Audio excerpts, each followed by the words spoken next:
Hello.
Okay.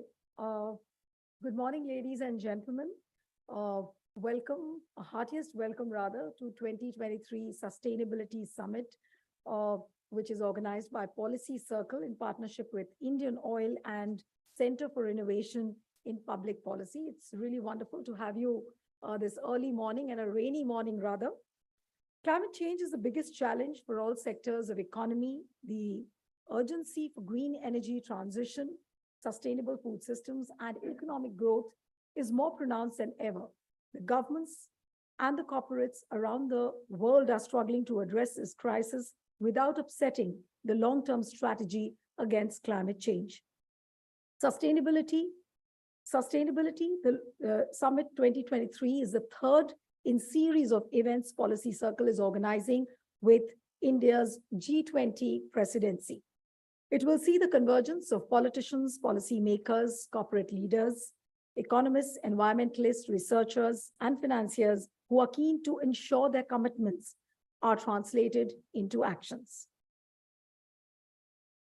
In this direction, we planned this entire day, and that's how it's going to unfold over various sessions throughout the day, which are lined up. Say, for example, sustainability, sustainable energy, cities and habitats. There'll be a fireside chat. Is industry serious about sustainability, ESG framework in corporate value systems, tapping climate funds? So all of these sessions would be made very, very interesting for you with all our chief guests. And without wasting much of time, I would like to call upon Sajna Nair, who's the co-founder of the Policy Circle, to give a welcome note. Sanjan.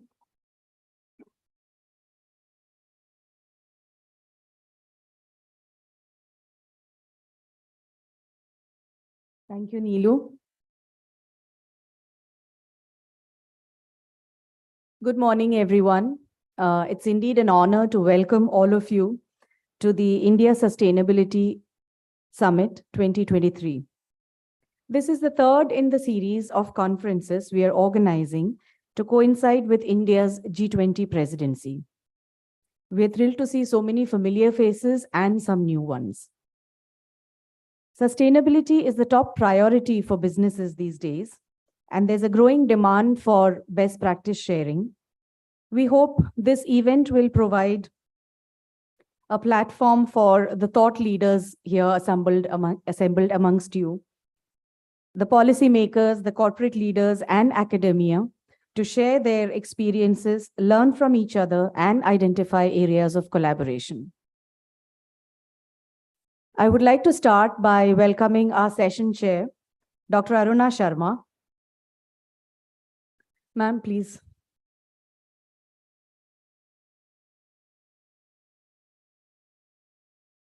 Dr. Aruna Sharma is a 1982 batch Indian Administrative Service officer who held several key positions in the government.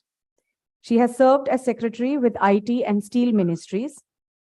She's a leading expert in sustainable development strategies, and her work has had a major impact in the area. We thank her for helping us with her advice and support throughout policy circles 2.5 years. Welcome, Dr. Sharma. Next, I would like to welcome our chief guest and inaugural speaker, Shri Amarendu Prakash, who's the chairman of Steel Authority of India Limited, a metallurgical engineer by training. Mr. Prakash joined SAIL in 1991 as a management trainee and has worked in several key positions in SAIL plants and units before taking over as the chairman in May this year. A visionary leader, Mr. Prakash is a votary of sustainable practices. Welcome, sir. It's indeed an honor to have you here.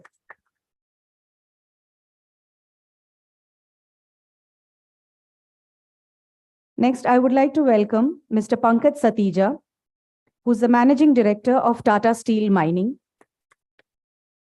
a leader in the commercial mining and ferroalloys business. Like all great leaders, he's also a great storyteller, and he has this great ability to blend India's age-old wisdom with modern age management practices. A very warm welcome, sir. Dr. Charan Singh has had great success in diverse fields of academics and management. He was the RBI chair professor at IIM Bangalore before launching eGrow Foundation, a leading think tank focusing on evidence-based policy making. Dr. Charan Singh also serves as the chairman of Punjab and Sindh Bank. Warm welcome to you, Dr. Singh. Finally, I would like to also welcome all our eminent speakers and the distinguished audience. It's indeed a privilege to have you all here. I wish you will all have a wonderful time and great learning experiences throughout the 6 upcoming sessions which we will have through the day. Thank you so much, and big thank you to everybody, and a big welcome also for having made this on this rainy day. The weather's lovely, but I mean, we've run a little late, but I guess we'll just start off and hopefully make up throughout the day. Thank you, everyone, and welcome.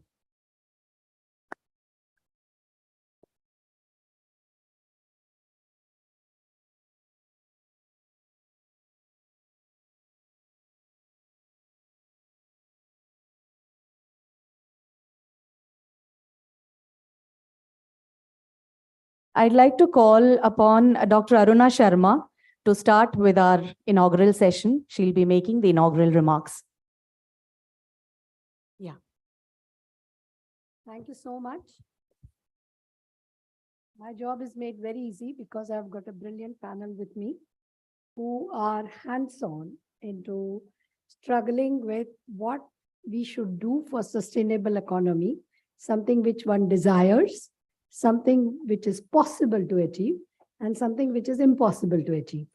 So with that hands-on, it is very, very important, and I'm very sure this session will make you realize that desirable can be converted into achievables over a period of time, provided we climb the benchmarks carefully and we move ahead with it carefully. So I have with me, coming from the mining, where, which causes the maximum carbon damage. And that is where the challenge lies as to what could be the mechanisms to take care of it. Then we have another major pollutant, that is steel making. So we have Mr. Amrendu Prakash with us, which is also labeled as one of the major pollutant and therefore concern whenever we talk of climate change. And we have a Dr. Charan Singh, who has wider experience and a commitment to the circular economy. And more so when we are talking of the circular economy, how it is very important to be cautious about what kind of a harm, a permanent harm you can create for the future. With this scenario, I will like to take it up by making just a short opening remarks to set the context that as far as the mining is concerned, India is tapping only 10% of the resources. So if India has to be on the growth path, mining will be one of the major activity. And therefore, the challenge is much more that if it is going to be a major activity, it means, and unfortunately, or fortunately, I don't know how to put it, which is the right word to say it, all minerals are in the thick forest areas. So there are mechanisms where we can cut the minimal number of trees and adopt a better way of transporting and digging and going with it by looking after it. So it is very, very important as to what kind of practices we look for it when we are doing the mining. Then manufacturing of steel. You have number of routes and which are less damaging to more damaging. And the present investments where we have achieved more than 50% of the mark, what we are targeting to 2030. But the present day investments for another 5 years are going to be again high emission carbon based. It's only after that, if we make the right decision today of where to invest, the correction course can happen. So then what is of major concern is India is blessed with coal. Everything else you will have to import. So if we go for the hydrogen gas, it is very far off on the horizon. As to it is not yet commercially tested. It is more an experiment, if I want to put it bluntly, and that is how it goes. So another 50 years, I see dependency on coal. So with dependency on coal for power and for other sectors which use coal, thermal coal, I'm talking about, how are we going to navigate it through this benchmarking for the climate change and how we prevent ourselves from this. You have seen in pandemic, the agenda, the Western world agenda on climate change suddenly did a reversal. They all opened up the coal mines. This is what happened. So ultimately, the commerce, the economics takes over the concerns of climate change. And that is where the challenge lies. That how do we design the entire structure so that the economics never takes over? There is a balancing factor. It is an opportunity to rewrite and move ahead with it. So without much ado, I'll request Mr. Amrendu Prakash to give his, as a chairman and chief guest, to give the address. He is a chairman of the SAIL, one of the most brilliant officers, which I used to rank within SAIL. And I speak the truth. I'm known for being blunt. So I'll not praise if I don't mean it. So please go ahead. Thank you, ma'am. Thank you. I hope I'm audible to everybody. Even without this mic, I think I'll be audible. I speak quite loud. Thank you, ma'am. And thank you, the organizers and everybody present here today. Indeed, an honor and a privilege for me to be able to speak to you all today with some of the thoughts on a very, very relevant topic, sustainability. So if you look at this board, you forget everything. You just see sustainability. You don't see India. You don't see summit. You don't see G20, nothing. Sustainability is one thing that is for each and every organism on this world. It's not just about humans, even the other life forms. It affects everybody. Yesterday, I saw a news where the scientists have now declared that the ocean currents, the way they move, or they are calling it the conveyor belts of moving water, and you know how hot water and cold water moves in the ocean, affects the way the weather changes, the climate changes. And they had said earlier, predicted a decade ago, they had predicted that about 2080, which at that time, 10 years ago, when we heard the number 2080, we said, okay, it's another world, it's another era. We don't know what will happen to the world. We don't need to bother about this. And just yesterday, they announced that it seems to be much earlier, and it can be as early as the next decade. So that's the reality which is upon us. It is no longer a question of, I don't know, some of you, especially the younger crowd, probably were in your teens, in your half pants, when sustainability and climate change was being discussed at world stage. And people were talking about it.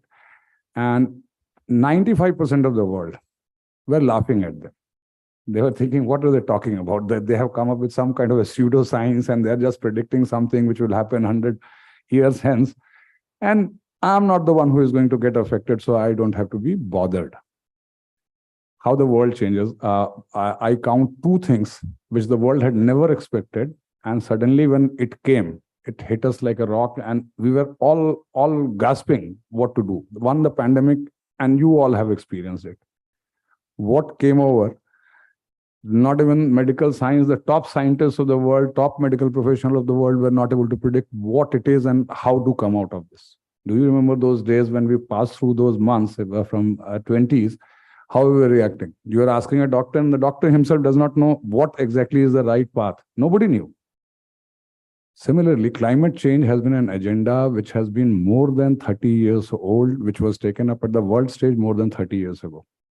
And still, today, if I dare to speak bluntly, I'll say still this is an agenda which is like that elephant with 4 or 6 blind men trying to find out what it is, exactly what it is. Somebody says it's a trunk, somebody says it is a tail, somebody says it's like a pillar because he's holding the leg.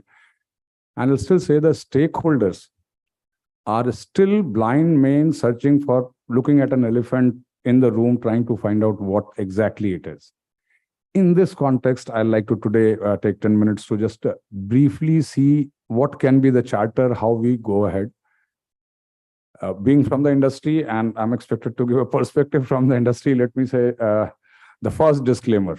I can see there are sessions, and they're very good sessions, very topical issues to be discussed, and one of these is the industry willing? So let me take my point on that. Is the industry willing or not? In steel industry, let me tell you, last year, 52% of my cost was energy. Coal, buying coal took away 52% of my money for producing steel. So if there is a 1% reduction in my energy cost, if I can reduce my energy consumption by 1%, who will be happy? I'll be happy. So the first thing is, for the industry, it is not just about bottom lines. However, the agenda is well aligned. And reducing energy uses is something which is quite well aligned with the profit motto that normally we look at industry as. So it's quite well aligned. So reduction in energy consumption through efficiencies, through technologies is a given. There is no reluctance. There cannot be any reluctance on this from the industry side.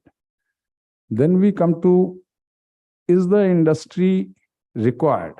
There can be a debate. As I said, there are so many blind men looking at the elephant and trying to see what it is. If I look at, for example, forestation, we all know trees are good and trees should be protected and everything should be done. And industry is probably destroying trees. Ma'am also mentioned that there is a huge debate on this, that mining is being done, so trees are being destroyed. If you look at the last decade, if we go by policy by evidence, it was mentioned that policy should be framed by evidence. So if you look at the forest cover of India in the last decade, any of you can guess whether the forest cover is declining at what rate? It is actually, forest cover has increased in India.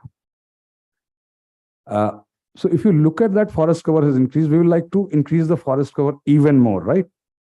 So if we want to increase the forest cover, what do you need? What is the constraint? Today, there is a fund. Whenever you do mining or whenever you do an industry, whenever you destroy a forest, you are supposed to deposit 4 times or 5 times the money for compensatory afforestation. So if you are destroying 1 acre of forest, you are supposed to plant trees in 5 acres of land. Probably 2.5 lakh crore is lying in this fund today. Industry has contributed towards that fund to do compensatory afforestation. So if I'm going to take away 1 acre of forest, I have put in money for doing this. What is the constraint in putting up that forest? If the money is there, if the resources are not a constraint, land. It is very, very difficult to find land where you are going to plant trees. Why I'm going through this route is there is a logic behind it. I'll say, so you want land. How do you get land?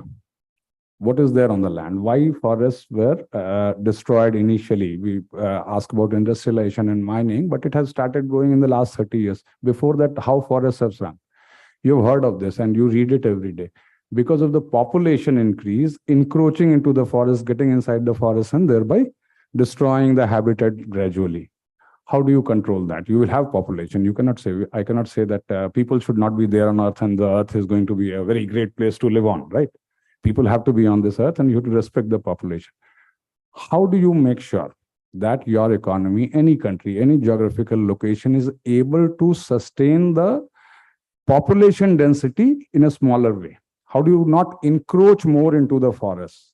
For that, you will have to create cities. You will have to create infrastructure which takes care of the need of the population to survive. So I always say humanity grew, not just evolution has happened, but we all need to remember that science taught us how to move. Science brought out the industrial revolution. Science brought out medical sciences. Science brought out so many great things in life. Now at this stage, to say that roll back the science, go back to pre-industrialized area, I'll say no. Use science to do better. Use science to see how do we make it more sustainable. So if you need densely populated places with all amenities, you have to have industry. You have heard of us talking about hydrogen, right? We are talking about solar energy, capture solar energy, don't burn fossil fuel. How do you do that? You put up solar parks. So solar panels will have to be made. You will need land to put up those solar panels, right? You need sunlight there so that you can capture the energy. First, land has to come. So I will say, get your population density up, create amenities, create larger, instead of creating a hugely spread out city, create vertical cities. That can be one of the solutions that we propose. Second thing, if you want to really put up those solar panels, where do they come from? You need steel for that. You need rare earth minerals which go into producing the solar panels. So take the science forward instead of rolling it back. Take the science forward. Find out where do this. If you want to produce steel, you will have to do mining. You will have to put blast furnaces. You will have to put all those industries. They will have to come. You will have to get those rare earth minerals. In fact, you will have to go deep into the jungles to explore those rare earth minerals. One of the estimates says that if we were to replace all our fossil fuel energy with solar energy, you will need to do 1,000 times more mining than what you are doing today. You will need to produce 1,000 times more steel than what you are producing today. This is the reality. What we can do is how we can be responsible towards it. Instead of saying give this up or give that up, how we can be responsible towards it. Towards that end, I'll just take 2 minutes. I think I'm taking a lot of time, but 2 minutes to just cover up on what the industry is currently doing. And you may be reading it in newspapers or on your Google feeds. Practically every single industrialist today, every single business today has a sustainability charter. We all have drawn out absolutely detailed and very calibrated plans on how do we reduce our energy intensity to one goal. My profit goes up. Remember always that if I consume less energy, my profit goes up. So there can be no doubt on my intention of reducing energy. How do I reduce it? By investing in new technology, which is coming up. As ma'am mentioned, that hydrogen is still a nascent technology. We all are thinking that instead of coal, we can use hydrogen. But it is at lab scale right now. We are still experimenting with it. So what we are doing is current investment that is going in. You know, the steel industry today is at about 130 million ton, and we plan to grow to 200 million ton in next 7 years, as fast as that. And all the investment which is going, we are saying what is the best available technology today? Today, what is available in the market? Today, if I am putting my money into something, if some industry is coming up, some technology is being adopted, I should not be adopting a technology which was 20 years ago, which was less efficient. So it requires more capex, it requires more capital expenditure, more cash to invest in order to work with the best available technology. But one information is like Ministry of Steel has come up with 13 task forces which are working on each aspect of how to produce so-called green steel. It is not completely green steel, it is not emission free. However, how do we go with reduced energy consumption and reduced emission levels? On that, 13 task forces are working on various things, like one task force is working on energy efficiency. There is another task force which is working on how to define energy efficiency. How to define how much energy I have consumed, how much pollution I have spread. There are task forces which are working on how do you finance this? If you are going to use the best available technology, how do you finance this? What can be kind of economic models can be adopted to do this? So like this, 13 task forces are working. Their reports are almost final, and you should be seeing it in public domain in the next month. In August, you'll be seeing it in public domain. Each one of us is working on multiple science and technology projects to test various methods. So for example, SAIL, Steel Authority of India, I can tell you we have tie-ups with practically every academic and research institute in the country and abroad.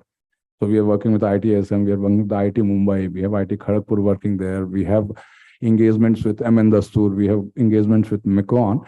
In pockets inside the organization, practically everybody is trying to find out what works, what does not work. To further intensify these efforts and to support the whole sustainability agenda, one factor that we have to keep in mind is sustainability is something where the stakeholder is not limited. It is not 4 stakeholders, 5, industry and government is a stakeholder, or the common vendor is a stakeholder. This is one topic on which every single person on earth is a stakeholder. So you have to invest everything, and the charter has to be quite detailed, quite nuanced. How do you address every stakeholder's concern? The policy has to be very nuanced policy. For example, I'll give you last Sunday. We had an interaction with the US Department of Energy. The team had come over from US and they were talking about how do we capture, you have heard this term, CCUS, carbon capture, utilization and storage. And we were discussing what is the potential in this, how have we done this, how has US done this, what is their experience and India's experience, how do we share? And we found that if you capture carbon, there are technologies available, people are working on this. Every company worth its salt is working on this and doing something or the other at a limited scale. We said, okay, fine, if we have captured the carbon, where do I take it? Who is going to use this carbon? You cannot just leave it lying around. So where do you store it, or how do you utilize it? The whole experience was somebody is going to capture the carbon, somebody is going to use this carbon somewhere else. It cannot be all in under one campus. So you will have to have transportation. So now you have 3 things. In order to make CCUS successful, you have to have 3 things. Somebody is capturing the carbon, somebody is transporting it, and somebody is going to use it. For example, in US, oil wells have used carbon dioxide injection, and it helps in enhanced oil recovery, UR. So all 3 have to work together. As soon as all 3 start working together, what happens? Some technologies has to come up with technology for carbon capture. Somebody has to come up with technology to use that carbon. How do you do transportation? You have to lay a pipeline, right? Once you are laying a pipeline, you need environment clearance. You need a route, clear route, right? You have to go 400 kilometers or 500 kilometers. You need a clear route for that pipeline to come. For that pipeline to come, you need a clear route. On that clear route, you need to satisfy the public that what I am doing is for the good of the world, right? The first reaction whenever you look for a pipeline, you try to acquire some land, you find a pathway, people say, all these industrialists are looking at profit and they don't want to, they're destroying the forest. Why are they going to take a pipeline from here? Let us stop the pipeline. You must have seen these protests. And this is a natural reaction. I'm not blaming anybody, but we need to see it in a context. That pipeline is going to capture the carbon and transport it somewhere where it can actually be used. So the policies that we devise, we will need to look at the whole scenario. I cannot go ahead and capture carbon if there is not another person who is actually ready to use it. If there is not a third person who is going to lay the pipeline, all 3 need to come together and you have to facilitate this. And the biggest thing in that will be not just engineers like me or policymakers like ma'am or academicians like you or researchers like Chanjit Singh Saab, policymakers like that. It will have to be everybody and the public consciousness and informed reactions of the public. That I feel is the most important factor, that people respond to this issue after understanding all aspects of this. So from the industry side, we are committed to sustainability. It is well entrenched into our growth paths, and you can rest assured that this journey is not going to be somebody walking singly on a path. This is one journey where we all are going to walk together. I wish all of us all the best on this journey, and thank you so much for your patience in listening. Wonderfully said, and it's very important what he has very rightly flagged, that it is very important for everybody to get educated. Ban is not the answer. Not to do is not the answer. I'll just give a small example of Kudremukh mines, which were closed down. Now, if iron ore is below, only grasslands will grow on it. You won't get huge trees, depending on what depth you have. And whatever they had mined before the ban and did the replantation, you have thick forest standing there today. Thick forest. After taking out iron ore for 20, 30 years, they did a plantation and you have a thick forest there. So this has to be educated, that it is not that it is going to be a ruin. And if you want to see a ghost town, you should go to Kudremukh and have a look at it.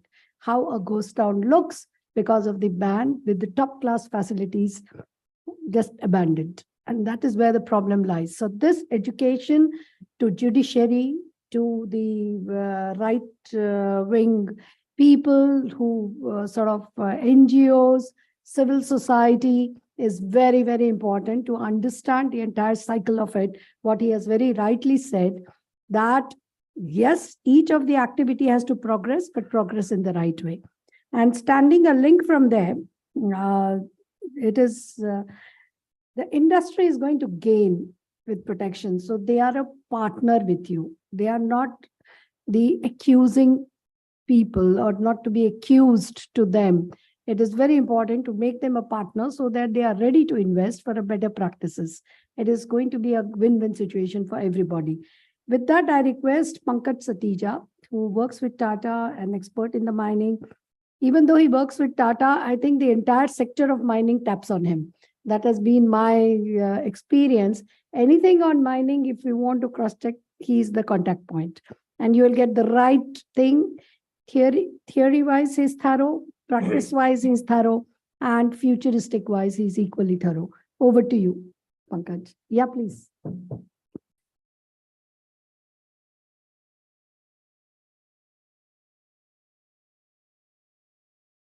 Good morning, Aruna ma'am, Amrinder Prakash Saab, Charan Singh Saab, all my colleagues, friends.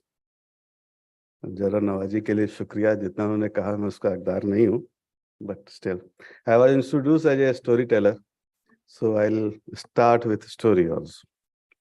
And the story goes for Budhni. Many of you might be knowing. It was here in 1959 when the DVC Panchayat Dam was being inaugurated. The then chief guest thought that why I should inaugurate this. The person who has worked on that, the labor who has put his hand on building that dam, he or she should inaugurate. So he called Budhni and asked her to switch on. Exchange of garlands happened, and then she was ostracized from the society, thinking that now she is married to that chief guest. And that was the irony. Why I am bringing that story here? A famous couplet, कि आओ चांद का किरदार निभा लें दोस्तों, दाग अपने पास रखें और रोशनी बांट दें. So the Panchayat Dam gave life to many households, but life of Budhni was in dark. And that brings a very significant aspect of social when we talk about sustainability, 3P, people, planet, profit, or economic, social, and environment, the cultural nuances of that aspect created havoc for a lady who has to live outside the society, lost her job, reinstated after certain intervention. But that was painful. What we do usually, and what is common practice, which I feel that should not be, that social means giving blanket to the people, those who are residing in and around your operation area. A guy who is having 3 acres of land or 4 acres of land with 10 lakhs rupees, he or लिहाज में बोलते हैं ना कि रख लेता है आपने blanket दिया तो. But is it justified that 250 or 500 rupees blanket you are giving to a person who is holding a land worth 10 lakh rupees? And is it the social engagement? I mean, so that's why if you see many of the failures, we didn't engage with people, those who were involved in R&R. जिनकी हमने जमीन ली उनको पैसे दे दिए, आगे वो जाने, हमारा काम खत्म, हम ट्रांसफर भी हो गए दूसरे यूनिट में. So इंडिया में ये एक important aspect है. And when we talk about economic development, so economic development and the changes what we see in the society is again it's a classic picture of prey and predator. So the prey is economic growth and predator is human population. And the prey has to run faster, otherwise the impact of human population and associated environmental issues will cripple it. And you will have so many people who are not having good quality of life. So whatever we see today, high economic growth, fastest growing economy, it's not only for our growth part, it's also needed for our survival, because the kind of youth we are adding every time, every year, if they are not provided a suitable opportunity for job, what will happen to them? And will there be a social peace? समाजी बेबसी ही मक्तल बनाती है, कहीं चंबल बनाती है, कहीं नक्सल बनाती है. So we need to be doubly sure that whatever economic growth we are having, it should be distributed to the people, those who are dependent directly or indirectly with the business operations. So sustainable development is not new, started somewhere in 70s by Society of Jesuits. 72, there was a very famous book, Limits to Growth. And then Stockholm Conference, Mrs. Gandhi famous speech, Environment versus Poverty. You can't take care of environment without addressing the poverty. And that still holds today. And then we have Brundtland Commission in 87, intergenerational equity was introduced, that you have to work in such a way that the future generations' interests are not compromised. Rio in 1992, then we have different COP summit, climate change, and COP15 Convention Protocol. For people in the metal and mining industry, we also follow Arthashastra. And Kautilya has rightly said that Kashpashan Dhatunam Kritva Bhavin Sevanam Saddha Chata Siddho Tas Vishnu Prasadata. Cast, wood, Pashan, stone, Dhatu, metal, these are blessings of Lord Vishnu. So they should be used judiciously, meaning resource stewardship. So whatever you are using, it should be utilized in a way. And National Mineral Policy also very aptly focus on zero waste mining, which Mr. Prakash was mentioning, how we should take out maximum for a mine that less and less waste is left. Climate change is not new. It is happening from for so many years. Those who are following the Indian ethos, they know that every kalp is a billion of years. The life changes, the earth changes. And Bhagavad Gita also says, Bhagavan Krishna says that Sarvbhutani Kaunteya Prakriti Yanti Mamikam Kalp Shai Punasthani Kalpado Visajambiham. At the beginning of every kalp, everything comes to me. और जब नई सृष्टि होती है तो everything manifests. What we have done, we have increased the pace. So what we were seeing in 500, 600 years, we are seeing in 20 years. So every time we see a cyclone, Biparjoy in Gujarat or Fani in Odisha.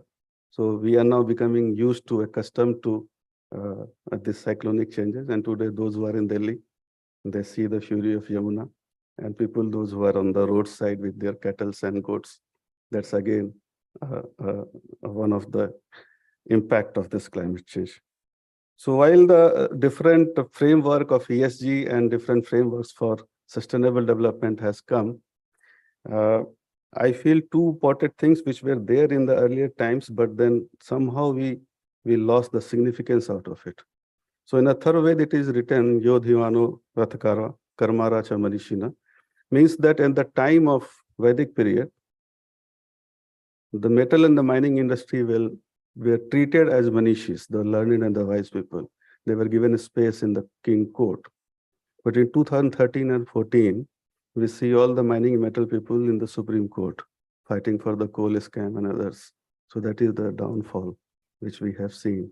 And then we talk in the today's context, corporate governance, how you mind it appropriately, judicially, legally.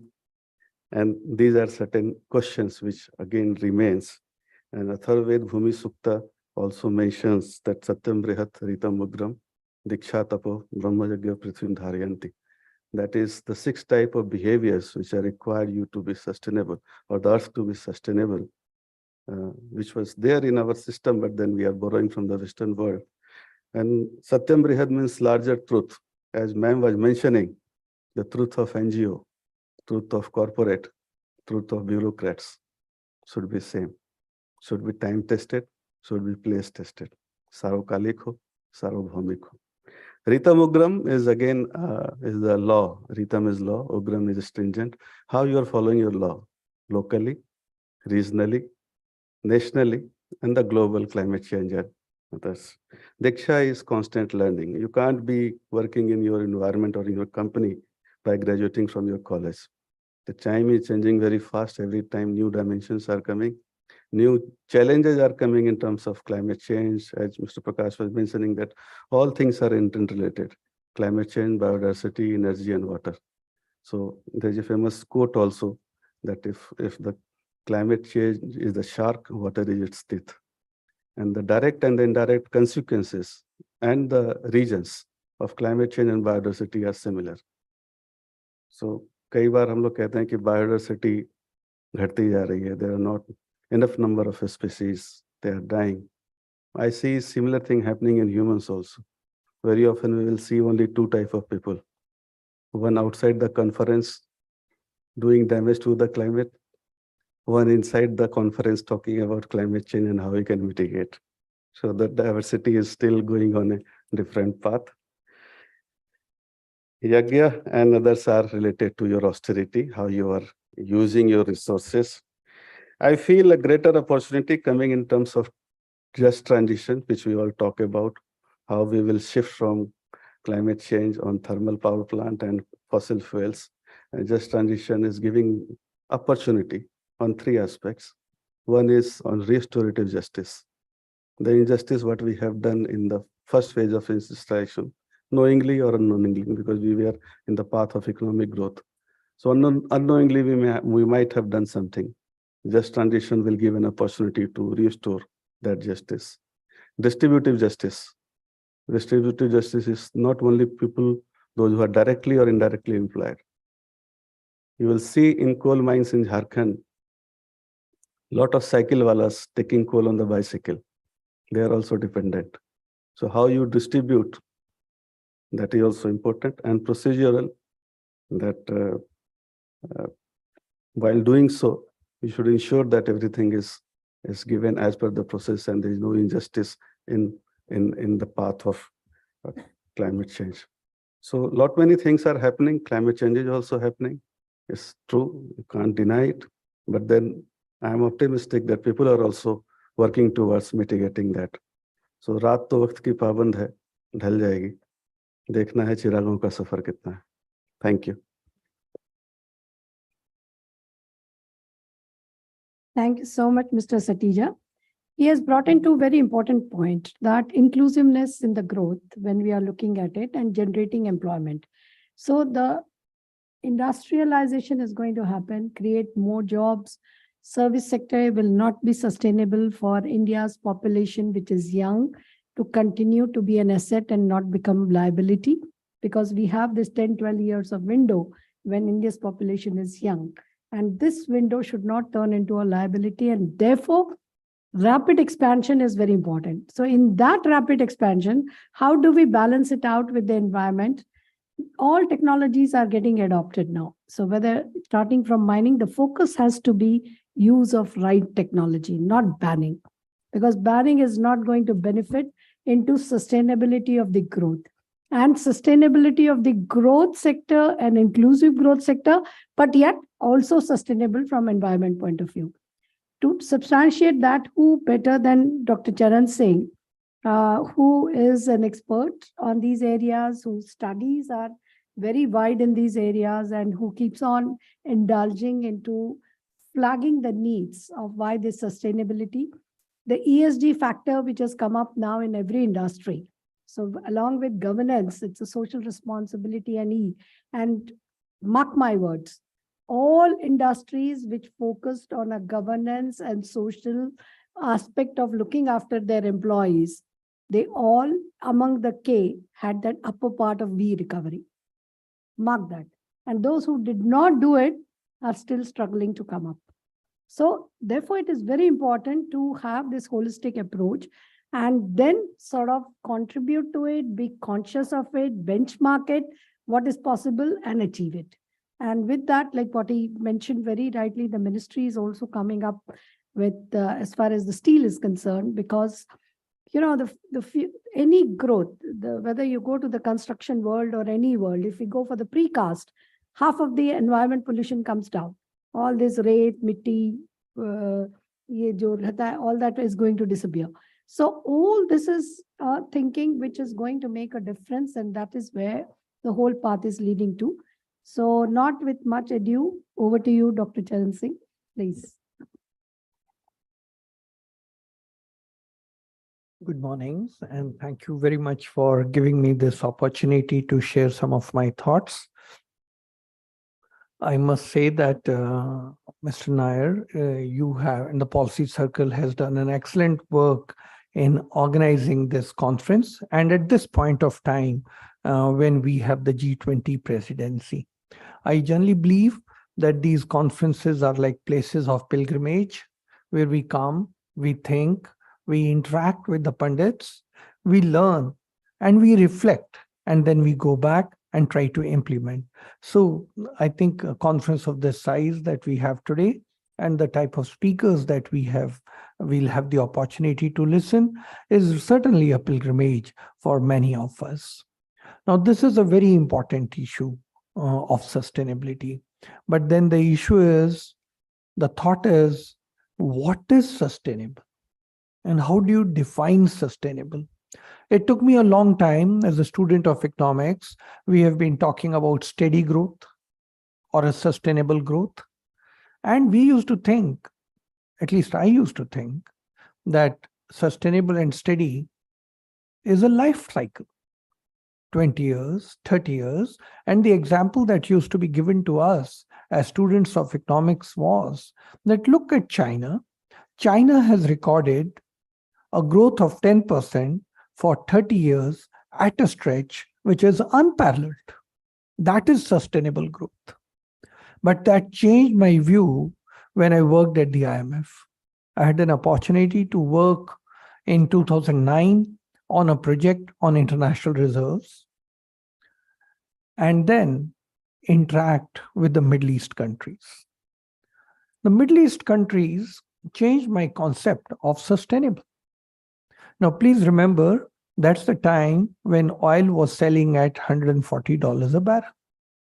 But if you look at a 100-year trend of oil, it generally has been selling on an average of about $15 a barrel.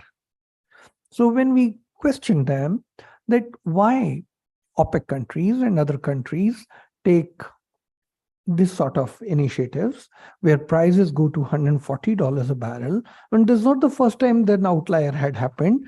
The similar outlier had happened in early 1970s when dollar had to de-link from gold.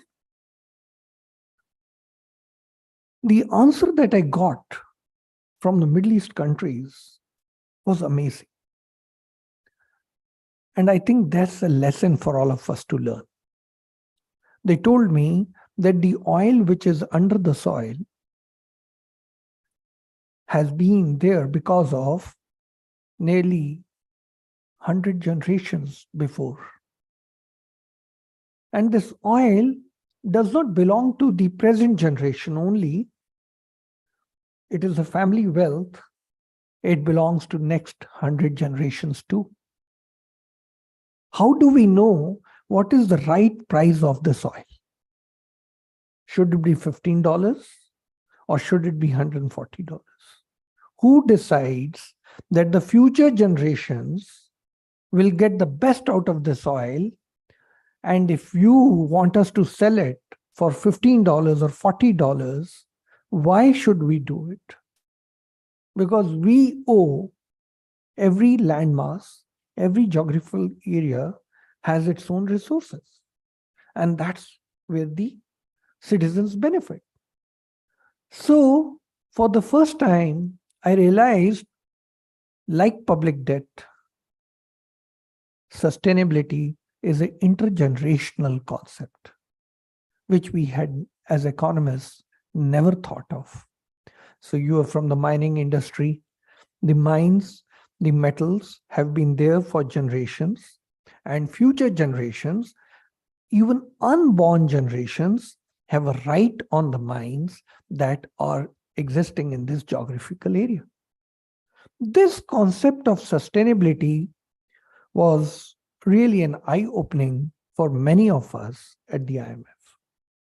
And we had, as economists, generally been thinking sustainable means 30 years, 50 years, maybe 100 years, but we didn't ever think it means thousands of years. That means now that we have so much of assets already on this planet. And these assets had not really thought about sustainability from the concept of intergenerational equity. And now, how do you replace all these assets? Which of them, many of them are very, very severely polluting. And for that, you need transition funds. And who will provide the transition funds? How do you recognize that these assets, which are leading to lots of greenhouse or other pollutants, how do you replace them and how do you set the priorities? Now that is where then the accountability comes in. Previous speakers have spoken about it, but then whom do you ask for accountability? Is it the consumers who know that these are very, very harmful but demand it? Is it the producers who want to maximize their profits and therefore will continue manufacturing it? And how do you really decide now? There's a debate. Should industry continue the way it is continuing? Should it change its course? Should there be a readjustment? Should public transport become more important than private transport? Because at the end of the day, transportation sector contributes significantly in greenhouse, and 94% of the transportation sector, despite electric vehicles being discussed now, are dependent on fossil fuels. And when did the public transport get replaced by private transport? When the combustible engines were devised by General Motors. And if you read the history of America, how the tram system there was dismantled city by city, and to popularize the General Motors engines, how General Motor pursued persistently its objective. And then finally, public transport was almost non-existent in most of the places in America.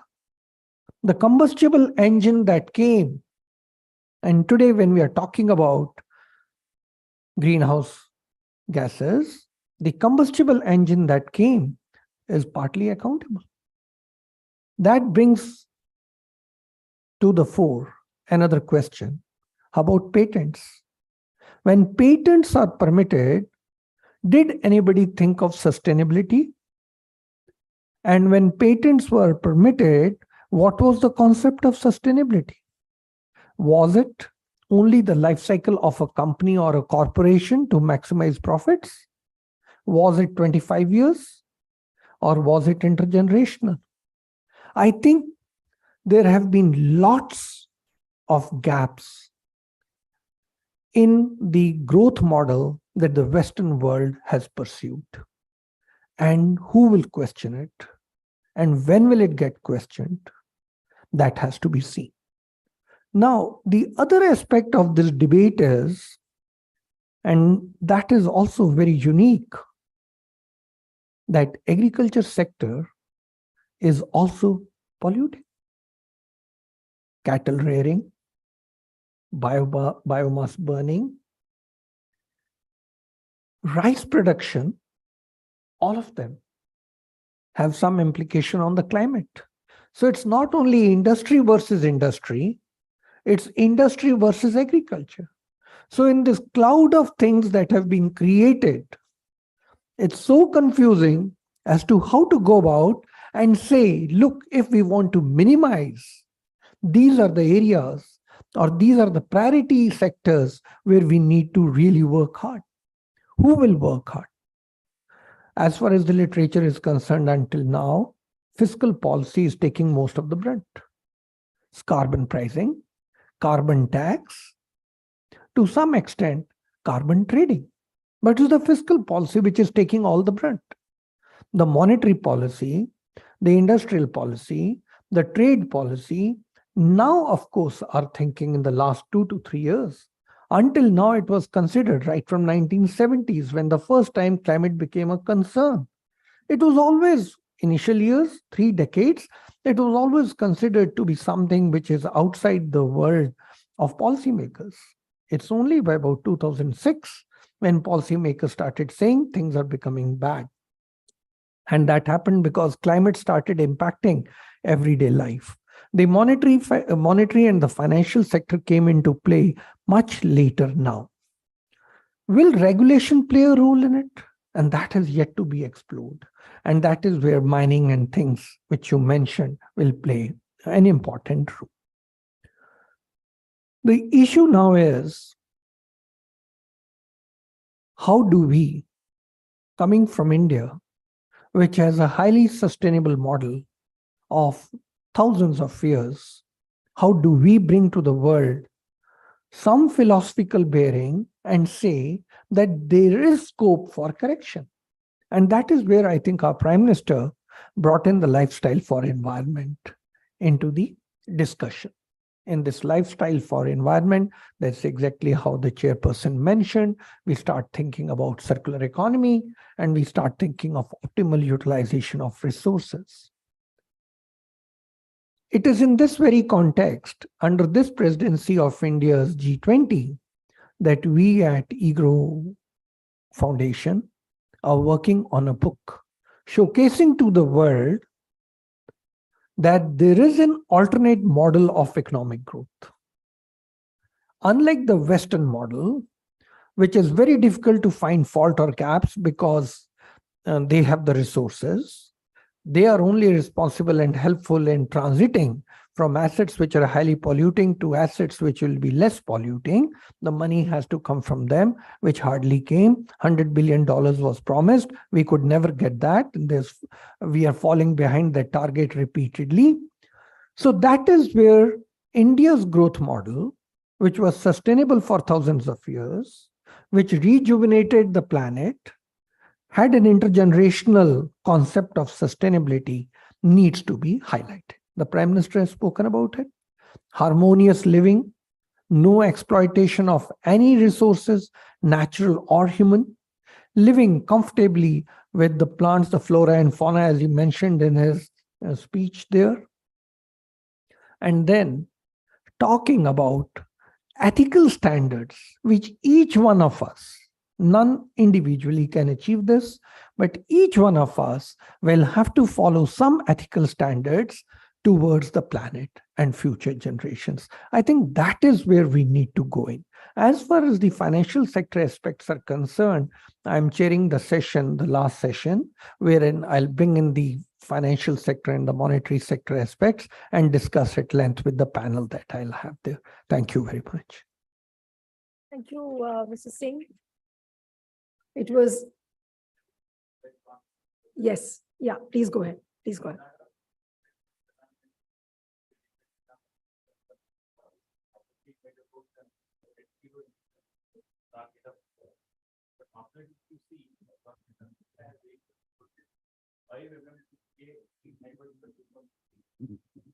And to reduce 1 lakh crore worth of so just I want to know whether is it correct that under 34 Yeah, just interrupting you. Yes, there's a mic. Please use that. Yeah, you're absolutely right. See, it goes like this. For 50 years, dependency on coal is bound to be there. And you must have heard internationally also the Prime Minister mentioned about it recently. And there was a mention in the climate thing also that coal dependency will be there. Everybody is watching for an alternate to coal. And the day hydro, like in GAIL has put the pipelines all over the country, right? So we have been arguing that if we have to import, shall we import natural gas? Or in future, we will make hydrogen gas. So that is where the preparedness is there. The kind of investment which is taking place in the industry today is that will make it possible to switch over to the gas-based and replace the coal the day it becomes commercially viable. The day that research gets completed, it becomes commercially viable. It is not happening. Similarly, in India, zone-wise hydrogen manufacturing is also being thought of so that, it is more decentralized than big plants at different places, so that the transportation and GAIL pipeline will be used. That network will be completely used when whole thing spreads out. So we have a transport ready to tap. We have an industry in the thought process ready to tap. And like has been very rightly said by the panelists, that commercially also it suits the industry to have this shift. So in the sense, it's a win-win situation for all, what I mentioned, but till we are able to crack it, our dependency on coal is there. So we are hoping by 30, it will be a breakthrough. If not, mentally we are prepared to continue. And therefore, what Mr. Charan Singh very rightly said, that when we are talking of circular economy, now lesser and lesser requirement is there to produce the same quantity of stuff. So we have to mine lesser iron ore because scrap will take place or pellets will be used. Similarly, the trigger for the coal will be lesser, the way the efficiency of the machines. So if you required X amount before, you may require X by 5 today or X by 6 today. That is what is going to make a difference. And that is what they are going to target for when we are moving. So energy efficiency use is something parallel and very strongly happening. And if you look at the benchmarks, what every industry is putting is based more on energy efficiency than futuristic replacing coal with hydrogen. So starting from mining of coal to the manufacturing, whether it's a power sector or anything, it's on the efficiency level they are going. And I think there is a need of reversal. What he was mentioning about tram, except for Calcutta, everybody removed tram tracks. And that was, I think, the biggest blunder, Mumbai, everything. And now we are talking of metros. Exactly, electric thing-based metro in every town. And we are investing heavily on it. So the cycle is complete there. So this is what is going to happen where public transportation, electric-based transportation, it's all going to be there. But electricity production, and please don't be romantic about it. Non-renewable energy cannot replace the fuel-based energy. It's very expensive. It requires space. It requires continuous 24/7 supply mechanisms. So there are some problems there. So it can increase in percentage. So 30% is something which is targeted for.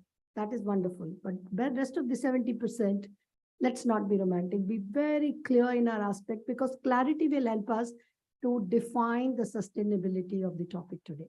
Right? Because otherwise it's very nice theoretically to work out that, okay, this can be done, it cannot be done. And what is to be done? Have a very firm benchmarks, monitor how they do it in a sustainable manner. So like what has been said by Mr. Charan Singh, right? Thank you. Thank you, Aruna ma'am. Thank you so much. Any other queries from the audience? No? Okay. We are already running short of time, I'm told, but just a little brief before our guests get off the stage. I am a television journalist, and after the inaugural session, I was looking for the big headlines. Then what could be the big headlines out of this inaugural session? I'm not a climate person, not an environmentalist, not an economist. But for me, the biggest takeaways of this session probably were the lines where the three of you and the four of you said that ban is not the answer. Everybody is a stakeholder. Then your very interesting story about the shark and the biodiversity, that itself has a lot of takeaways. So that really summarizes how the entire day is going to unfold. And as what the Sale Authority chairman said, that it has to be a nuanced approach. So we will be getting into more nuanced discussions. And thank you so much, Arna ma'am, Mr. Satija, Charan Singh sir. It was wonderful to have you on the program. And your Charan Singh sir, your line that sustainability is an intergenerational product. So I would say that many people say that sustainability is a very fashionable term. So for the commoners, this is a very big takeaway. Thank you so much. And thank you so much. And now I'd like to begin with the second session, which is titled as Sustainable Energy, Cities and Habitats. Now I'd like to call upon Dakshita Das on the stage. Now Dakshita is going to chair the second session. Thank you so much. Please join us on the stage. Dakshita has worked in various verticals of the Government of India for over 35 years. She's been associated with infrastructure finance, financial services, and she's been the MD and CEO of National Housing Bank. Thank you so much, Dakshita. It'll be a pleasure to have you on this session. And Dakshita will be chairing the session along with our esteemed guests. We have Professor Iqbal S. Hasnain. I'd like to call him upon on the stage. He's a professor of environmental sciences at Jawaharlal Nehru University. He's a former vice chancellor, University of Calicut, Kerala, and former pro-chancellor, Jamia Hamdard University. Thank you, sir, so much for joining this session.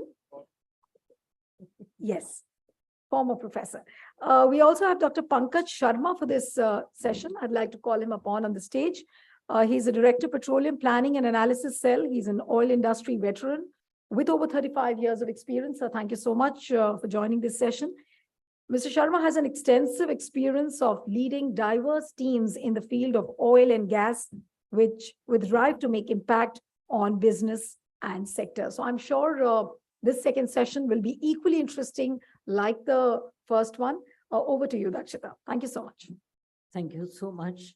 And the first session, having set the tone, in particular, my dear colleague, Dr. Charan Singh, where he says that such deliberations are deliberations in a temple where you are debating thoughts. So I give a totally different perspective to this full debate. And in that, I'm very happy that I have a former Professor Iqbal Hasnain, and I have Mr. Pankaj Sharma, and I think Professor Rao is a recorded speech. But what I hope we will give is a perspective as to why sustainability is an issue and why it is a concern. And if I look at it, then I throw certain facts at you. The mere basic reason why we are looking at sustainability is because despite being the latest entrants to this universe or to this planet, humans, which comprise 0.01% of the total species on Earth, have actually driven almost 1 million species to extinction. Over the last 200 years, our population, which in the prior period took so many unrecorded years to reach 1 billion, has crossed almost 7 billion. So this growth, in exponential growth in population with concomitant impact on urbanization, has actually, and the industrial development, has led to us debating as to how we can make things more sustainable. So it's a very peculiar scenario. The other thing which actually emerges is that India's population is a cause for concern.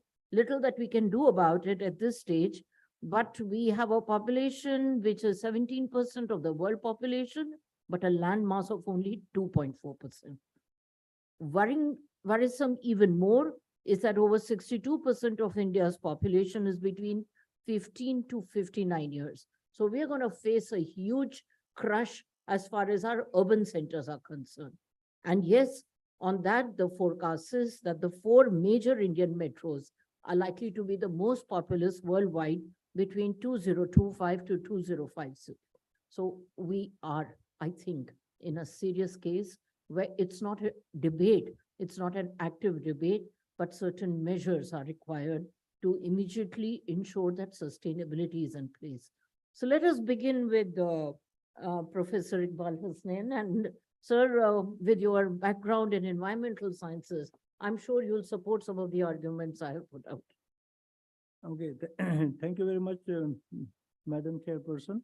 And ladies and gentlemen, we are talking about the sustainable energy, so energy which cannot be depleted and remain viable forever. So that is solar, water, and wind. So before I talk a little bit about that, so I want to take you back about the global warming scenario, what's going on in the world and where we are now. So if you go back in 2015, there was a COP held in Paris. It's a very famous COP in which 196 head of the states and the government assembled there, and they have finally agreed to contain the global warming under 1.5 degrees Celsius by 2030. And then they have made a roadmap how to do it. They said that every country had to ramp up their sustainable energy resources, whether by wind, power, whatever, and try to do other things which the people or earlier speaker talked about, the carbon capturing and other things, and sort of things, a lot of the things. But the major is that we have to change to the renewable or sustainable energy by 2030, and every country has given that after 5 years, they have agreed that after 5 years, each country has to submit a report to the IPCC, how much contribution they are making. So the first report came in 2020, and in that, China happened to be the biggest contributor with 31%, America came to the 14%, and India came about 7%. And they have agreed on that, and they have set a calendar that America will come to the zero. That was they call the zero energy level of this, the level by 2025. Say for coal-fired power plants or by the fossil fuels. And then India said that will reduce by 2070, and China said by 2060, and so many other countries, Japan said by 2035. Everybody has given a certain kind of a date. And what happens recently, and if you read the IPCC 6th report, and they said that already the global warming has reached 1.1 and 1.2 degrees Celsius at certain places. So, and nobody is talking about ramping up their solar energies or these wind energies, and to that level that India is spending about 75% of energy is getting through the coal-fired power plant. China, 85% of their energy getting by the coal-fired power plant. And similarly, the Japan is saying that we have to continue to use the coal-fired power plant, but they have brought about a technology, what they call they will blending with ammonia, so reduce the carbon footprints and carbon emissions from that. So similarly, the situation is really alarming globally because everybody is talking, but nothing has happened practically how to reduce the global warming, and it is increasing. And now it is expected by the WMO report has said that by the 2025, the global warming will reach to 2 degrees Celsius. And if it reaches 2 degrees Celsius, then there will be irreversible changes will occur in the land, water, and atmosphere. And that will be a little disaster for the world. And now in 2028, the Dubai meeting, COP meeting, which will be held in the coming November, the people were talking that we have to recalibrate or rethinking about our target limits, and we cannot sustain that way as we have already fixed up. And by the end of this century, there was expected that the world, the global warming would reach to the 2.9 degrees Celsius. The earth will be very warm, and that's what we are seeing. The extreme events are happening, rainfall is happening, and recently the company has, this European Energy Center has predicted that in the July, we have the maximum temperatures, which is now you have seen the entire Southern Europe is experiencing and experienced certain places. So high temperatures, glaciers are melting, ice sheets are melting, and biodiversity, certain kind of species are declining and changing. So all this is happening, and scientists are collaborating this with the data. And it is not like that. It's a real thing. It is in reality, it is happening. And all, whether you are a rich country or a poor country, are suffering by this changes which is occurring by the global warming.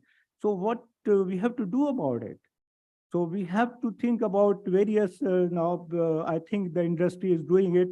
And if you see the investment into the various, investment has coming in the carbon capturing, putting up into the ground. And some earlier speakers said that you transport and they can be used, but every country doesn't have the oil to use in the oil industry. So some you can put it back into the ground, but it's in a very expensive proposition. It is not a cheap one. Similarly, you have to develop a kind of a batteries which can capture more renewable energies like solar energies. So all this research has to be done on that. And the investment, say, for example, USA is doing about $800 billion, and China is about $560 million. And similarly, India is also doing the same way, about $50 to $60 billion. So new startups are coming, which are conducting research on that. And we have to put up more venture capital in it, and then we see that how best it can be done in the future. But at this point of time, the global warming has already reached 1.2 degrees Celsius in various parts of the world. And if you look at the ice sheets, they are also shrinking and melting, whether it's a Greenland ice sheet or it is a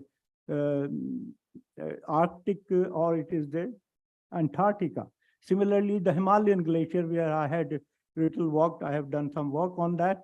And we have said that by at that time, it looks alarmist, but it is happening now. Most of our big glaciers are also declining in the mass, and a lot of water is coming out of that. And we saw that in the Indus River last year, there's a big flood come into the Pakistan, which is flooded a large portion of the Sindh and the Punjab. And similarly, in our places also, we see a large discharges coming from the Himalaya. And during the rainy seasons is combined with that, because the rain is happening right at the higher elevations.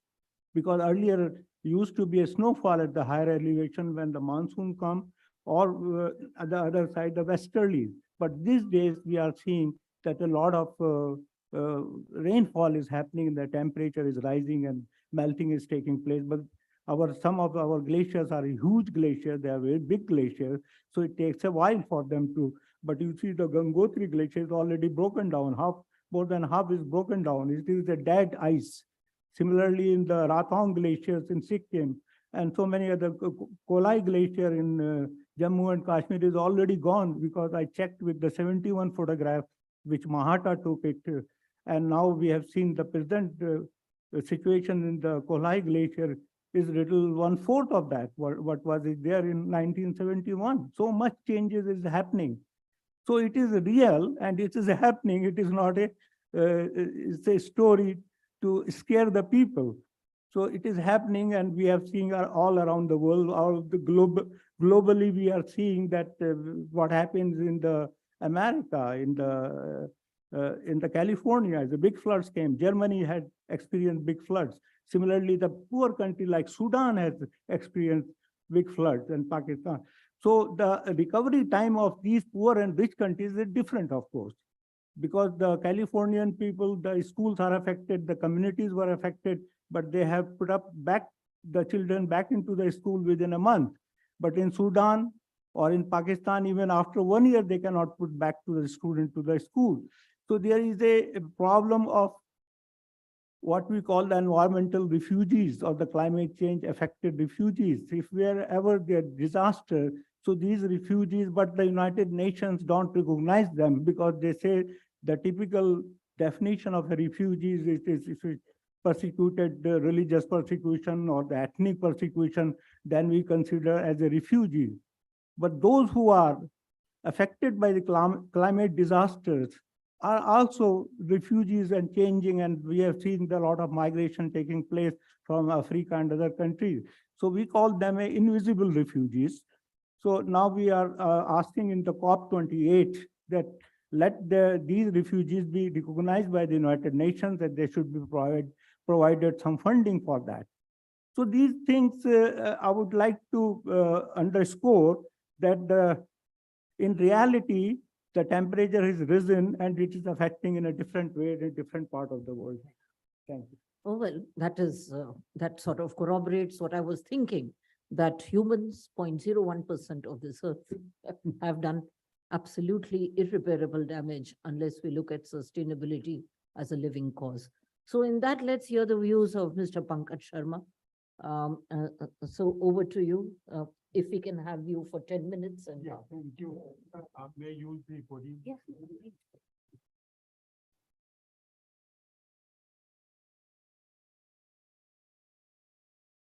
Thank you and good afternoon. Rather good morning is. Since my namesake Pankaj started with a couplet, I will also like to start with a couplet. It goes like, emission hua to ghar garm honge sabke hi. Emission hua to ghar garm honge sabke hi. Third ho ya first ho, duniya to bas ek hai. So before I come to the point or discussion topic, which is about sustainable energy, and I'm from energy field, so I will be talking about that. Delhi is fine example, and this is the right time for this kind of conference. Last 3-4 months, we have seen so erratic climate or weather here. In April, it was so hot. Everyone thought that summers have come. Then in May, we had rains, which were not expected. And now we are seeing floods in Delhi.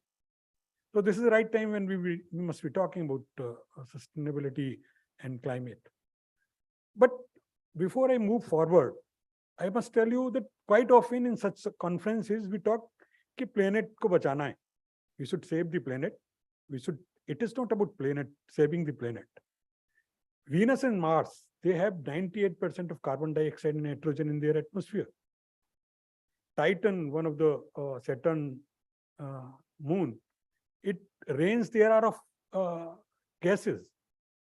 Similarly, the Mercury has temperature of 900 Fahrenheit, much more than Earth.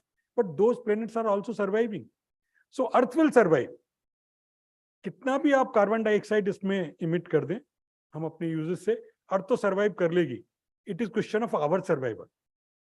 We should bother about ourselves कि हम कैसे survive करेंगे. पृथ्वी तो चल लेगी ना, उसको क्या है, ऑक्सीजन नहीं है तो नाइट्रोजन है, कार्बन डाइऑक्साइड है, कुछ भी होगा वो तो चलेगी.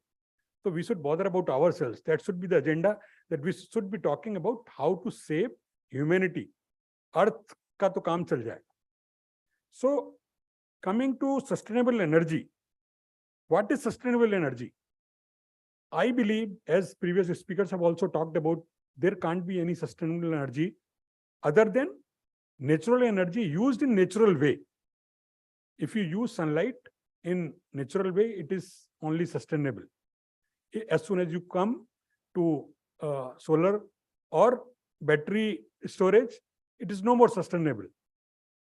as previous speakers talked about, even these technologies, these energies need lot of mining of minerals and various other things. So those are not finite. Those are not infinite. They are also limited. So at some stage, you will find that even those resources are not there, and the energy produced through them will not be sustainable. Although, as has been talked by Charan Singh sir, that our Prime Minister talks about a initiative which is called LIFE, and where mostly we are talking about lifestyle which doesn't need what we call modern energy. We can live without modern energy. That is the only sustainable way. And for that, our session was actually about sustainable energy, cities and habitat. I will be waiting for Dakshitaji to talk about sustainable cities and habitat, so that we can also understand that how cities can be sustainable without modern kind of energy. That is the only way forward. But meanwhile, what we should do about it? There are various energies which are thought to be less damaging to the climate, and we are migrating or transiting to them. I will be talking about some of them. Recently, in one of the World Economic Forum reports, India has been appreciated that it is only major economy which is working sincerely in this field in spite of so many upheavals in last couple of years, pandemic and then Ukraine-Russian conflict. And why we are getting that appreciation is, I will talk about two major initiatives India has taken. One is International Solar Alliance, which India not only initiated, it is leading, where we are talking about, why we are talking about that as one of the partners or one of the themes of this conference is also G20, presidency of India. There we are talking about Vasudhaiv Kutumbakam. So when Charan Singh sir also talked about patents. So if we are really sincere about Earth, such selfish motives have to go. So we have to think about Earth as one family, where we can learn from each other, we can share our resources with each other, and that is why such alliance has come through the initiatives of India, International Solar Alliance. Similarly, one alliance has been launched only last week, which is Global Biofuel Alliance. Again, here we are countries trying to bring together all those countries which are using biofuel effectively. And we have examples of countries where biofuel is being used considerably, 27%, 30%, 40% in fossil fuels. And India is in that direction. We have set very good example of blending ethanol in petrol. All of you must be knowing that. And currently it is clocking 12% of petrol which we consume is actually ethanol. And even when it looks like a small number, it is actually impacting fossil fuel to 2%, since we were talking about temperature.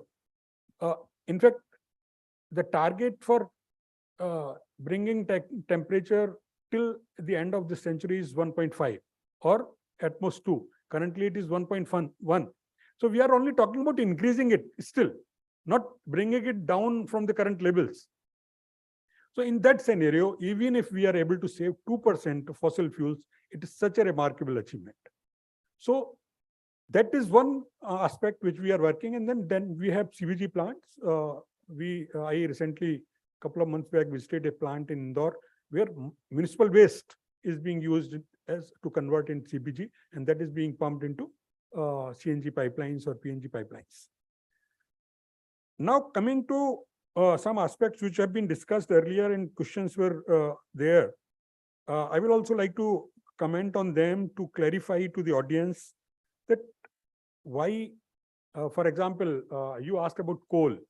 So I always say that one of the audience members is Sweta.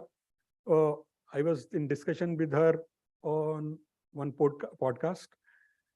I had hard time to explain to her this, and I'm not sure whether I will be able to explain to you or other audience that whatever we have done to Earth in last 200, 300, 400 years, why we are expecting that it will be reversed in 10, 15 years. So if someone says that coal will be there in next 25, 30 years, we should not get alarmed by that statement. It will take time. And one thing, that is one part, the transition is not As I will again quote Charan Singh sir, that it is intergenerational. It is not about our generation only. That we are thinking that coal should go away in our lifetime. It need not. We should be thinking about humanity, that it should go in due course. And second aspect of that example is that it is not that you have to do away with the coal.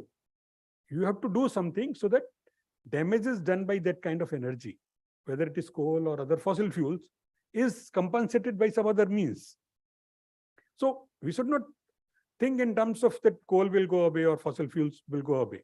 And in fact, projections world over, including Indian projections, suggest that in volume terms, whether it is fossil fuels, oil or gas or coal, these will increase only in next 25 years. Volumes will almost double in case of oil and gas. Gas, in fact, it will be 5 times from current uses. Coal will also increase only. Share in the energy basket of country will reduce, but total will increase only. And increase means impact on climate will continue. So we have to find ways that how to compensate that. And that is about net zero. Net zero is not zero. It is net, plus and minus, and net should be zero. So that is all from me today. And that's very well put, extremely well put. And if we can now hear Professor Rao, he will speak on, I think, the urban part of this session. He's professor, School of Planning and Architecture. Unfortunately, he could not come, but he sent a recorded intervention from his side. Can we play Mr. Rao's video message? Good morning, friends. I think the topic chosen for this policy circle debate, sustainability in human settlements and habitat, I think is very topical and very, very important. Particularly now that we have the Sustainable Development Goals, I think we are now laying a lot of emphasis on sustainability of development. Whatever activities that we undertake, whether it is industrial development or educational development, general economic development, development of cities, development in any form for that matter, be it airports, seaports, railway stations, any kind of development, we are now trying to incorporate a very important component, and that is the component of sustainability. Because any development cannot happen in the present day time and age if it is not sustainable, because we would be consuming whatever limited resources that we have, and very soon we will find that these limited resources have exhausted and we have nothing left for the future generations. In addition to that, sustainability is also important, because if it is going to lead to global warming or pollution of our limited resources that we have, whether it is water or air, there again there is a problem, and that's not a sustainable way of undertaking development. This thinking was perhaps not there in the earlier days of the Industrial Revolution, but as we moved along in our civilizational conquest, if I may say so, we have realized that we need to incorporate this element of sustainability, particularly in the context of human settlements. I would restrict myself to human settlements. I think one of the key areas where we need to look at is safe, clean drinking water. Water is one area where historically also we have seen that settlements have come and settlements have gone away just because of the non-availability of adequate water. And as our cities keep growing larger and larger, it is slated that in the next 10 years, probably the Delhi NCR would become the largest urban agglomeration in the entire world, which means that all these people who are going to come and settle here, they all need to be provided with drinking water. not only drinking water, but water for a variety of other purposes for existence. So, what do we need to do in this particular context? While on the one hand, we see an excess of water in terms of sudden rains and so on account of climate warming, which is also very unsustainable. There is a lot of loss of life and property. But for basic drinking water, most of our urban agglomerations, most of our large cities, we are able to get water only for a few hours. We are forced to bring water from very long distances. So water security is going to be one very important area where we need to take stringent policy measures, regulatory measures, whatever it takes, so that we use water in a judicious manner. We use minimal amount of water, get the maximum amount of the limited water that we have, and also recycle water. A lot of water is actually wasted in our toilets and while bathing and washing and so on. So today technology has advanced and we have water recycling plants, water treatment plants, water reuse plants. So how do we ensure that these are all installed? We have missions of the government of India where we are trying to inculcate this sense of water security, and the government of India is funding through various projects, so various kinds of water infrastructure, so that you are able to recycle and reuse the limited water that is available. In the private sector also, it is being made mandatory. We now have what is called a green building, and green buildings have become very, very common. We have a very large number of green buildings today in the country.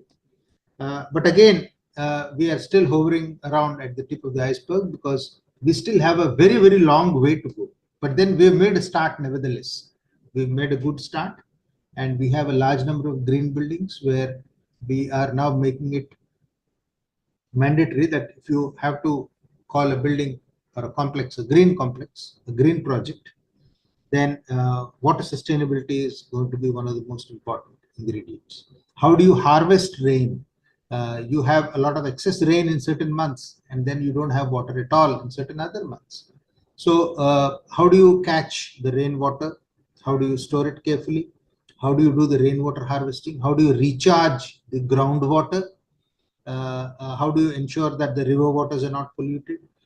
So it's a huge subject by itself: water security, water conservation, water recycling, water management in urban areas, and this is being done in a big way in our human settlements, in various housing projects and other projects as well.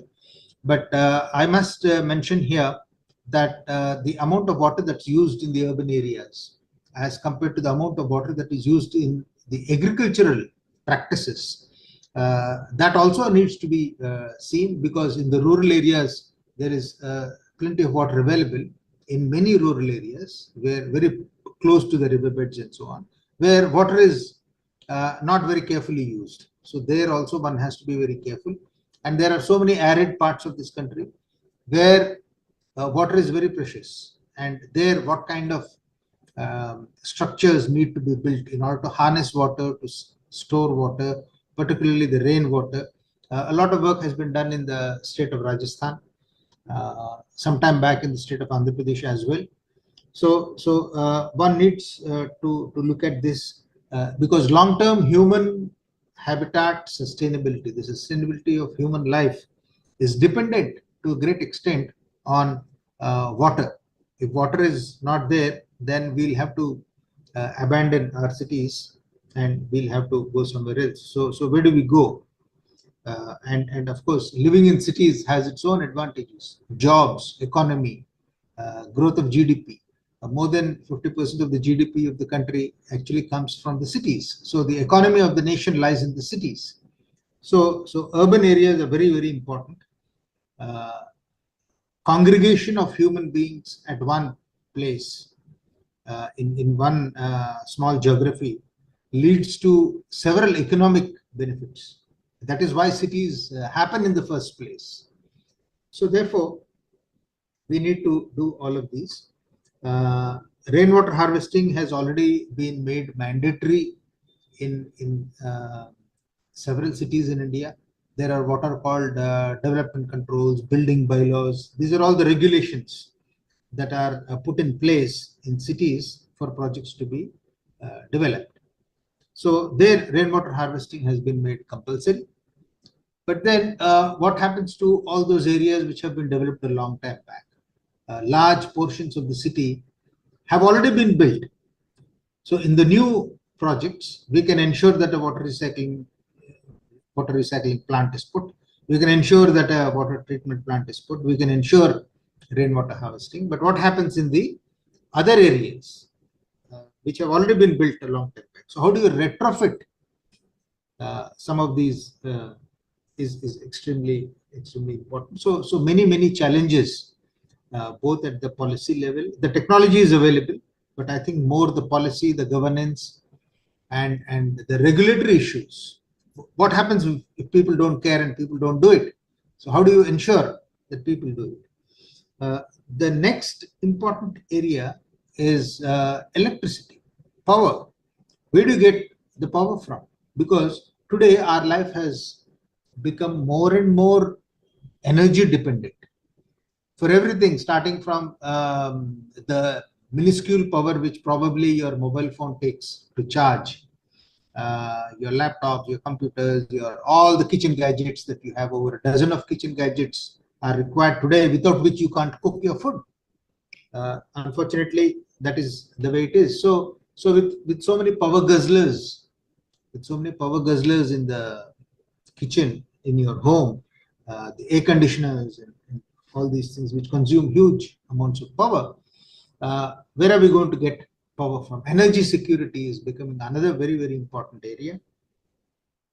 So we need to build, we need to either have buildings. There is a Bureau of Energy Efficiency which is closely working on ensuring that gadgets consume less power. There is an optimal utilization of the power that's available, more efficiency out of minimal power usage. But that apart, why are we becoming more and more dependent on so many gadgets? That is also something that we need to really think about. Building design, I think has a major role to play. In the earlier days, when we did not have all these air conditioning and other kinds of gadgets, buildings were designed in a different manner. Buildings were designed for the tropical climates where temperatures are very high. Buildings had thick walls, buildings had high ceilings, buildings had ventilators, buildings had appropriately sized windows on the northern walls as well as the southern walls, so as to limit the ingress of solar radiation and heat to the minimum possible extent, and at the same time also get in a lot of passive light. And that was how buildings were designed. That was how cities were designed. Orientation was a very prime concern in building design. Unfortunately, today we have thrown all these fundamental principles of city design and building design to the winds, and then we are now becoming more and more dependent upon more tube lights, more electricity, more air conditioning, and so on and so forth. And we've completely changed the way in which we build. And because of this, we are consuming unnecessarily enormous amounts of energy. And this energy is coming at certain cost to the environment. So therefore, it is again very important that appropriate sustainable building design needs to be put in place. There are so many other areas. Mobility, for instance. Earlier days, our cities were very compact and you could actually walk to work and all that kind of thing. Today, walk to work has only remained a slogan because you still have to travel long distances. And in the absence of an adequate, well spread out mass transportation network with a last mile connectivity, we are still forced to use motor cars or two-wheelers. And therefore, there again, there are challenges placed on the fossil fuels and so on and so forth. So in the realm of the city, in the realm of human settlements and habitat, sustainability measures need to be taken on a very large scale. There are so many ways in which you can do it.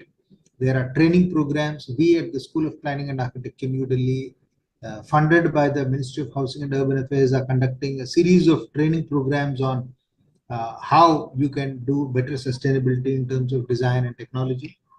The Ministry of Housing and Urban Affairs has created a model building bylaws, and they have been forcing all the state governments to please adopt them, and a large number of state governments have actually complied with the directions or with the request of the Ministry of Housing and Urban Affairs, and state governments have also modified their building bylaws. It is more or less mandatory now for governments to approve projects only if they are green projects. So there are incentives also given, additional FAR and so on. But I think the most important thing that is required is the change in attitude, the awareness. People have to become aware that this is for our common future. It's not just for my individual life as long as I live, but the future generations, which are very important.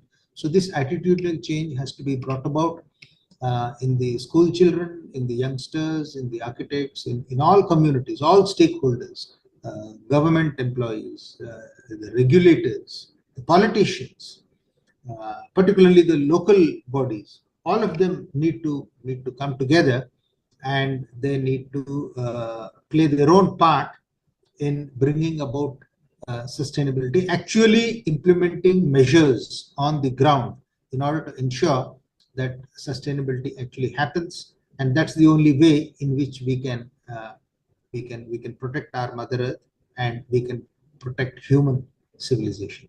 Thank you so much, Policy Circle, for giving me this opportunity. Thank you. Thank you. Yes, that's a very valid point. Green cities and green buildings is the way to go. In fact, there is very interesting policy initiatives which have been undertaken. There is also a lot of material available on the various government policy papers. The problem is the implementation, because as pointed out by our previous speaker, the issue is the future versus the past. Cities have already developed, therefore, there is a way that we can do that, and that is I can speak as somebody who knows the housing sector very well. Since construction industry in the urban areas contributes to 40% of the pollution, and we have a rapid growth of tier 2, tier 3 cities, it's very critical that over there green housing should be made mandatory. Tell me.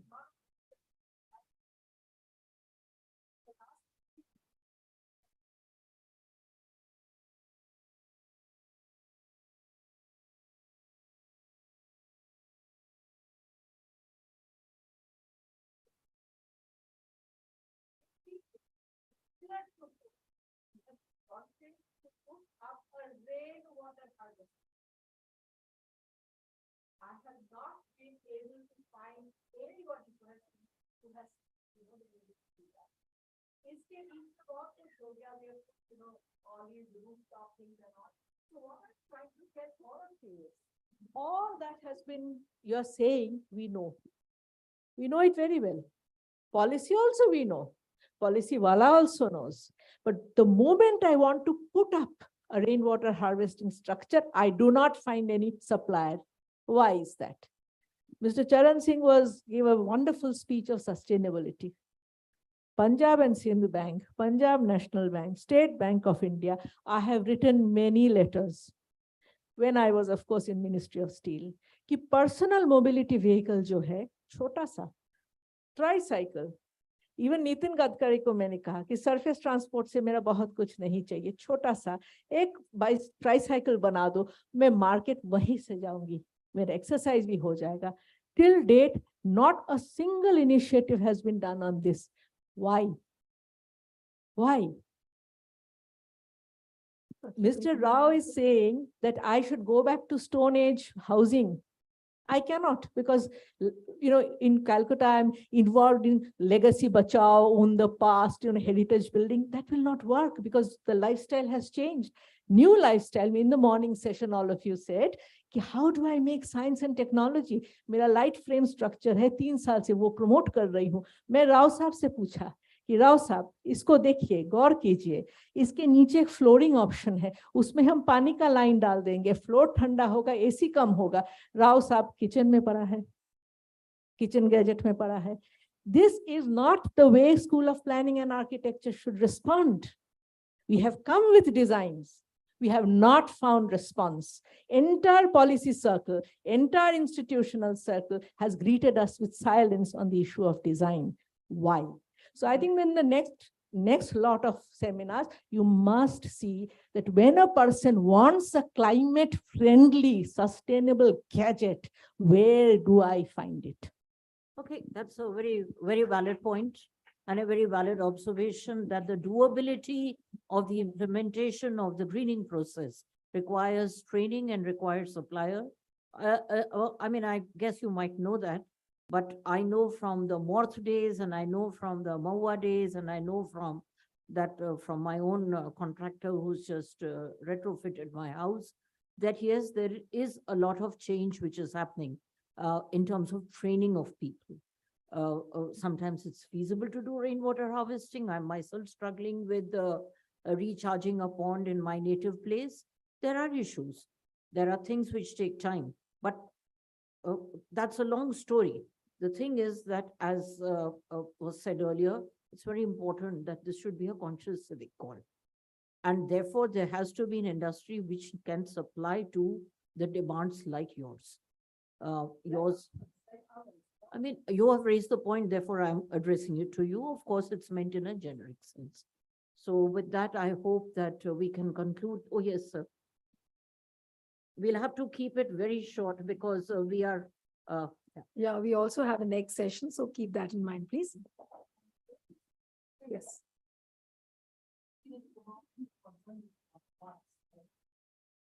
And when we talk about wants, whenever we make pollution is basically a function of wants backed by money. So unless we give a stop to our ever-ending wants, so pollution is never going to come down. Like today we are sitting here, and today we are consuming a huge lot of carbon with the AC pollution. At least a centralized AC is going on. So much of lights are on. So this could have been climate friendly. This is not the first time I am telling this in a climate seminar. In a similar seminar, I raised a similar point that all the climate friendly seminar occurred in the same place. I come from a very place called Vishavarati. So Vishavarati means, if you read in the classes of Pathabhavana, you will find that how Rabindranath used to promote a sustainable environment while teaching. So your point is, you are aware we are getting different type of bulbs. Look, what we are talking is something which is very important, but it's also very philosophical. No, basically, can I please complete? Just a minute. Yeah. We are selling, basically we are creating a new market through a new colonialism. We should understand that. Okay, that's a good valid This point. is a narrative which we are creating since Rachel Spring's book from 1972. Yes, one request to the audience. Just keep your questions very, very short. We already have guests who are waiting outside for the next session. So I think Make it very brief. We'll close this session Yes, now. I'm Thank you so much. sorry, but we'll have to really close this session. Thank you so much, Dakshita, Pankaj Sharma, Iqbal Hasnain. It was really wonderful having you on this session. And one would just say, after listening to all our esteemed panelists, that there are sustainable challenges when it comes to building sustainable cities and habitats. Now, without wasting any more time, because we are already running late, we have a next session, which is of course going to be an informal session, the fireside chat.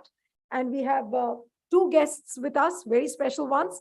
Anmol Singh Jaggi, who's the co-founder and CEO Blue Smart. He's a serial entrepreneur, the man who has been trying to break the duopoly of Ola, Uber in the cab hailing market with Blue Smart. Yes, Anmol Jaggi, We welcome you to this fireside chat. Please come on the stage.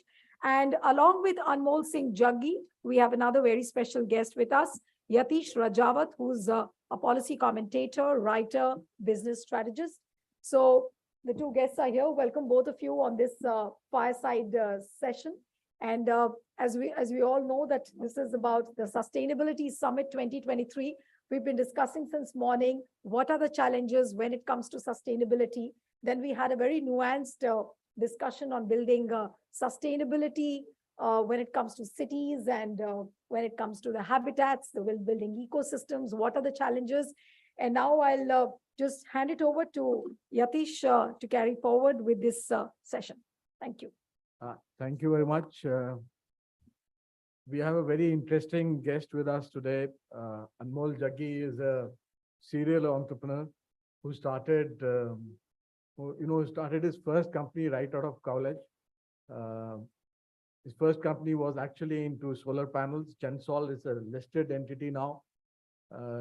He has, I think, 8 or 9 different companies that he has started over the last 13, 14 years. The most visible of them is, of course, Blue Smart, which you see on his shirt also. And for those of you who have not tried the Blue, it's a cab service, much like Ola and Uber, but very different than Ola and Uber in the sense that it has a totally electric fleet.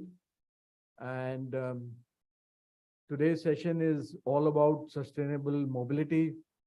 So it is good to have somebody like Anmol talking to us about it, because traditionally, whenever we have looked at transportation or mobility, we've seen 2 things: pollution and more pollution. But in some ways, the EV movement, which is, is now not just a trend, but a well-established industry or sector, shows us that it is possible to change the transportation trajectory. So on that note, Anmol, I wanted to, first of all, ask you about how does your different companies, Gensol, which is into solar panels, Blue, which is into EV, what is the trend or what is the thread connecting these two so-called disparate industries? Yep. So as an introduction, thank you, Yatish. Thank you for inviting us. Thank you for inviting me. And the whole idea is that being a serial entrepreneur, as entrepreneurs, we are always looking out for opportunities. Only difference in how I have tried to build businesses is that we want all business to be in the clean and green space.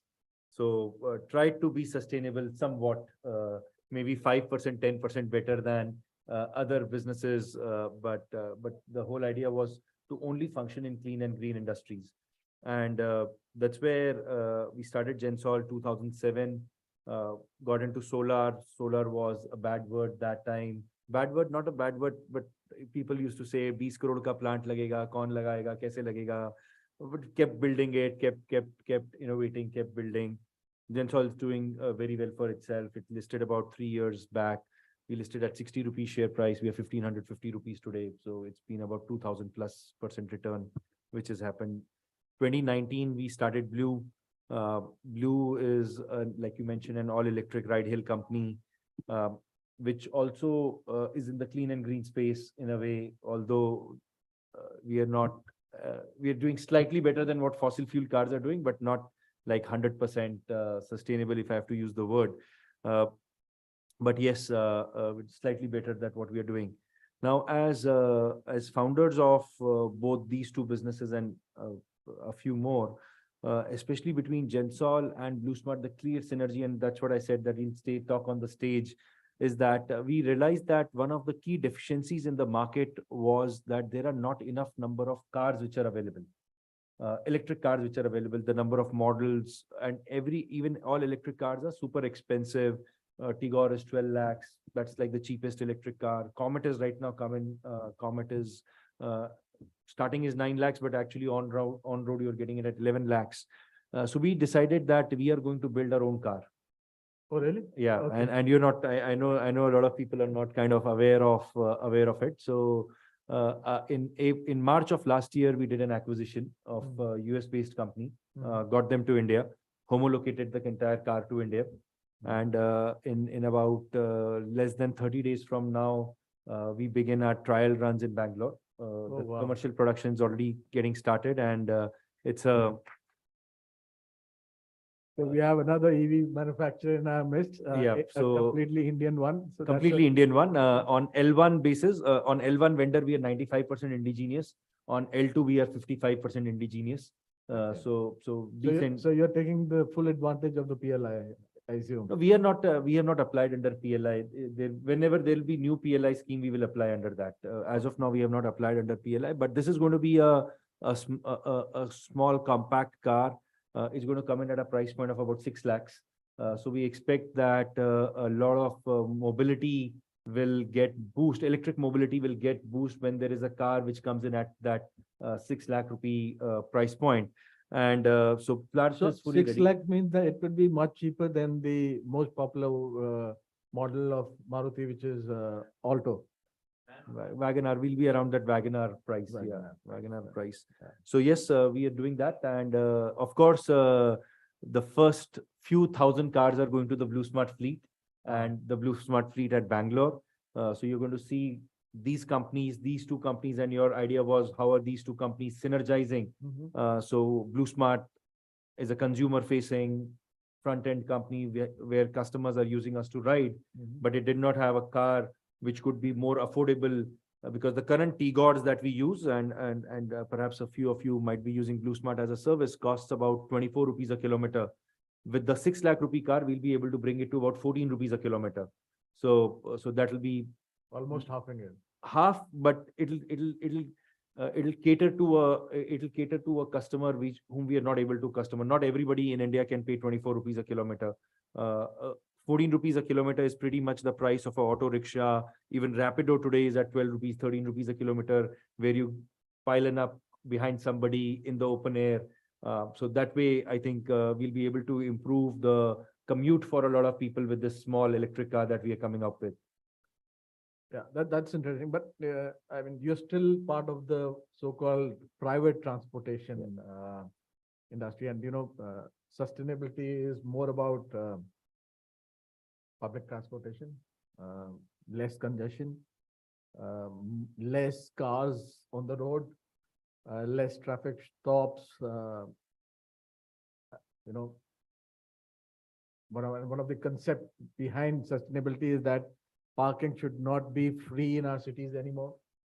So how does this kind of syncs up with your endeavor to create a sustainable business? Sir, so there are my personal ambitions and there are corporate ambitions, which I can say Gensol Blue Smart ambitions. I would really wish that the public transport in India is at its best. Everybody uses the metro and reaches to conference or to office or to whatever they have to reach, or uses a bus, public transport. In fact, it's said that a country is rich when its public transport is used by people and not if there are many cars on the road. So I would really wish for India to be there.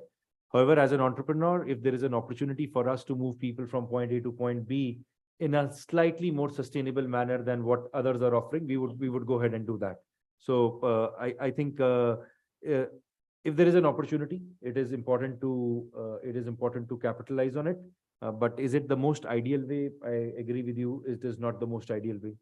So one of the issues which the EV industry tackles or is faced with is the range anxiety and the fact that there are not enough charging points. So that is the infrastructure part of the sector, which is kind of the ICE industry says is preventing its growth.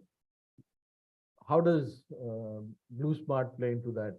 No, I think the biggest impediment for growth of Blue Smart is charging infrastructure. We at Blue Smart have created extremely large charging hubs. Each hub can charge between 100 and 150 cars in parallel. These are public hubs or these Yeah, are so private hubs? as we speak, they are all private, but in about, we have recently released what we call as a Blue Charge app.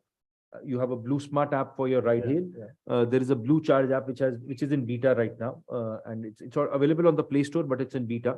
And we will be making it public very soon. In fact, we'll be integrating the Blue Smart app with the Blue Charge app, and you can also ride as well as charge your car using the same app.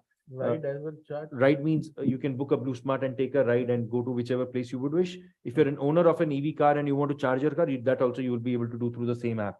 So two purposes the same app will have, and we are going to open it up. In fact, if you look at Delhi government statistics, close to 60% of all charging stations developed in the city of Delhi is Blue Smart. Is it? Okay. And what are your plans of increasing this charging? Every day. So for us, we are adding fleet at the rate of about 20 cars a day. And when we add fleet, for every 4 cars, we need a fast charging station. So basically we add about 5 fast chargers every day. No, we step it down. We need normal 3-phase power for it, but we step down from 33 or 11, whatever is available. And these fast charging is basically it's a 26 kilowatt hour battery, so it charges between 0 to 26 kilowatt hour in 80 minutes. 80, yeah.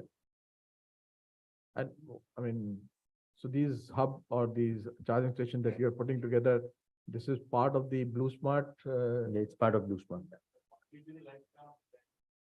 So batteries, we have been running electric cars now from 2019, pre-COVID. We started running electric cars.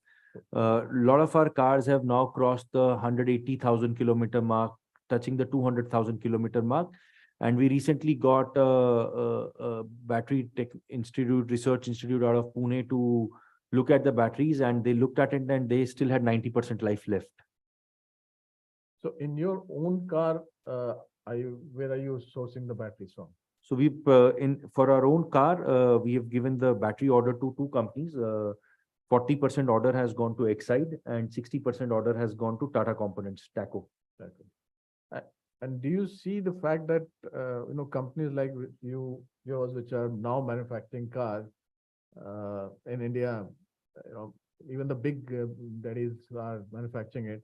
Where do you see the policy challenge in the supply chain, in procurement of materials, or procurement of the cell itself, or in the procurement of the rare earth metals?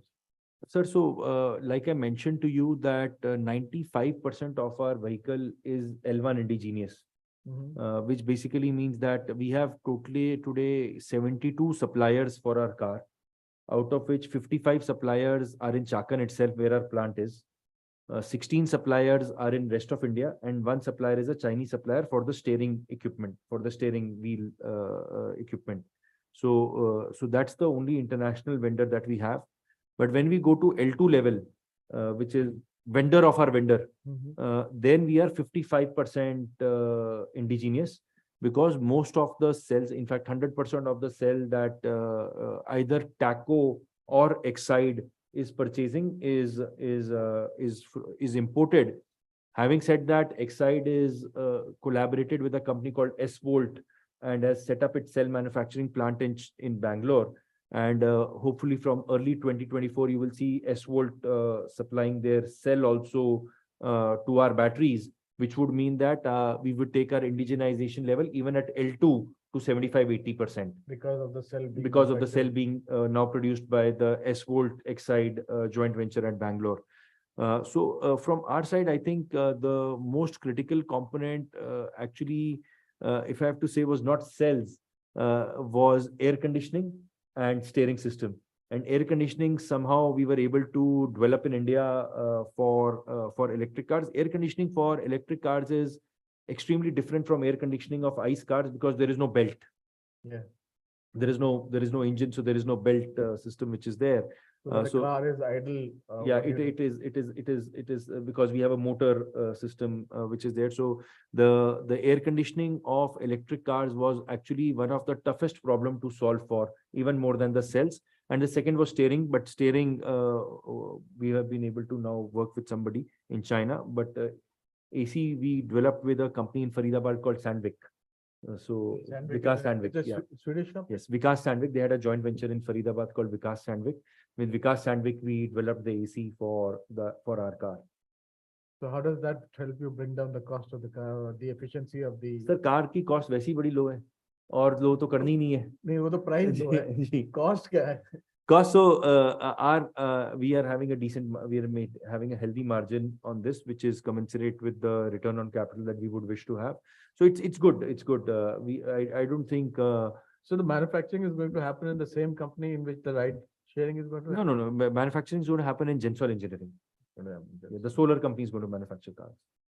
Okay. Yeah. So the value is going to reside there. The value around Yes. But the brand of the car would be blue or? No, the brand of the car will be unveiled very soon. Astha sits there. Astha manages communication. She will decide when the brand launches.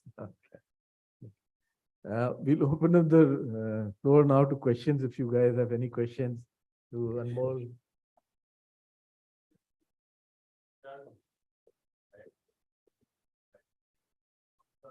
So driver partners are free to charge anywhere, but generally speaking, in our own driver app, there is a driver app also which the driver has. The driver is able to see which charger is available, where it is available. They can pre-book a charger. Even the algorithm is able to pre-book a charger itself. So there is a lot of convenience for driver partner if they use the Blue Charge infrastructure. So for internal consumption, of course, for driver partners, it's free of cost because they are driving for Blue. For customers, we will try to launch it in the sub 15 rupees a kilowatt hour. Sub 50. So in terms of time, you're saying it takes 80 minutes to charge your car. So if it's a similar Tiger which rolls in, how much? It will be like 25 if let's say your car is almost at zero and you have to charge 0 to 125 kilowatt hour. 25 kilowatt hour into 15 rupees, it will be about 375 rupees. And in that 375 kilometers, you will be able 375 rupees, you will be able to get 210 kilometers of range. So it will work out for you about 1.5 rupee a kilometer. See, cost of the battery today for automobile is about close to $250 a kilowatt hour.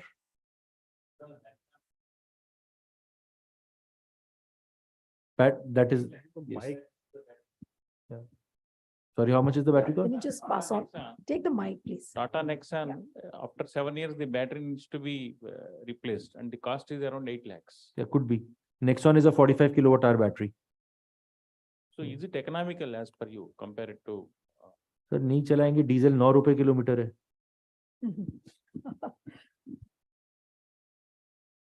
Any more questions? Yeah, Mr. Jaggi, Yes. who will take responsibility or disposal of the battery? Very good question, sir. So as a very responsible company, we have already started investing in recycling of batteries. As a Blue Smarts invested in a young startup called Batex Energies. They have their battery recycling plant ahead of Greater Noida. And we have already started recycling, not of Blue Smart batteries, but of other batteries which are coming in the ecosystem from the mobile phones, from computers, etc. We have already started recycling those batteries. And we are very confident that any battery which comes out of Blue Smart cars will go to the Batex plant for recycling. So we don't have any lead content.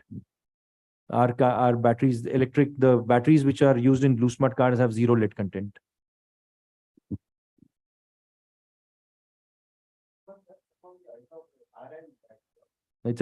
So if you look at the battery that we are using at Blue Smart is a compound called lithium iron phosphate, LiFPO4. So LiFPO4. So we are already using iron batteries, iron and phosphate. Yeah. Anmol, while you all are working extensively on the battery side, Yatish did ask about the policy issues which you are facing. So one of the key things is that while batteries are coming, but still they need power. And still we are dependent a lot on, finally, I mean, the fossil fuel or the hydro, and considering what India is also going through across the world in terms of the challenges. So how you all are, like being a responsible company, how you are foreseeing that what's going to happen when the power situation is going to get worse? Sir, so I think both from an economical economic perspective and from a emissions perspective, Blue Smart is going 100% green. We are collaborated with two of the largest solar power producers in the country. Our current consumption is about, the current fleet is about 50 megawatt a day. So we consume about 50 megawatt of power. And our aim is that as we keep Blue Smart's going to double its fleet every 6 months.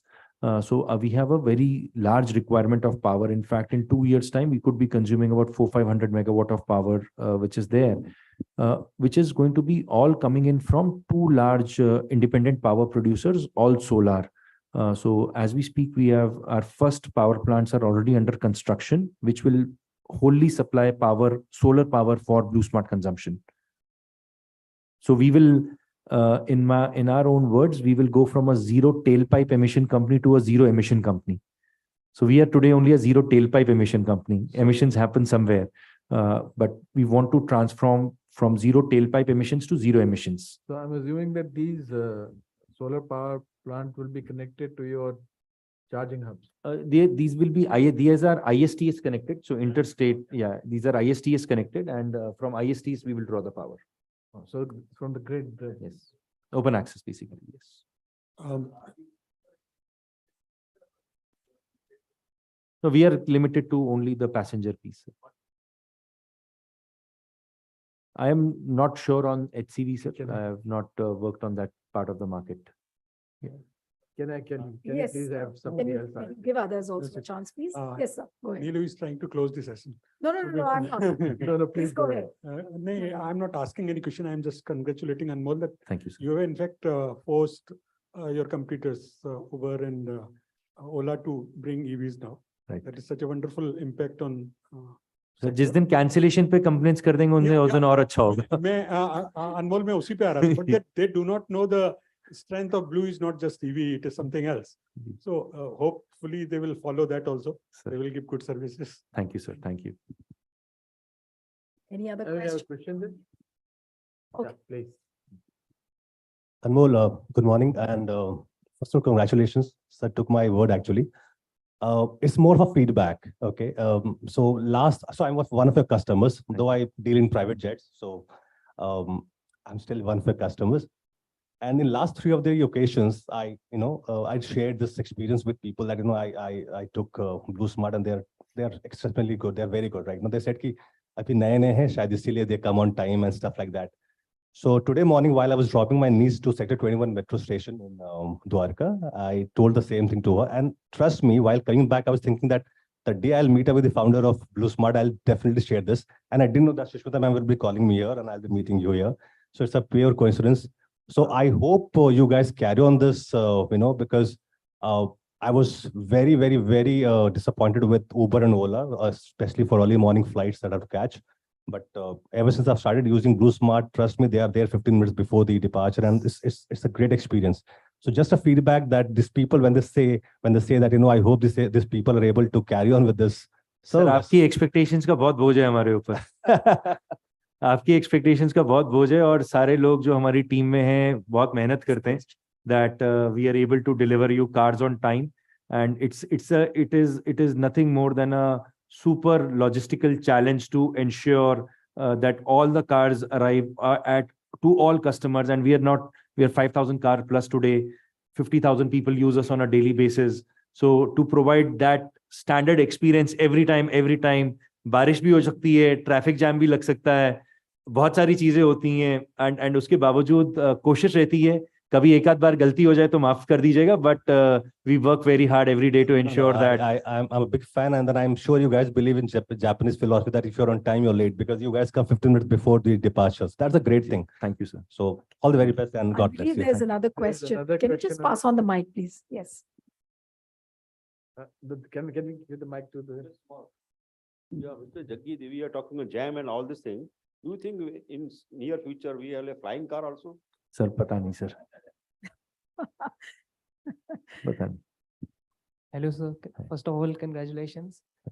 Sir, my question is that in the start, you rightly told that like EVs won't be like 100% sustainable.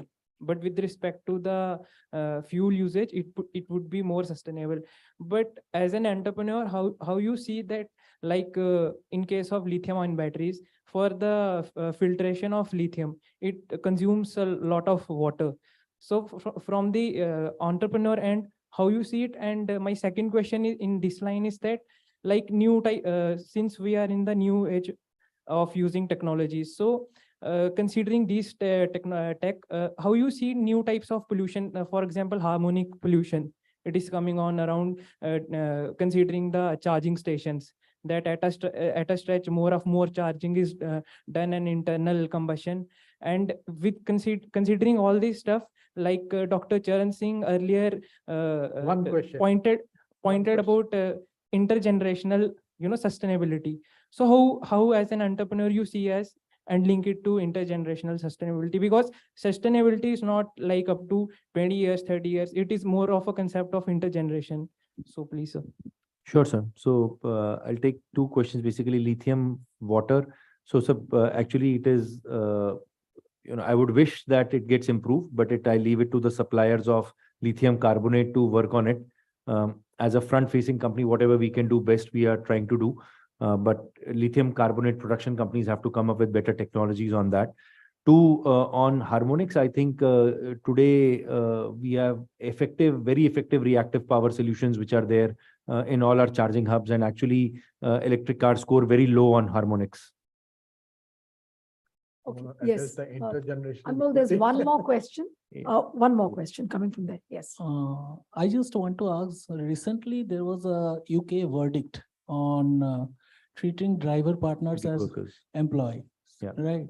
So how do you consider that? Because it's seen that, they are very much exploited in Ola and Uber. So तभी तो Blue Smart exist करता है. Okay. That's because see, in fact, I would wish to share with you that the reason why our customers are happy is because our driver partners are happy. I don't drive the car, or our team doesn't drive the car. It's the 6, 7, 8,000 driver partners which drive the car. And only because the driver partners are well taken care of is how they take good care of the customers. So if tomorrow India were to do any law which UK government has passed for protection of gig workers, Blue Smart will not be affected. Right. Thank you, sir. Okay, so I think we are running short of time, so no more questions. Thank you, Anmol. Thank you so much. And before we wind up this session, what is one big headline you can give for the media? No, ma'am, Ma'am Astha is sitting here. She tells me, shut up. Okay, so shut up is the big headline. But anyways, loads of success to you, Anmol. Thank you so much. It was a wonderful session. I wish it was longer because I was really enjoying it. And as a TV journalist, I keep looking out for those big headlines and I was just wondering what to talk. But thank you so much. And at this sustainability summit, I would also wish you loads of sustainability as well. Thank you. Thank you, Yatish. It Thank was you, Yatish, sir. wonderful. Thanks a having lot. both Thank of you, everyone. And one request to the audience, now we break for the lunch. So please step out, have your lunch, and gather together again at 2 p.m. for the next session. Thank you.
Hi, this is Mukund here. Can you hear me and see me clearly?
Yeah, Mr. Mukund, you can hear us? You getting our audio? Yeah, I can hear you clearly. Are you able to hear me? Yeah, very clearly. Terrific. Should I also try screening my presentation once to make sure that is also visible? Sure. Just try it once. Just give me half a second. Yeah. It says host disabled participant screen sharing.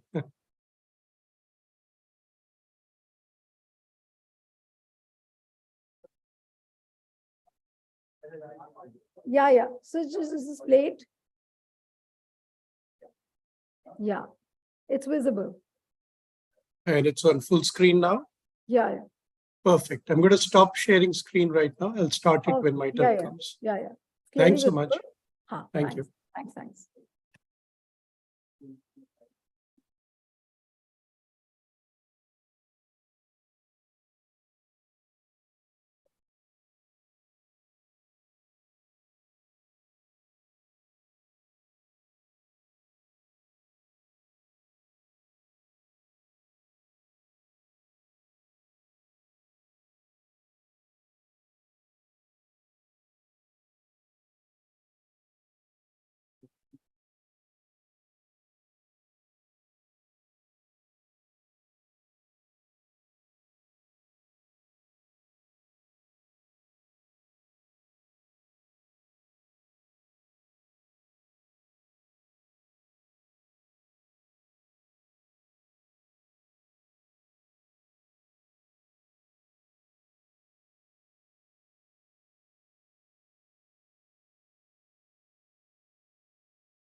Actually, we need plain water, not so cold. I'm saying it's quite cold, no? So.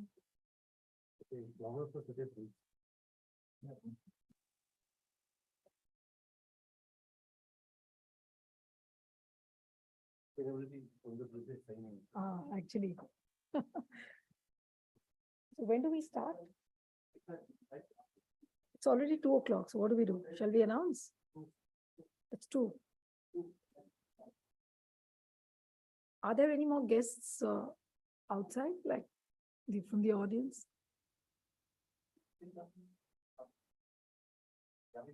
No, I'll call her. I'll call her. I'll call you.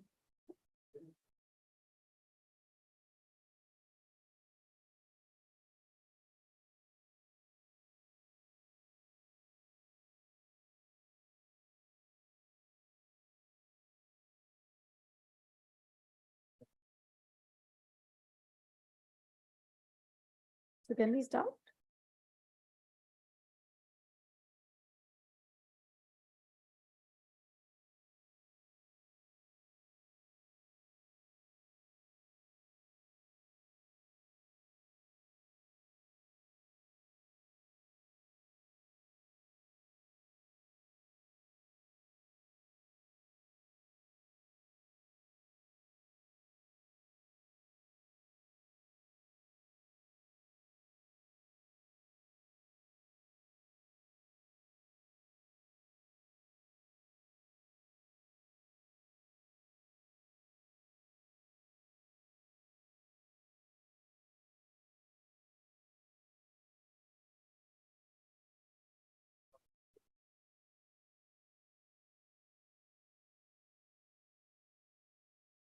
Anil, are there any more people who are going to join in the audience, or we start? Shall we? Okay. Okay. Good afternoon, ladies and gentlemen. Welcome again on the post-lunch session of India Sustainability Summit 2023. We've had a very interesting morning session with the inaugural session where Professor Charan Singh and so many other guests were there. And we also had a fireside chat with Anmol Jaggi, which was a very interesting session again. And if you look at the first half of the session, moreover, it has taken out the romanticism of sustainability, the idea of sustainability, and we've spoken about the realistic concepts of sustainability, how we evolve sustainability, how we apply it in practical terms, whether it is the development of cities, whether it's the development of habitats, whether it's the development of ecosystems. So all that has been talked about. And as a morning guest was saying, that sustainability is an intergenerational product and it needs a very nuanced approach. We've already spoken in the morning about the sustainability in cities and industries, energy systems. Now, the post-lunch session is going to talk about, is industry serious about sustainability? And of course, the focus will be on the industry. And to chair this session, I call upon Yamini Agarwal. She is the director of Bharati Vidyapeeth and a very well-known educator of the country. Give her a round of applause, please. Yamini, welcome on this India Sustainability Summit of 2023.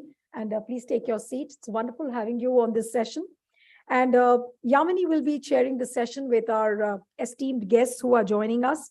Let me introduce Mr. Mukund Rajan, who is joining us online, and due to some reasons he couldn't travel. And let me inform the audience a little about Dr. Mukund Rajan.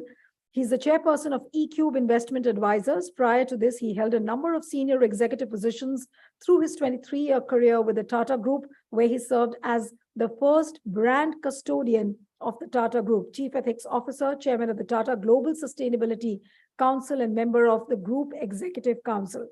Dr. Rajan serves as the chairperson of the Environment and Climate Change Committee of FICCI and is a member of the ESG Advisory Committee constituted by SEBI. So, Mr. Rajan, it's wonderful to have you on this Sustainability Summit. It's a real pleasure. Thank you so much. Along with Mr. Mukund Rajan, we also have Mr. P.S. Moni, who is the Executive Director in Indian Oil. I call upon you on the stage, sir. Thank you so much. He's heading the Sustainable Development of Marketing Division, and he would be speaking on the activities undertaken by the Indian Oil. Thank you, sir, so much for joining us. And we also have a third guest, and let me introduce him too. And I call upon Mr. Lloyd Mathias, who is an angel investor and business strategist. Thank you so much, sir, for joining on this session. Mr. Mathias invests in early stage companies in the areas of AI, consumer tech, data analytics, and digital technology. Lloyd is on the boards of many companies as an independent director. He was the Asia marketing head for HP's computer business. In previous corporate roles, he was country director for Motorola and executive VP marketing and category director for PepsiCo India and South Asia. Lloyd has also been the chairman of MRUC, the publishers of the Indian Readership Survey, and was named among the world's top 15 marketers in 2009 by International List magazine. So thank you so much. And I'll hand over the session now to Yamini. Over to you. Thank you so much. A very warm welcome to everyone to the afternoon session after the lunch.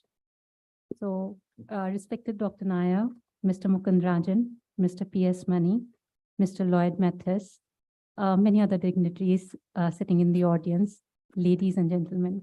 It is a pleasure for me to be a part of a very important discussion, which has been today put on in terms of, is industry really serious about sustainability? Well, when we talk about the industry, it is often a time that we look at it with skepticism. Why? Because we do believe that it may not be working towards certain goals, which may be more society-oriented or more towards the development of the world or the nation. Well, I do believe that when we talk about industry, it is one of the key components and the vital components in the country, which promises lives and livelihoods to people. It is the industry which determines as to how much would be the output of an economy. It is the industry that we rely upon, even in the most uncertain times, like the COVID, where people fear for their life, that they actually produce something like the vaccination, which many people think would never come. Industry has its own norms, and one of the important norms is that it needs to survive. Another important norm is that people need to survive. When we talk about sustainability, we always talk about the inter and intra-generational gaps that are there in terms of the resources, what we promise to our future kids.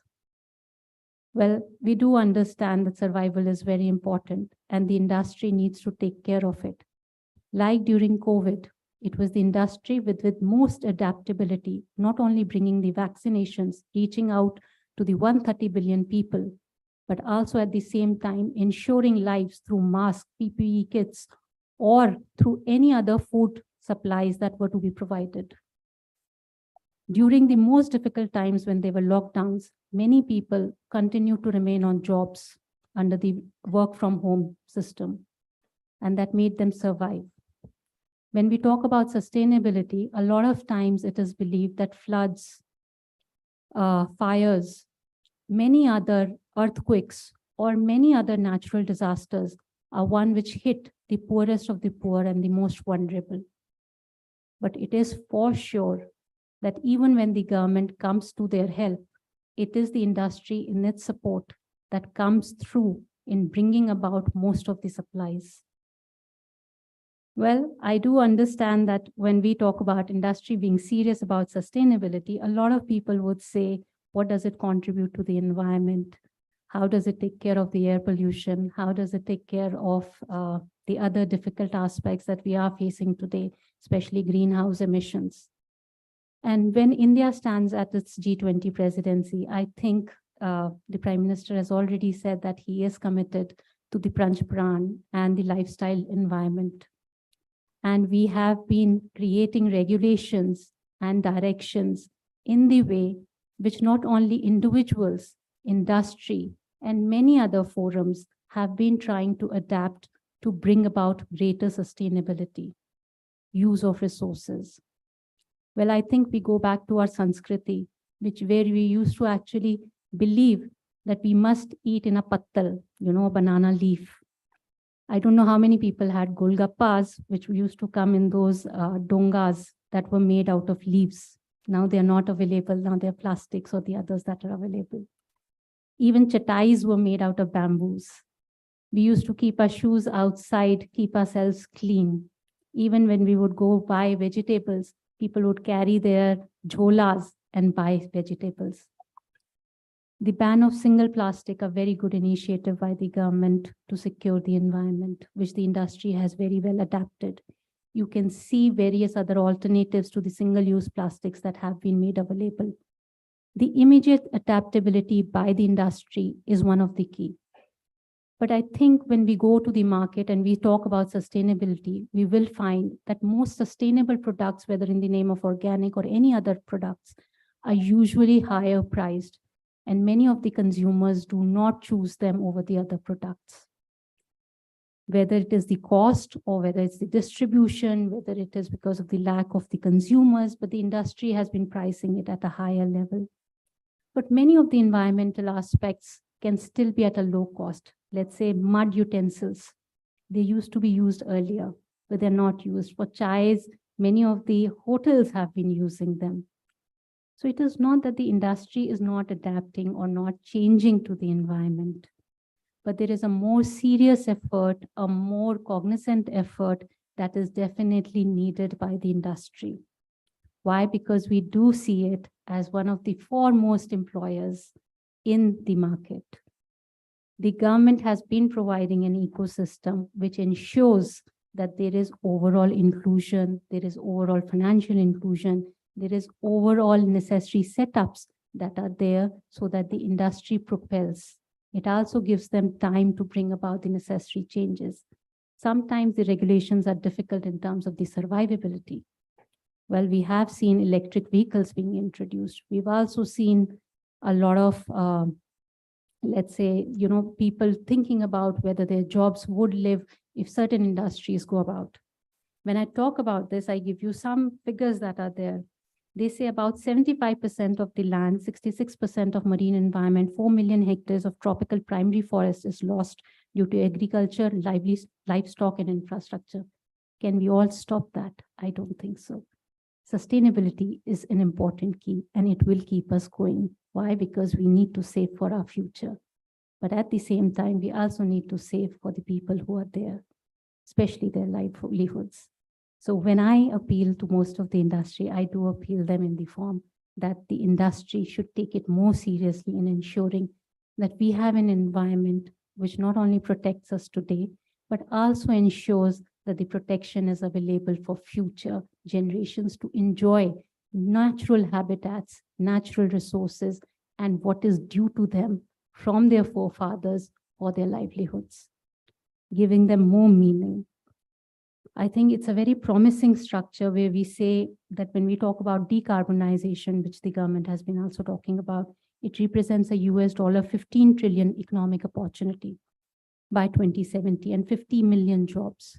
So it's not that the entire structure of sustainability does not have has only costs to offer to the industry, and which the industry must look at very specifically.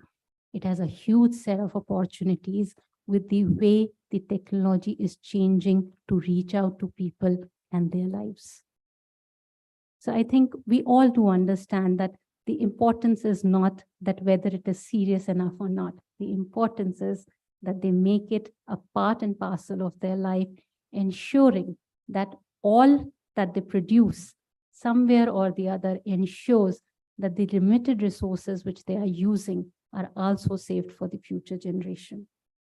With this, I think we would want to hear from the other speakers as to how do they feel about the industry and how do they feel what is sustainability for them and what actions should they take. So I invite Mr. Mukund Rajan first to speak on that. Thank you so much. I have a presentation, so I'm going to try and get it on screen. Just give me a moment.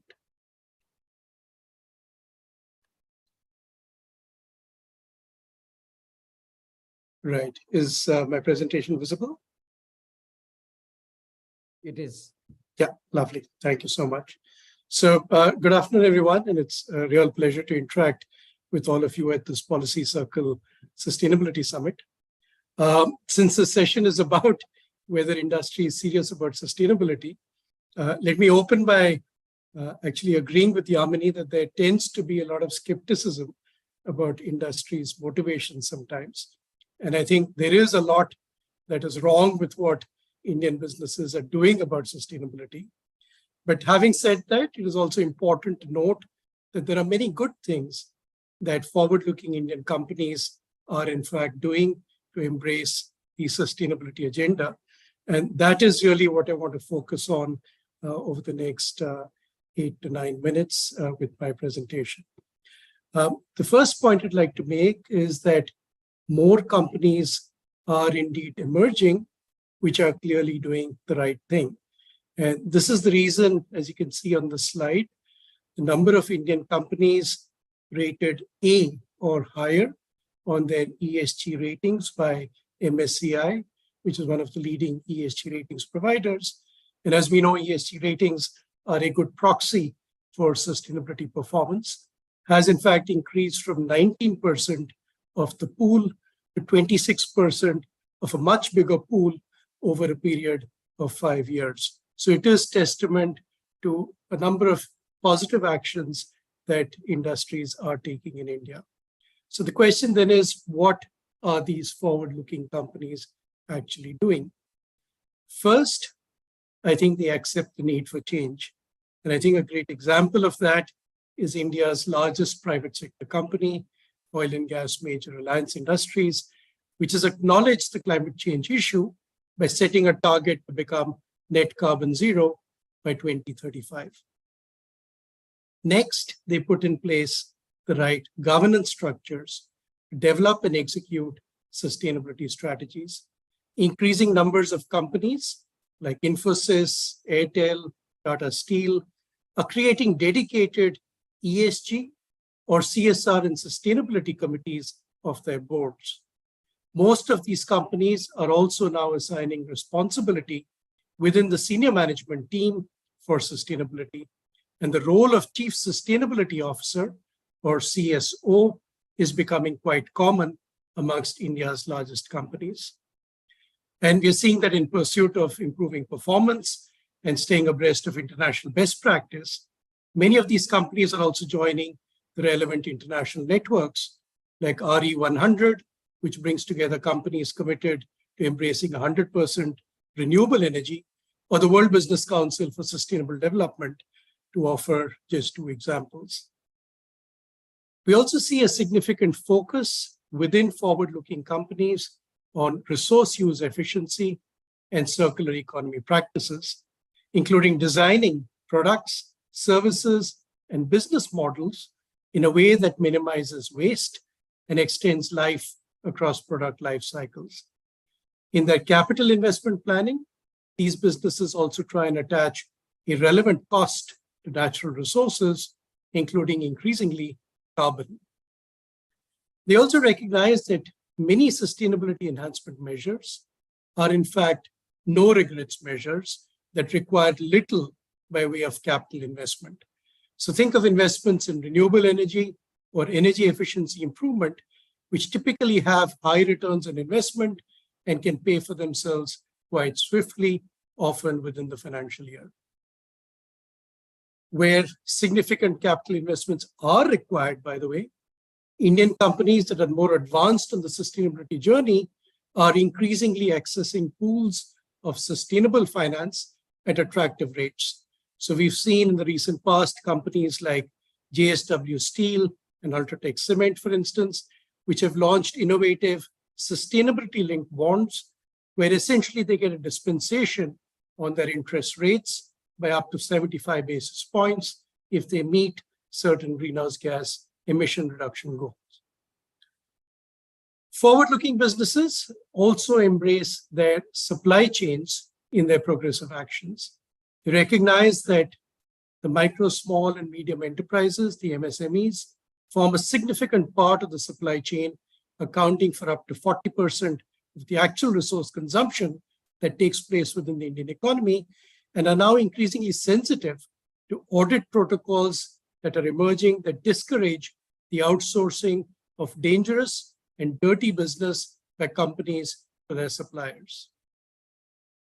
We find forward-looking companies constantly innovating and pivoting their business models to find competitive advantage. So for instance, when Tata Power found itself at the receiving end of portfolio decarbonization initiatives by some of its major investors, it in fact chose to pivot away from coal-fired thermal power towards renewable energy, and is today one of the largest renewable energy providers in India.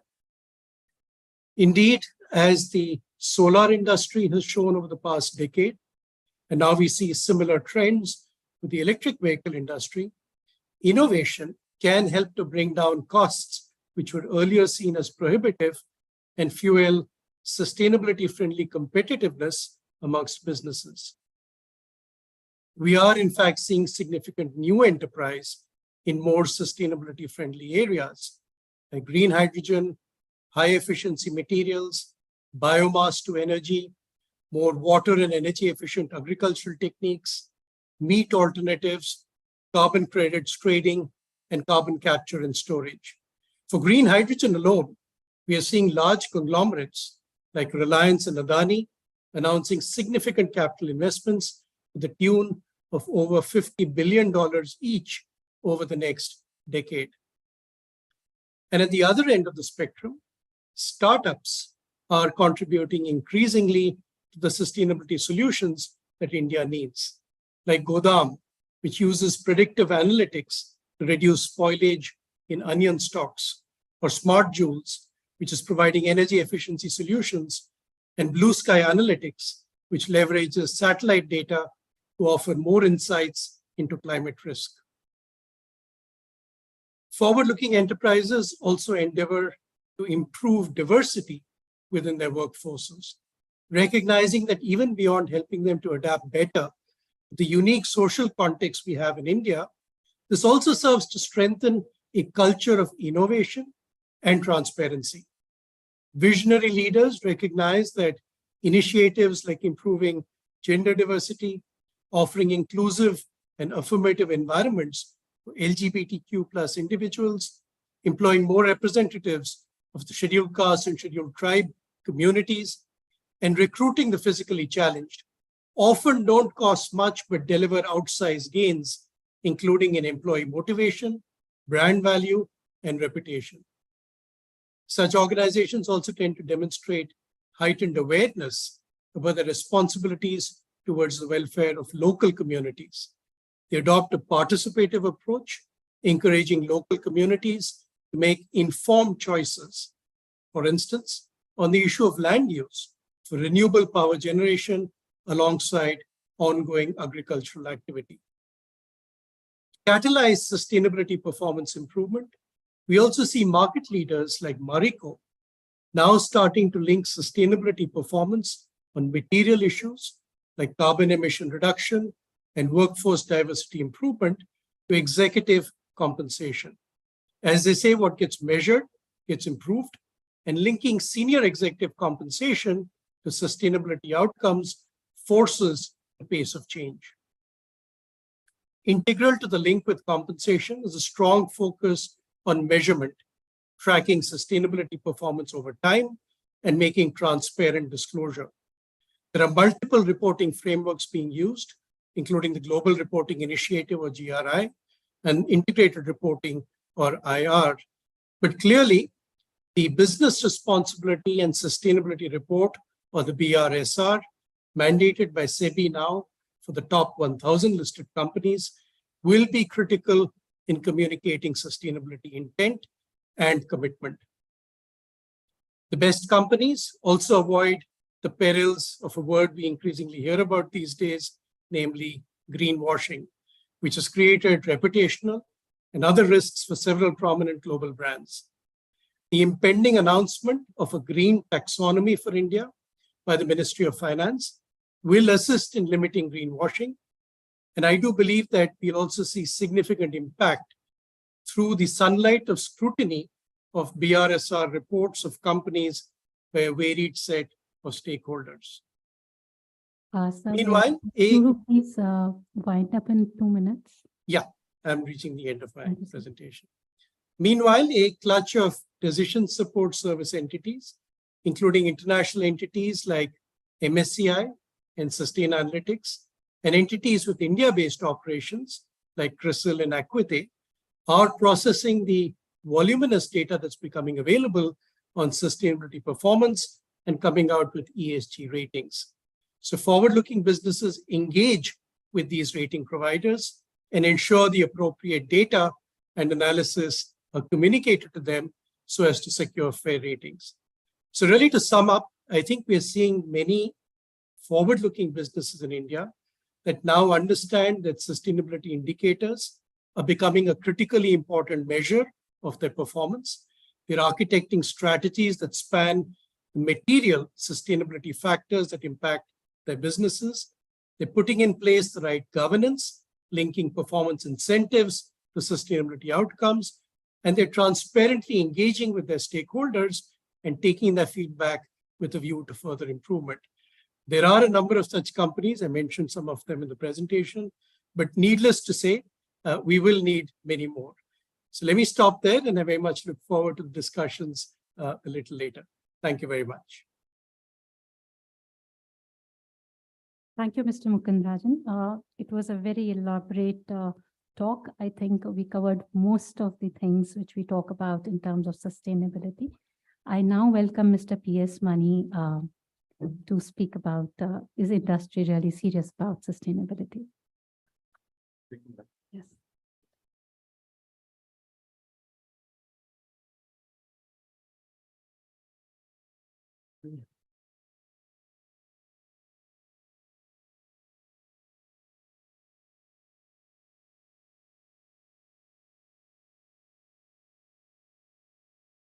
Good afternoon, everyone.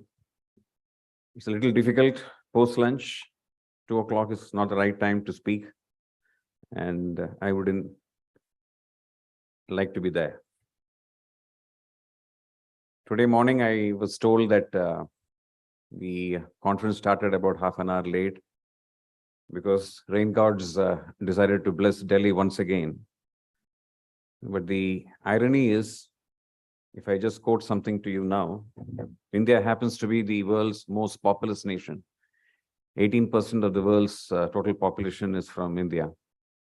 And people say that you have got only 4% of the world's resources. And scary scenarios are just put in saying that possibly 40% of Indians will not get potable water by 2050. And then it rains. And then we are held up. Streets are clogged. Tragedy is only 8% of the rainwater is utilized in India. This is truly a blessed country, blessed with abundance. The problem in this country is basically we have good degrees today in India, but we lack the ancient wisdom. So before I get into what Indian Oil does, or just to give you an outlier about what Indian Oil does, because the time is about 10 minutes. If you look at South, from where I come from, and if you look at the major temples there, in front of every temple, there will be a pond.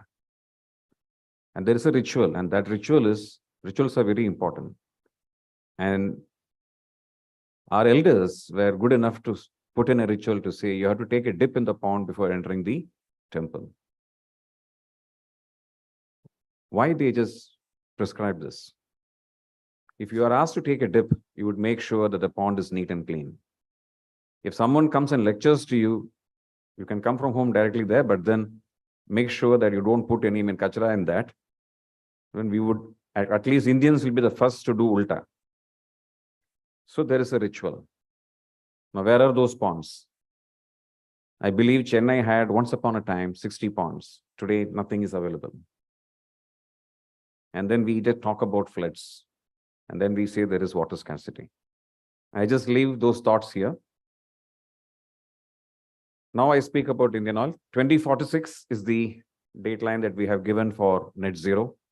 I come from marketing division, and for my division, it is 2031.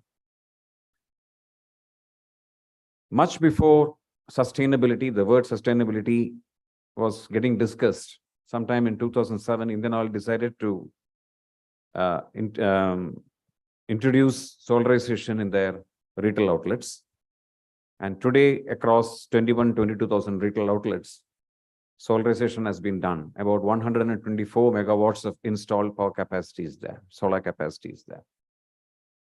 I'm just highlighting a few things. There are a lot many to be said. You look at the renewable energy portfolio of Indian Oil. Today, it is at 240 megawatts. We plan to hike it about 5 gigawatts by 2046. When you talk about water management, we consume about 104 billion liters of water per annum. But 32% of that is basically wastewater, which is recycled. Then, when you look at the waste which is just generated and how it is treated and it is disposed, 91% of the waste are moved away from landfills. The wastewater recycling that we do, that is more than 90%. The national average today, as far as wastewater is concerned, is 1/3 of that. When we talk about ESG, we talk about a lot of inclusivity. So let me share certain statistics pertaining to that as well. For educating the girl child and to provide opportunities to girl children, we have a beautiful program called Vidusha. This is for girls from socially and economically backward sections to be helped out. And they are given special coachings wherein, happy to share, about 45 girls got admission to IITs and NITs the year before last. For lady employees, again, something which is very unique, which we introduced last year.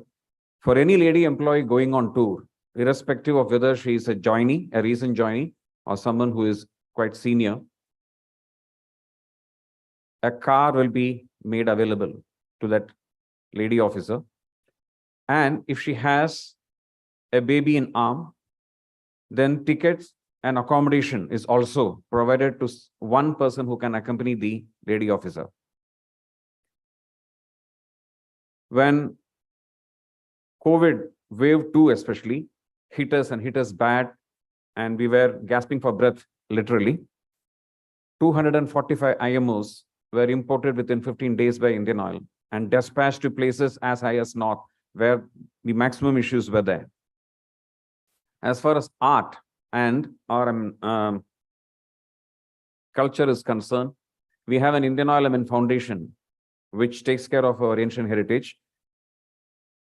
And during this COVID entire phase, the foot soldiers of Indian Oil, that is the pump attendants whom you see, the delivery boys of LPG whom you see, the truck drivers whom you see, we introduce insurance for them to just take care of their health. And in case if there is an unfortunate death, then we also just came up with a compensation for their family.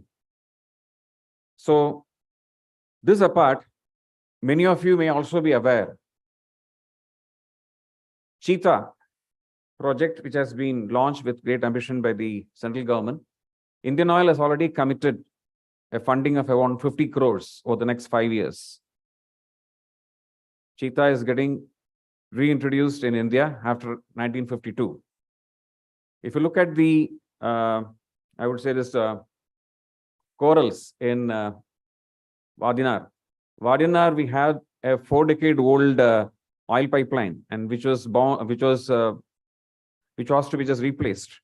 And we realized that those corals which are there would get destroyed.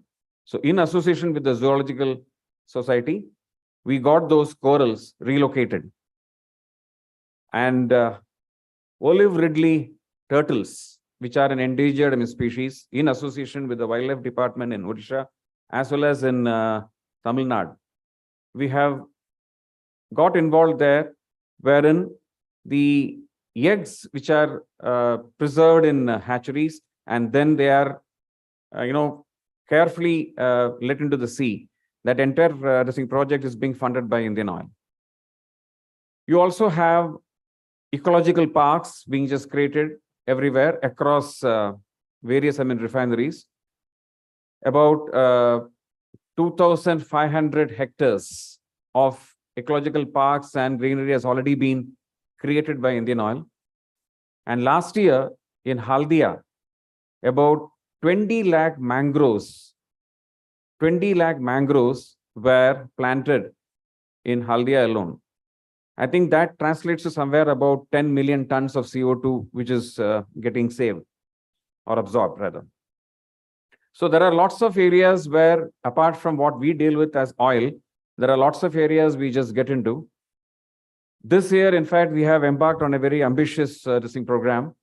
We are in my division, marketing division, wherein in each of our locations which are there across India, rainwater harvesting, wherein we are aiming to have absorption of at least 150 million kiloliters of water being absorbed from our locations alone. That's a very ambitious target, but that is something which is doable.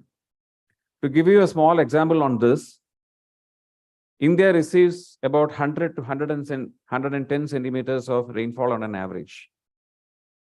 And you look across, and if you were to name one city in India where you will say, when you just name that city, people will immediately say, "Arey yaar, pani ka to wahan par dikkat bahut hota hai." The name of one such city which will just come to mind immediately is Chennai. People in Chennai itself, they will say that pani ka bahut yahan par dikkat hota hai.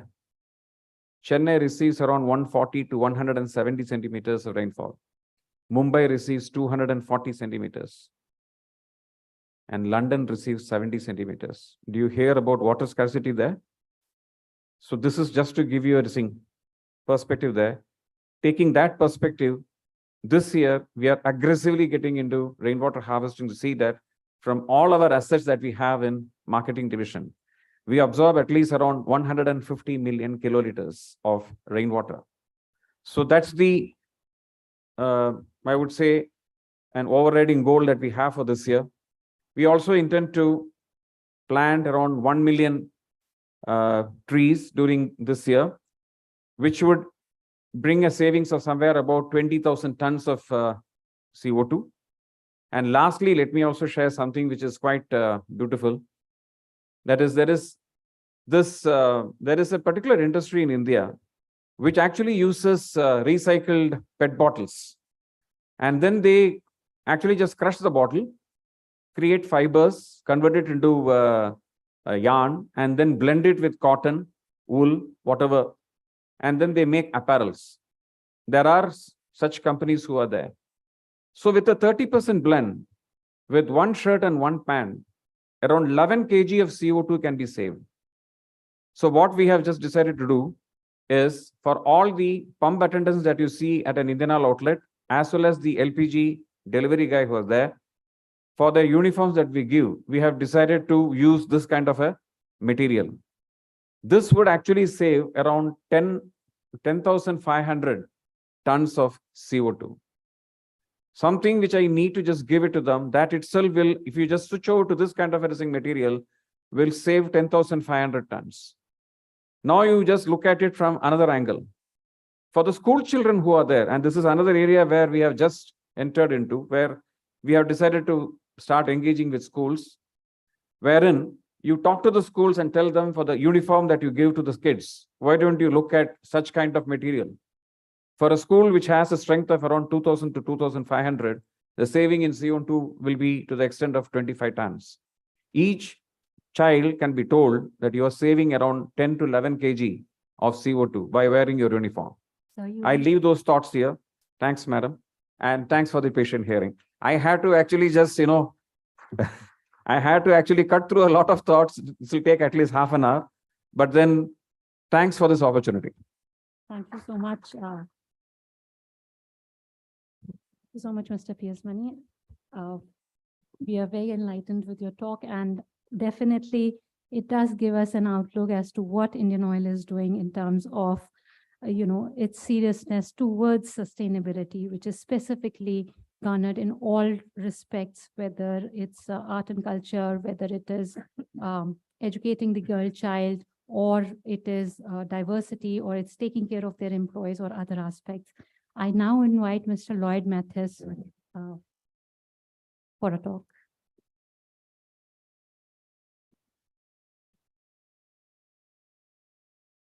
Thank you, Dr. Agarwal, and thanks, Dr. Mukund and Mr. Moni for that presentation. What I'll try and do is, just try and contextualize it across three parameters. One is why industry should be serious about sustainability. I think that's the core reason, let's say, why we are all here. And two is how does one really understand whether a company or a business is really serious about sustainability in the first place. And then outline a few steps in the companies that I'm directly involved with. What are the things that they need to do to really get to being a more sustainable organization? Why should industry be serious about sustainability? I think, it's to my mind a moot question, right? Is it really an option, right? I think we all recognize the damage that has been done to the environment. We kind of see the impact of it close at hand. Most of us who are in Delhi, we've literally seen it over the last fortnight. I think it's clearly at some level a moot question. Is it really a choice, right? I think that's the first thing we need to recognize. I think the second important point really is that young people and consumers, but especially the young, are recognizing that the planet is not in great shape, right? This is not the way, this is not the kind of planet we'd like to bequeath to our children and grandchildren and so on. And clearly they're demanding a lot more accountability from businesses and from products that they buy, right? And one sees it more among what is called Gen Z, the younger ones, even the younger millennials, possibly a little more than older people, because they suddenly realize that they're inheriting a world that's really not what it should be. So I think at some level, there's a certain pressure point on that. I think third, there is a large scale public awareness right now. Right? At one time, this was a fringe topic, talking about ESG, about sustainability. I think relatively, there were little addendum points to important meetings. I think today, the fact that we're having a conclave, a summit on the subject, and the fact that businesses around the world are taking this far more seriously, I think really implies that there is a lot of public awareness of this. And I think the last, if one looks at it, is really the change in the overall culture. Right, the world's #1 private equity fund, Blackstone, about 4 years back said that they would not invest in a company that was not sincerely believing in sustainable practices. Right, this is far cry from a time when private equity companies were more mercenary. Their idea of investment was, how do I get my return? Right, profit at all cost. I think there's a realignment globally to recognize that the purpose of business is not only profit. A business doesn't exist only to return money to its shareholder. I think a business exists in a wider framework of stakeholders, and those stakeholders comprise shareholders, but they also comprise employees. They also comprise associates and vendors. and mostly they comprise the community, right? At the end of the day, if the business cannot support the community it exists in, it's questionable, right? So seriously, why industry should be serious about sustainability, to our mind, is really not a question to be asked. I think it's an imperative. I'll get down to the next aspect, which is how can we tell if a business is serious about sustainability? Dr. Rajan briefly touched upon the subject of greenwashing, the fact that lots of companies are embellishing their annual reports with a little supplement on CSR. The government progressively made it compulsory for any listed company to spend 2.5% of its post-tax profits on corporate social responsibility. So while companies have begun to do it, I think it's quite simple to really understand to what extent companies are really serious about some of these issues. And let me highlight some of the points, where it's easy to tell whether a company is serious about sustainability. I think the first thing is really to understand that a lot of businesses merely pick and choose the ethical practices that are convenient and expedient, right? So it's easy to believe and follow sustainability on issues where there's a proven business case, right?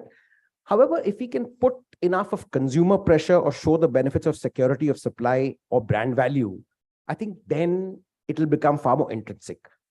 So how do we tell if a business is serious about sustainability? I think first is a larger commitment to the community and to its vendors, to the suppliers, right? Not just price. We all know of businesses that squeeze the hell out of suppliers. I think today we're reaching a stage when it's important for businesses to check on the practices that their vendors and suppliers follow. The second, to our mind, asset test is really doing the right things, even when there is no business case, right? It's obviously you do the right things when the business case is such, right? I used to work for a telecom entity, and somewhere along, one of the circle managers came with the idea that we need to get people who are visually challenged to run the call centers. And it was a nice practice, and we said, okay, let's try it in a couple of circles. In 2 months, we found that not only were they more efficient, more productive, I think the returns were immense, right? So that particular telecom company went across the board, all 23 circles run by visually impaired person. That was good. That was where a business case proved the point. But the fact is, it should not take an organization a business case to prove, to do the right thing. The third point is really about investments into ethical and sustainable production, right? Will companies really make those investments into ethical and sustainable production, or will it be purely a factor of price-driven or sourcing from the most convenient points? The fourth, which is fairly critical, is about where is the power? Who drives the decision-making in the company, right? And very often you see in large promoter-driven groups, it's really the promoter's imperative. If there's something that he's passionate about, then that's where, that is the issue that gets addressed. So I think that's an area that we really need to look about. Is the decision-making dominated by the interests of only the owners or the shareholders? Or is there a representation of various other factions? Does the organization also have representatives from the other stakeholders, from the vendor community, from the consumer community, from the local community? I think that's important. And lastly, I think it's good to ask the question of Sir, where— I'll request you to please wind Sure. up into— Where do the profits eventually go, right? If organizations are deriving their profits from a community, then to what extent are they investing some of it back into the community? I'll just leave this last question in terms of how can businesses be serious about sustainability. I'll just briefly talk through the points in a kind of single line. I think one, it's important to align strategy with sustainability. It cannot be an afterthought. If your business is not aligning its strategy to sustainability, it's going to be a problem. The second, which is something I beseech a lot of the startups I work with, is really to look at compliance first, right? Not as a competitive advantage, right? So compliance is table stakes, right? It is mandatory. It is not something that you talk about post facto as a competitive advantage. To move from being reactive to proactive, right? So very early in your company's build out, how do you recognize the fact that you are drawing unfairly from the community and therefore you need to give back to them? To quantify and to measure all cases. I think Mukund spoke about the fact that if you don't measure it, then chances are you'll fail. You won't do it well enough. Being transparent is important. And I think the last 2 points are really involving the larger organization. Very often, if it's something that's driven from the top, it works to an extent. But the moment you get employees across the board involved in a community engagement activity, in some aspect of sustainability, then there's a lot more skin in the game. There's a lot more interest that happens.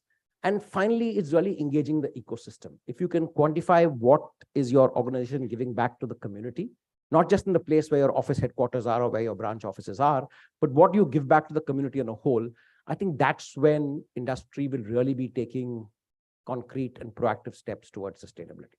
Thank you. Thank you so much. I think we had a very fruitful talk from all our speakers, Mr. Mukund Rajan, Mr. P.S. Mani, Mr. Lloyd Mathis. I now invite questions to any of the panelists. You can raise your hand and then we can see who would like to ask a question.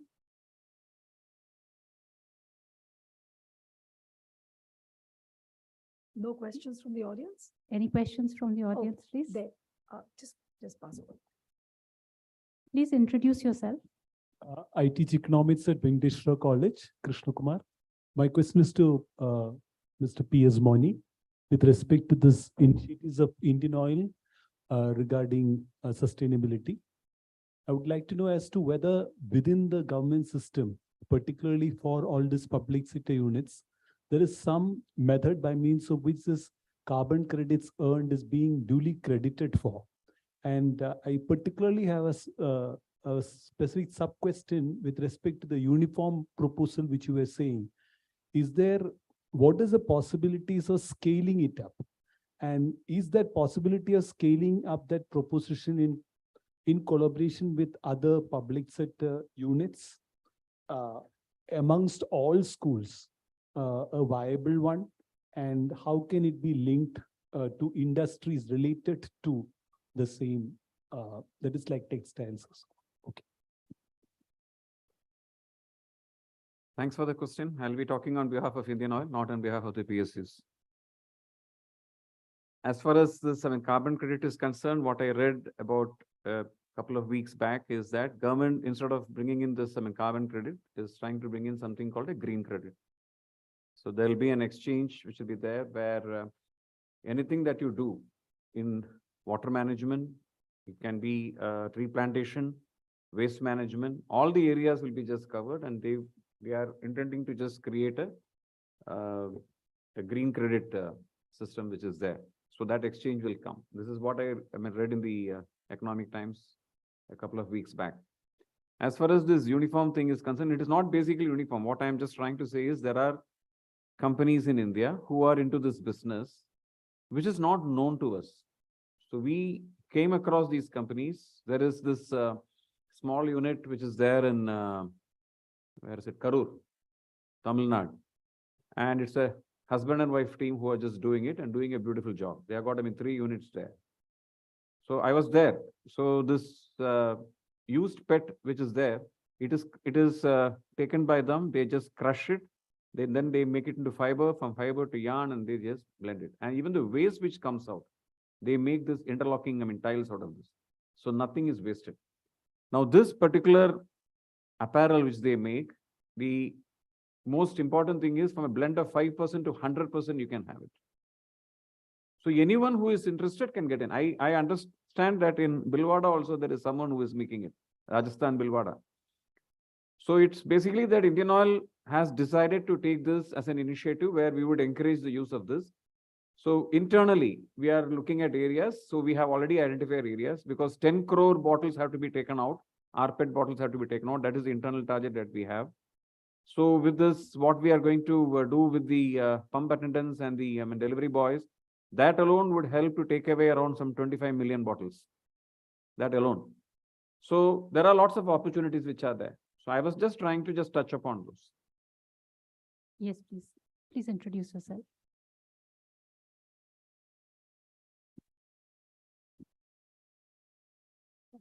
Thank you, everybody.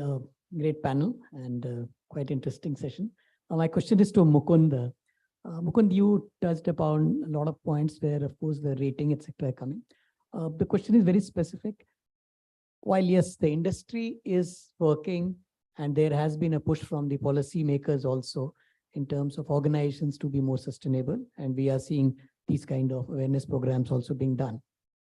What do you think is the biggest challenge coming from the society, from the consumers at large?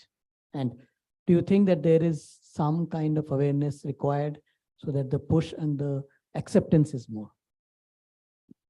I think that's a terrific question.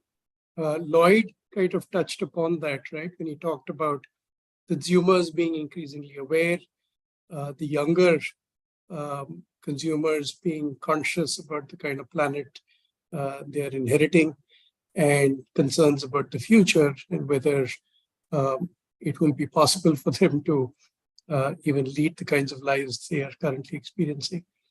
But I think in India, we are yet to see the kind of very broad awareness, education of customers, and demand for better products and services on the same kind of scale that you probably already see in European countries. I haven't yet seen in India substantial demand coming from different categories of customers, which is actually driving industry to change faster than they otherwise would. And just to give you two illustrations of industry itself tending to be very slow-footed, even where you would think society and customers are showing them the way forward. Two illustrations, both in fact relate to the auto industry. One was the BS4 to BS6 cleaner fuel emission norms change that was introduced in India by the government. The entire auto industry went all the way up to the Supreme Court to try and stall the pace of change. And it finally required the Supreme Court to put its foot down and say that right to life is a constitutional right. The right to a clean environment is part of that right to life. And we're not going to delay things any further.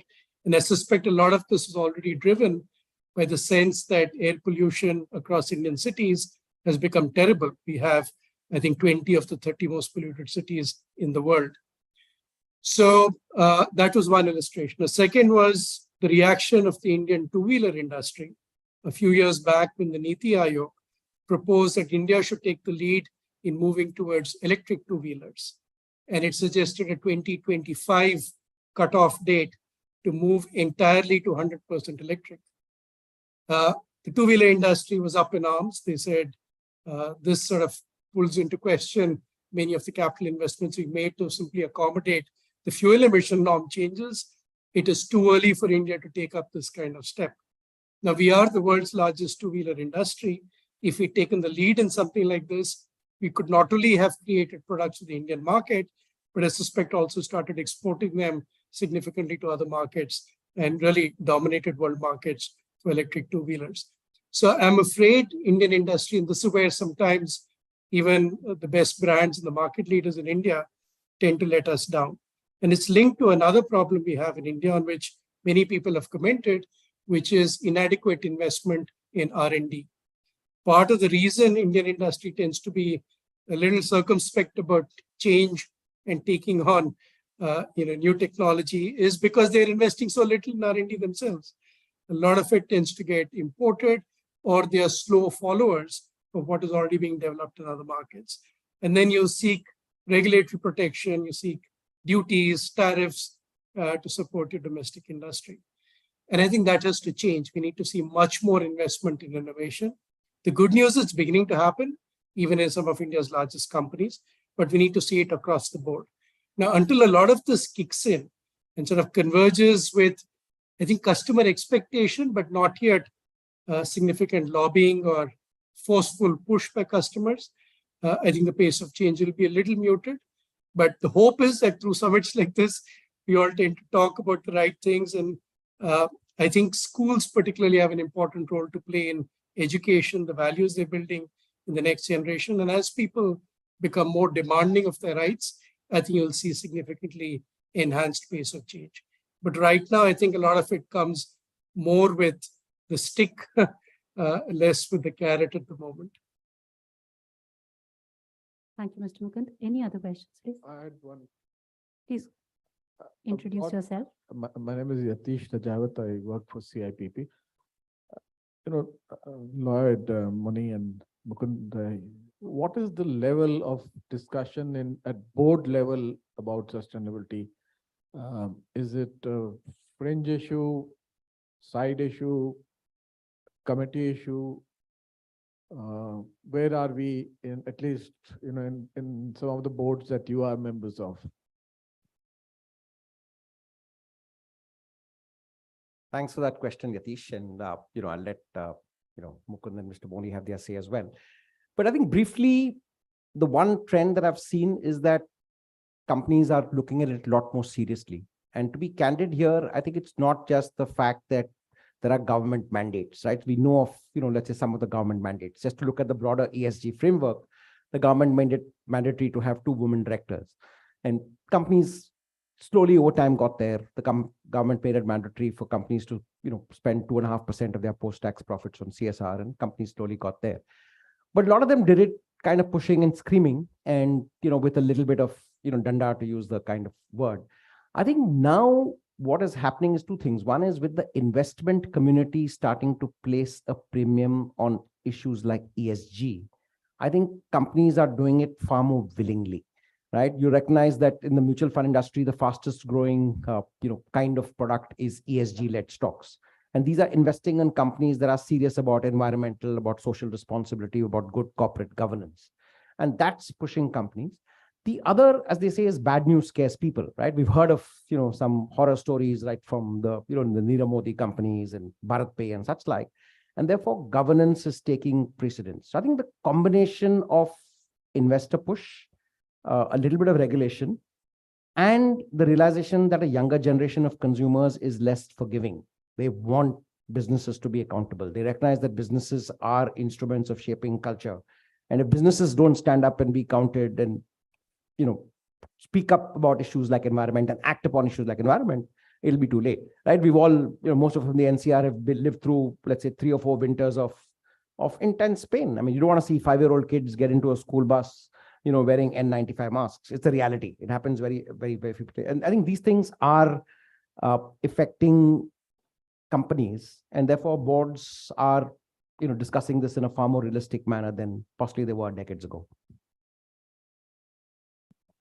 See, as far as Indian Oil is concerned, the ESG performance is being included in our sustainability report for the last 17 years.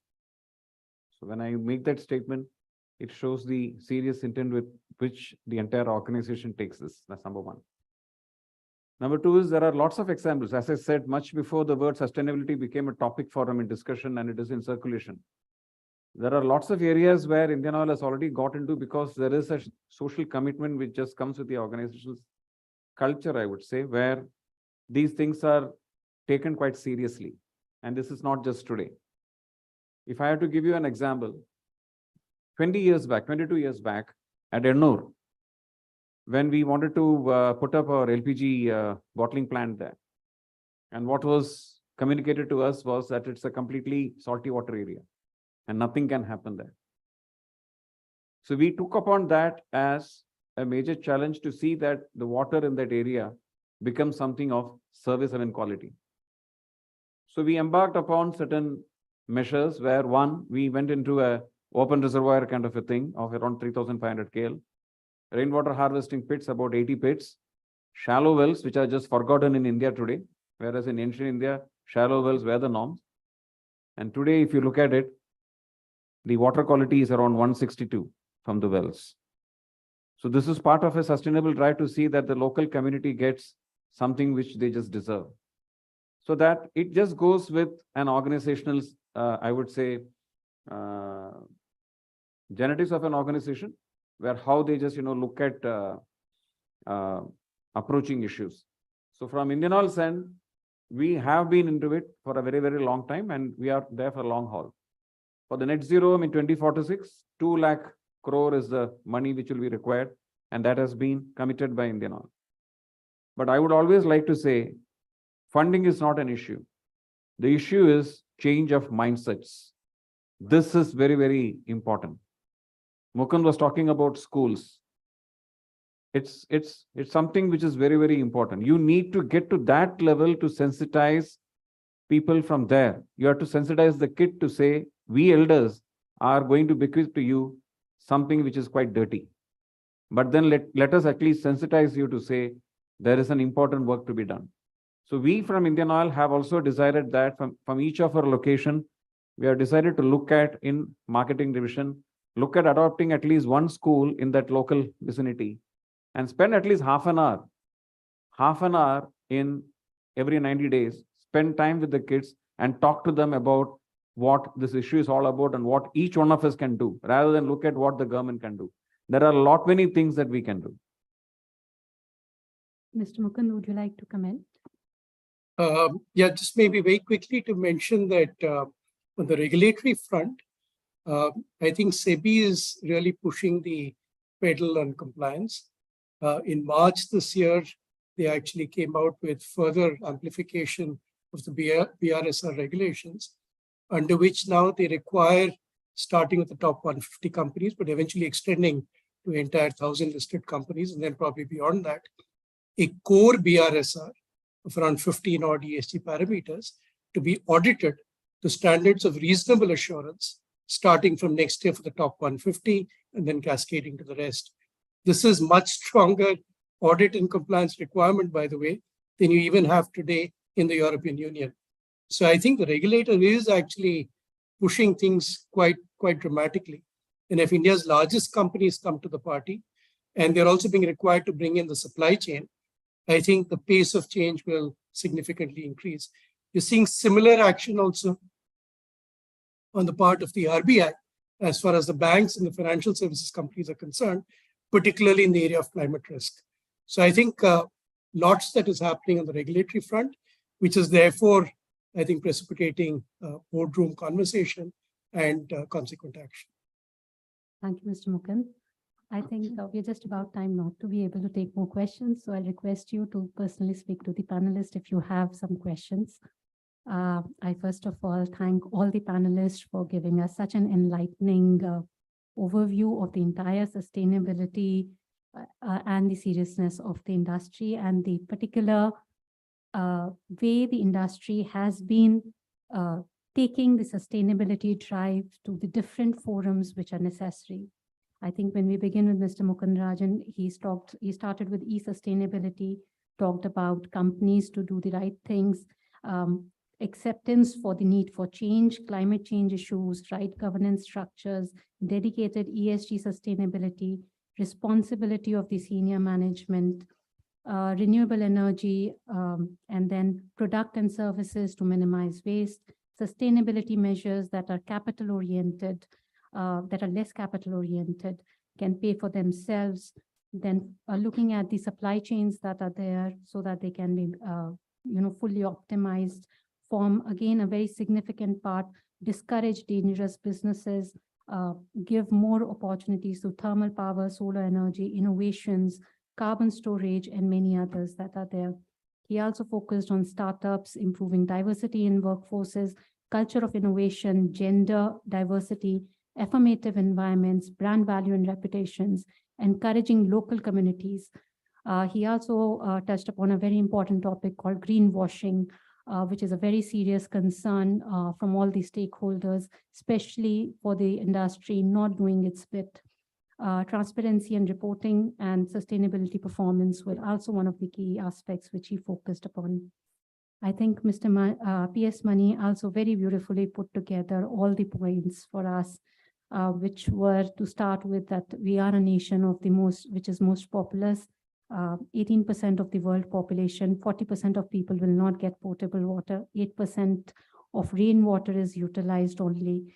Despite being a blessed country, we are not able to utilize our ancient wisdom. Rituals are important, ponds are disappearing. We need to keep timelines, which a specific company is doing. Talked about the installed capacity of solar panels, renewable energy, and water, which he's saving, and the waste, about 91% waste, which is being removed from the landfill. Again, ESG playing an important role in terms of inclusivity, very important aspect, educating the girl child, especially coaching for IITs, supporting the employees to travel, giving them tickets, helping the COVID scenario with 240 IMOs, art and culture that he talked about. He also talked about cheetah. He talked about 4-decade-old pipeline, which he wanted to place, but he wanted to also preserve the corals, wildlife that he saved through the turtles, ecological parks, and many others that he talked about. He also talked about his ambitious program of each location, absorption of water, rainwater harvesting, and the industry's recycled PET bottles. Mr. Lloyd also gave us a very beautiful session and a very enlightening one, which was specifically talking about the seriousness that the industry should get in terms of its working, where the youth will play an important role in recognizing that the planet is not in a great shape and needs to hold the industry more accountable. A large public awareness is needed. Again, private equity funds should not invest in unsustainable businesses. Realigning the businesses is important. Wider perspective of the stakeholders is an important aspect. He also touched upon greenwashing, post-tax profits. Also, a lot of businesses find it convenient to adopt to unethical practices, which was something which is also an important aspect. He focused on consumer pressure, brand pressure, large commitment to the community, which is an important aspect, checking vendor practice, number of business case studies like the telecom case study he discussed. Then he also talked about where the power lies of taking the decision, which is the promoter or the other stakeholders, and how the profits are distributed. Change in the approach from reactive to proactive, quantifying other things and aspects like that. So I must thank and ask for a big applaud for all my panelists. I must also thank Policy Circle for giving us an opportunity. One, I do feel that something we do understand that sustainability would become a recognizable factor when we also associate it with the Sustainable Development Goals. And many of the activities of the government and the state-sponsored schemes, like building toilets, Jal Jeevan Mission, blue ocean economy, building the infrastructure that is necessary, giving financial inclusion, whether it is Ayushman Bharat or it is various other aspects like crop insurance, also ensuring that the industry is not scared of undertaking innovation and giving it the third largest ecosystem for startup. Also creating avenues of rationalizing taxes so that it is easier for the industry. I have been one of the promoters for the industry, and the industry continues to be the link between the common man and the government, which is the key important aspect. And we need them to ensure that livelihoods and sustainability continues to be there. Thank you so much. Thank you, Yamini. It was really wonderful, and like a perfect moderator, you timed it well, cutting the guests even shorter, even when they were getting tempted to speak a little longer. But thank you so much for all this. But it's really an enlightening session, and after listening to all the panelists, I do feel that the industry is maligned too much by the media also, that they are the ones who are polluting. But after listening to Mr. Mukund Rajan and Mr. Mani and Mr. Lloyd, it's really wonderful. And I do feel that the industry is just not ticking boxes. Some serious work, some serious intent is there to carry on these sustainability goals. Thank you so much. Thank you. And now I'd like to begin the next session. And now we move on to the next session. Of course, all this while we've discussed that whether at all industry is serious about sustainability or not.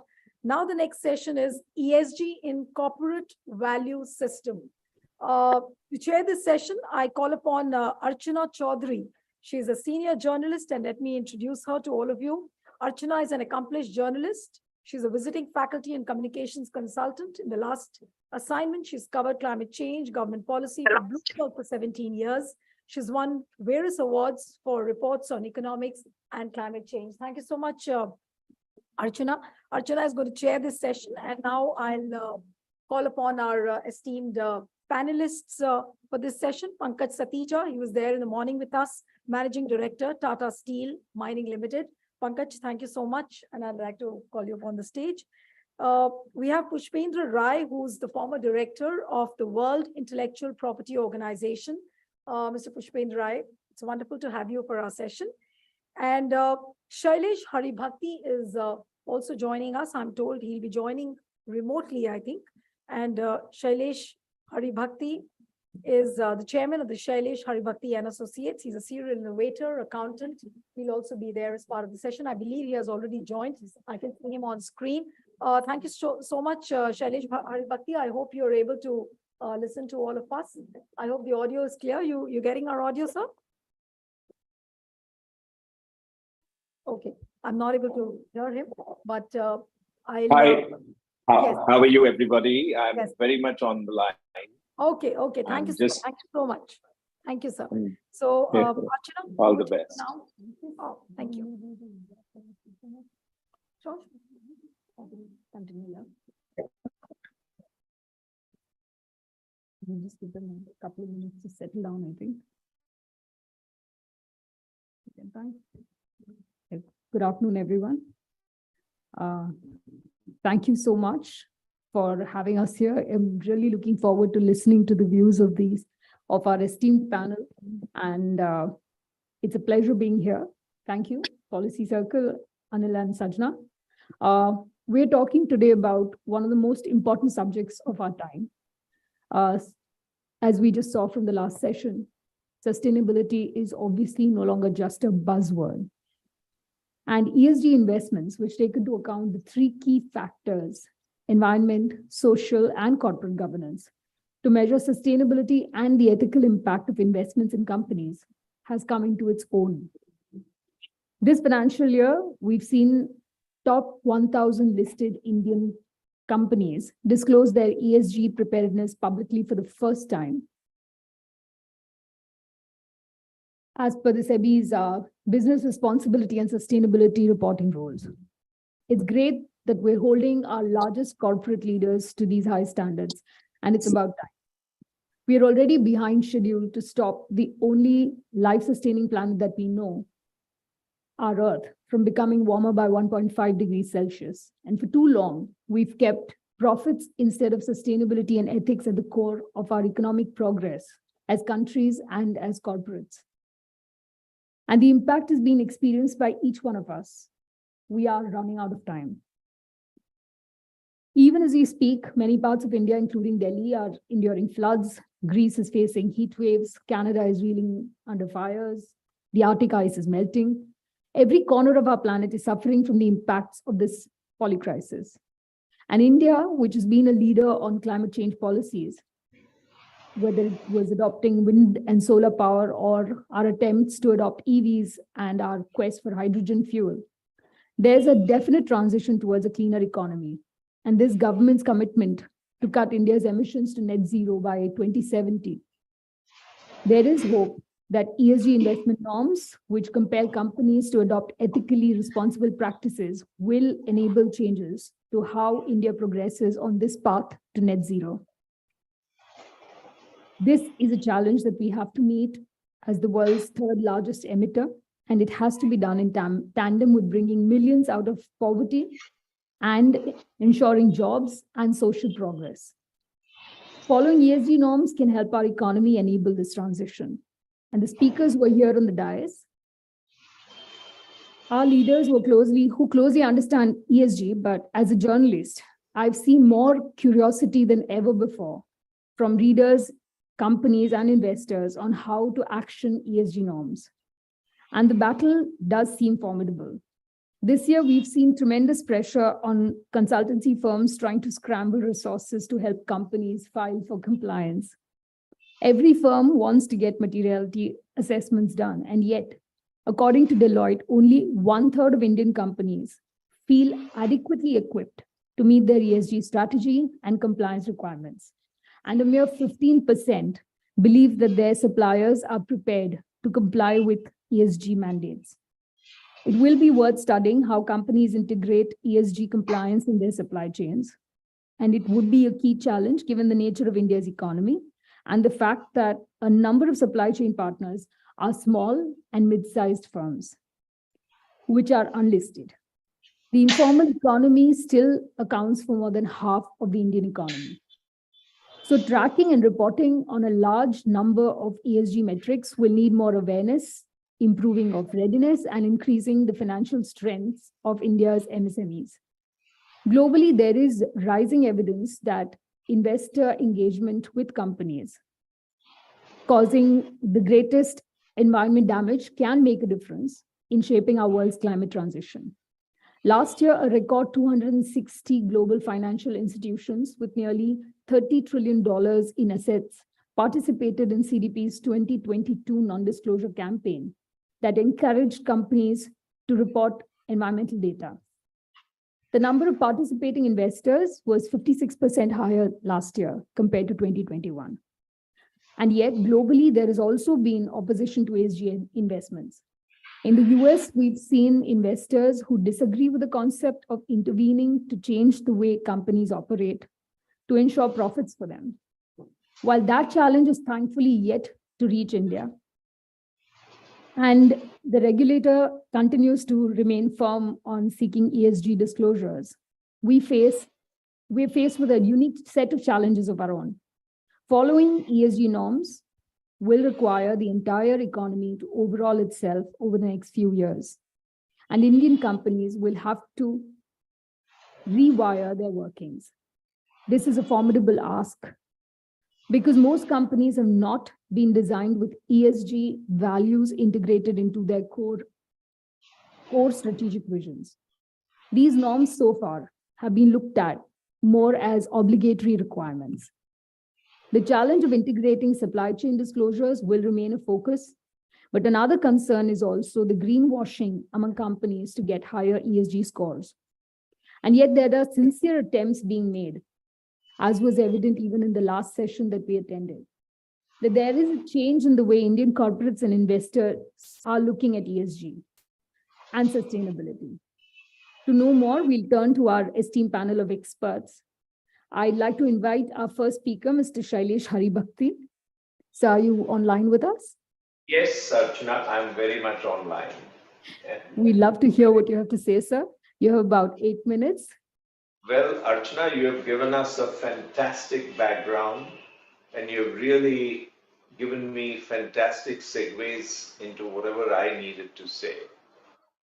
But let me start with the positive news. The positive news is that exponential technologies are converging today to create pathways to net positive, which were simply not even conceived of, which were simply not thought of.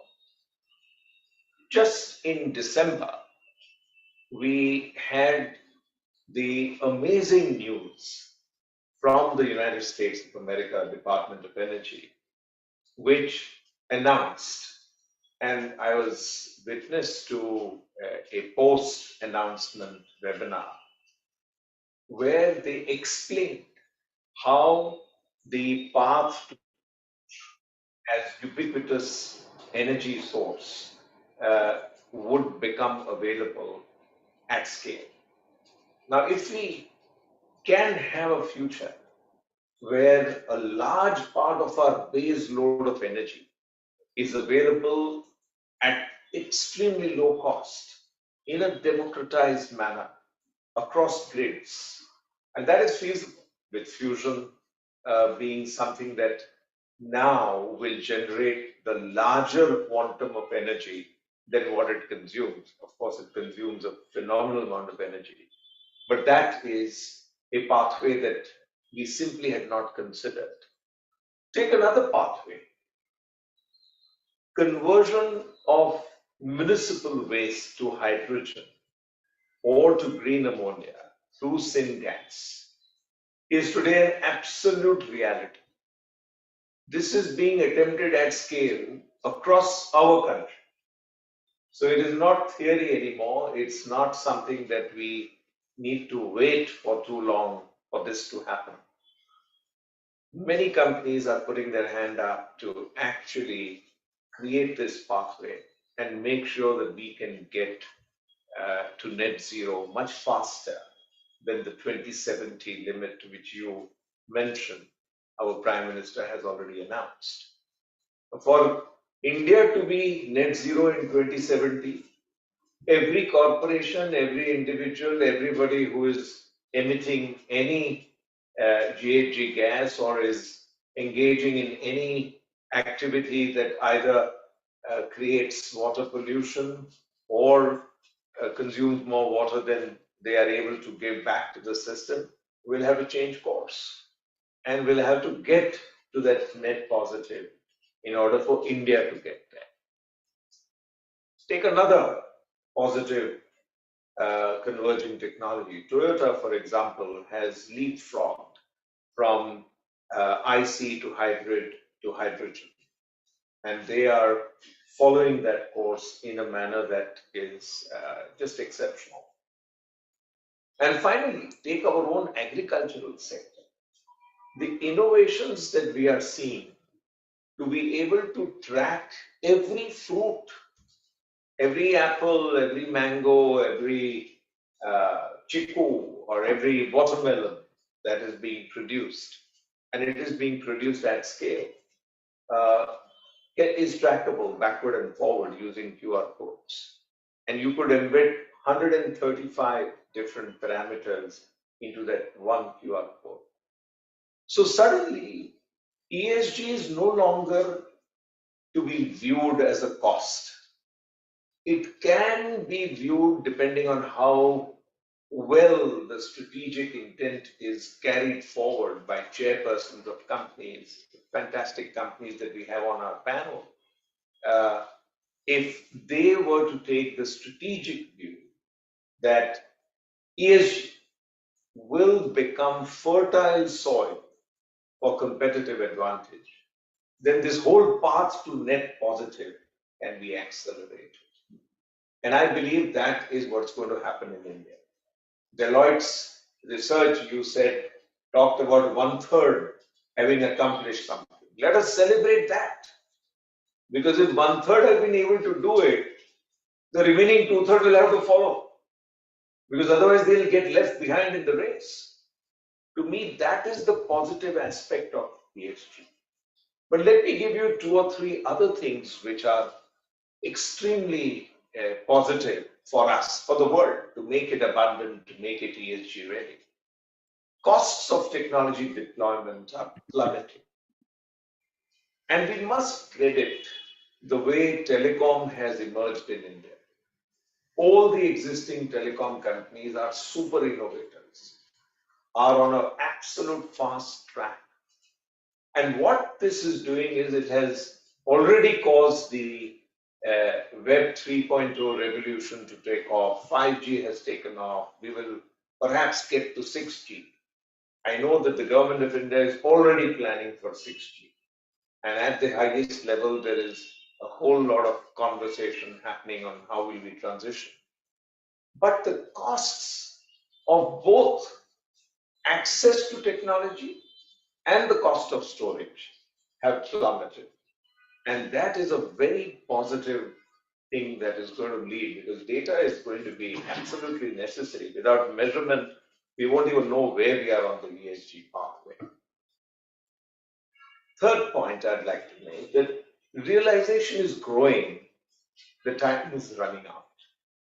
Look at the extreme weather events that we have seen all over the world. Europe is virtually burning, steaming. 40 degrees plus temperatures in Europe, which were just simply never experienced, are today causing havoc. And those are countries, many countries like Switzerland, they never catered for air conditioning. Italy, France, they're all reeling under an aggressive summer. Or look at the wildfires that continually break out in California. Time has come when insurance will not be available for your home because the risk is too high. So therefore, the realization that time is running out is stark. It's staring at us in our face every day. And the negative press is actually playing it up to make sure that the whole world starts realizing that time has run out. And in reality, it has, because we are consuming so much more of our planet than there is to consume. So responsible consumption, responsible production are going to become the realities of tomorrow. And the other final point I would like to make is that the world has now converged in terms of frameworks for reporting and standards to be used. And so your point, Archana, about greenwashing will be addressed because of this convergence in frameworks and in standards. I was extremely fortunate to be present when S1 and S2 were launched by the IFRS in London just about 4 weeks ago. And I saw a room full of professionals completely welcoming the fact that integrated thinking, domain-specific frameworks, integration of science-based targets, integration of TCFD. So the entire world's multiple standards and frameworks have all converged into S1 and S2. And this time, for a change, the US has been integrated into this whole process because TCFD is very much an integral part of S1 and S2. So we have this whole set of positive environmental factors, which to my mind should drive us forward in our ESG journey. Thank you, Archana, and it's an absolute honor to be on this panel with such exceptional people. Thank you. Thank you. Thank you so much, Mr. Haribakhan. On that positive note, I think we should move on to the practitioners of ESG. I'd like to call upon Mrs. Satija. Please talk to us about your efforts at Tata Steel.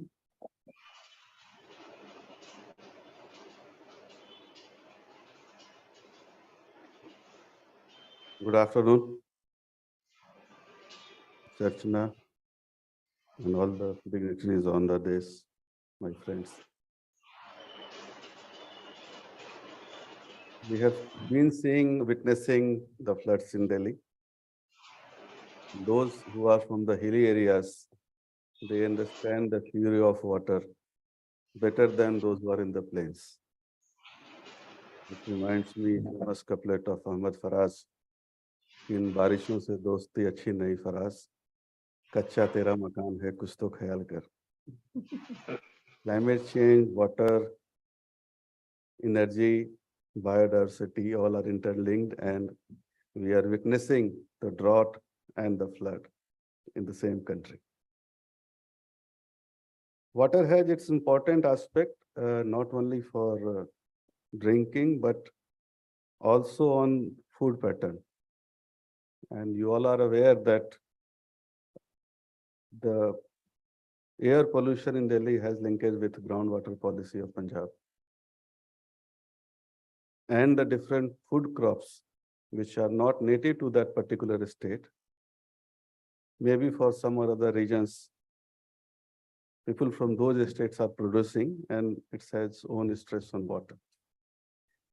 So a famous story called Dai Ka Talab. And the story belongs to a place known as Darbhanga in Bihar. So king of Darbhanga was known for his generosity and his wealth. And there used to live a very wise person in his kingdom, and his name was Ayachi Pandit. Whatever his name was, people don't remember, but he has a habit of not asking anything to anyone. वो याचना नहीं करते थे, इसलिए उनका नाम अयाची हो गया था. And people were worried कि how he is surviving. He doesn't ask for any help, any money. So everyone thought that once he is married, probably that will put certain pressure on him to demand or ask money to the king. But that also didn't make any difference. His wife was pregnant. So at the time of delivery, he called one midwife. She helped her, and a baby boy was born. When he was about to give money to Dai, He realized that in his bag there is nothing left. So he whispered few sentences to Dai and she went. After certain time, soldiers of the king, they came to meet Ayachi Pandit. Incidentally, he was not in town. His son came and he opened the door and asked the soldiers, what is the issue? And the soldiers told that, king wanted to meet your father. And he told, my father is not there, but inform the king if he has any issue related to any kingdom, security, or anything, he can consult me. And then it was a very difficult situation for the soldiers. If they say, then also they will be questioned. If they don't say, then also king will ask them later that why didn't you tell me this thing? So soldiers told the king that we had been to his house, he was not there, his son came and he has narrated this one. So king was also curious and he told that, okay, you bring that boy to me. The boy went to the court and there were lot many other learned person in the king courtroom. King thought that it not be wiser for me to ask important questions related to the security of the kingdom. So he took him to another room, asked the question. The boy replied, gave his consultation, and the king implemented on those advices, and it was found to be very good. And king gave him lot of golds, lot of other awards. And the boy came to his father and he submitted whatever he has received. And Ayachi Pandit called the midwife who was 5-6 years back, helped her wife to deliver the baby boy. And he gave all those things which he received from the king to that guy. And she asked that this is too much for my work.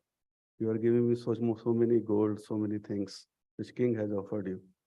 He told, it's not my commitment. When I had nothing, I told you that whatever will be the first earning of my son, I will give it to you. And this is the first earning of my son. Amount doesn't matter. Whatever I have committed, I'm offering it to you. I also realized that it is too much of the award compared to the work what she did. So she spent all the money in constructing around 63 talabs in Darbhanga, and these are also known as Dai Ka Talab. I don't want to prescribe the moral of the story, but then there are many things which you can take away. Water was important at that point of time. Ethics was important at that point of time. The commitment which was honored, and how much the reward should be. What should be the need or the greed? That things was very clear. In Atharvaved it is written, Mata Bhumi Putroham Prithviya Prajanna Pitasa Una Pirpatu. That this earth is my mother, all these rains are my father, and they are nurturing me. But if you see in the context of ESG, there is a dichotomy. That investors will give you money only when you take care of the earth. So where the ethos of India when you say that this is my mother earth? It's like in your neighborhood, there is a boy who is not taking care of parents. Then someone from the neighborhood goes to that boy or the girl and say that the house which your father's or your mother is inhabiting is not your right. If you don't take care of your mother or father, father may not give you the house which they are staying. And then you say, okay, now I have to be good to them. I have to take care of them. In my opinion, we are formulating ESG policy in the same way that if you don't take care of that, we will not invest in your company. So better be good to that. And my personal opinion is that the moral or the ethical issues are much above than the legal framework. In legal framework, you always have the tendency or the ways how you can tweak the rules or how you cannot obey the rules. And that's why it's far more important that we need to go a level up. There are many other things attached to ESG. So you will see many references on many papers that ESG is different than sustainability. In ESG, the metrics are very sharp, sustainability is broader, but it again confuses the people because the government of India guidelines through SEBI, it talks about ESG, but the name is Business Responsibility and Sustainable Reporting. So you are saying both are different. Why you are having the name on the sustainability reporting? So there are 31 such names. Corporate citizenship report, global citizenship report. And sometimes it confuses the person who is reading that which is the actual ESG report. 31 such names. And there are different agencies also who are coming with the different reporting standards. So SASB, IRC, and then becomes very difficult for any person to infer or get the correct picture of one company to other. So whether the ESG be only linked to the investor, or should be it linked to a common person who can compare the two different companies and can analyze and can come out with a better interpretation that this company is performing better than others? Or can an employee or can a graduate who is coming out from a college can decide that I want to work in a company who is ESG compliant. For me, money doesn't matter. How he will or she will understand that which company is at what perform. And again, I would like to bring one more very common law of 2% of CSR. So it says that if you're making profit, then 2% of the profit should be given on CSR. So if I am staying close to a plant or a mine, and if the management of that mine or plant is not good, they are making losses. So as a community, why I should suffer? I am exposed to the dust and the noise of that particular plant or mine. So these are certain legal points which I think should be covered. So ESG is not new. 1977, Sullivan Code was there. And then 2004, Who Cares Wins was the famous report where the ESG was coined. And we have been seeing gradually different developments in the law. Climate change is one aspect, which again are very important, and many of the reports are covering on it. But unfortunately, it is not the people who does harm. It is the one who are not doing much harm but are getting impacted, either the developing world against the developed world, or people who are at the lower strata, they are being impacted by the people, those who are living a very high quality of life in palatial buildings and big vehicles. So I would like to conclude my point here with a famous couplet of Wasim Barelvi. कि इस दौरे मुंसफी में जरूरी नहीं वसीम, जिसने खता की हो सही सजा मिले. Thank you. Thank you so much. And in the story, you brought out so many different layers of the complications that are inherent in ESG. Thank you so much. May I request Dr. Pai to please.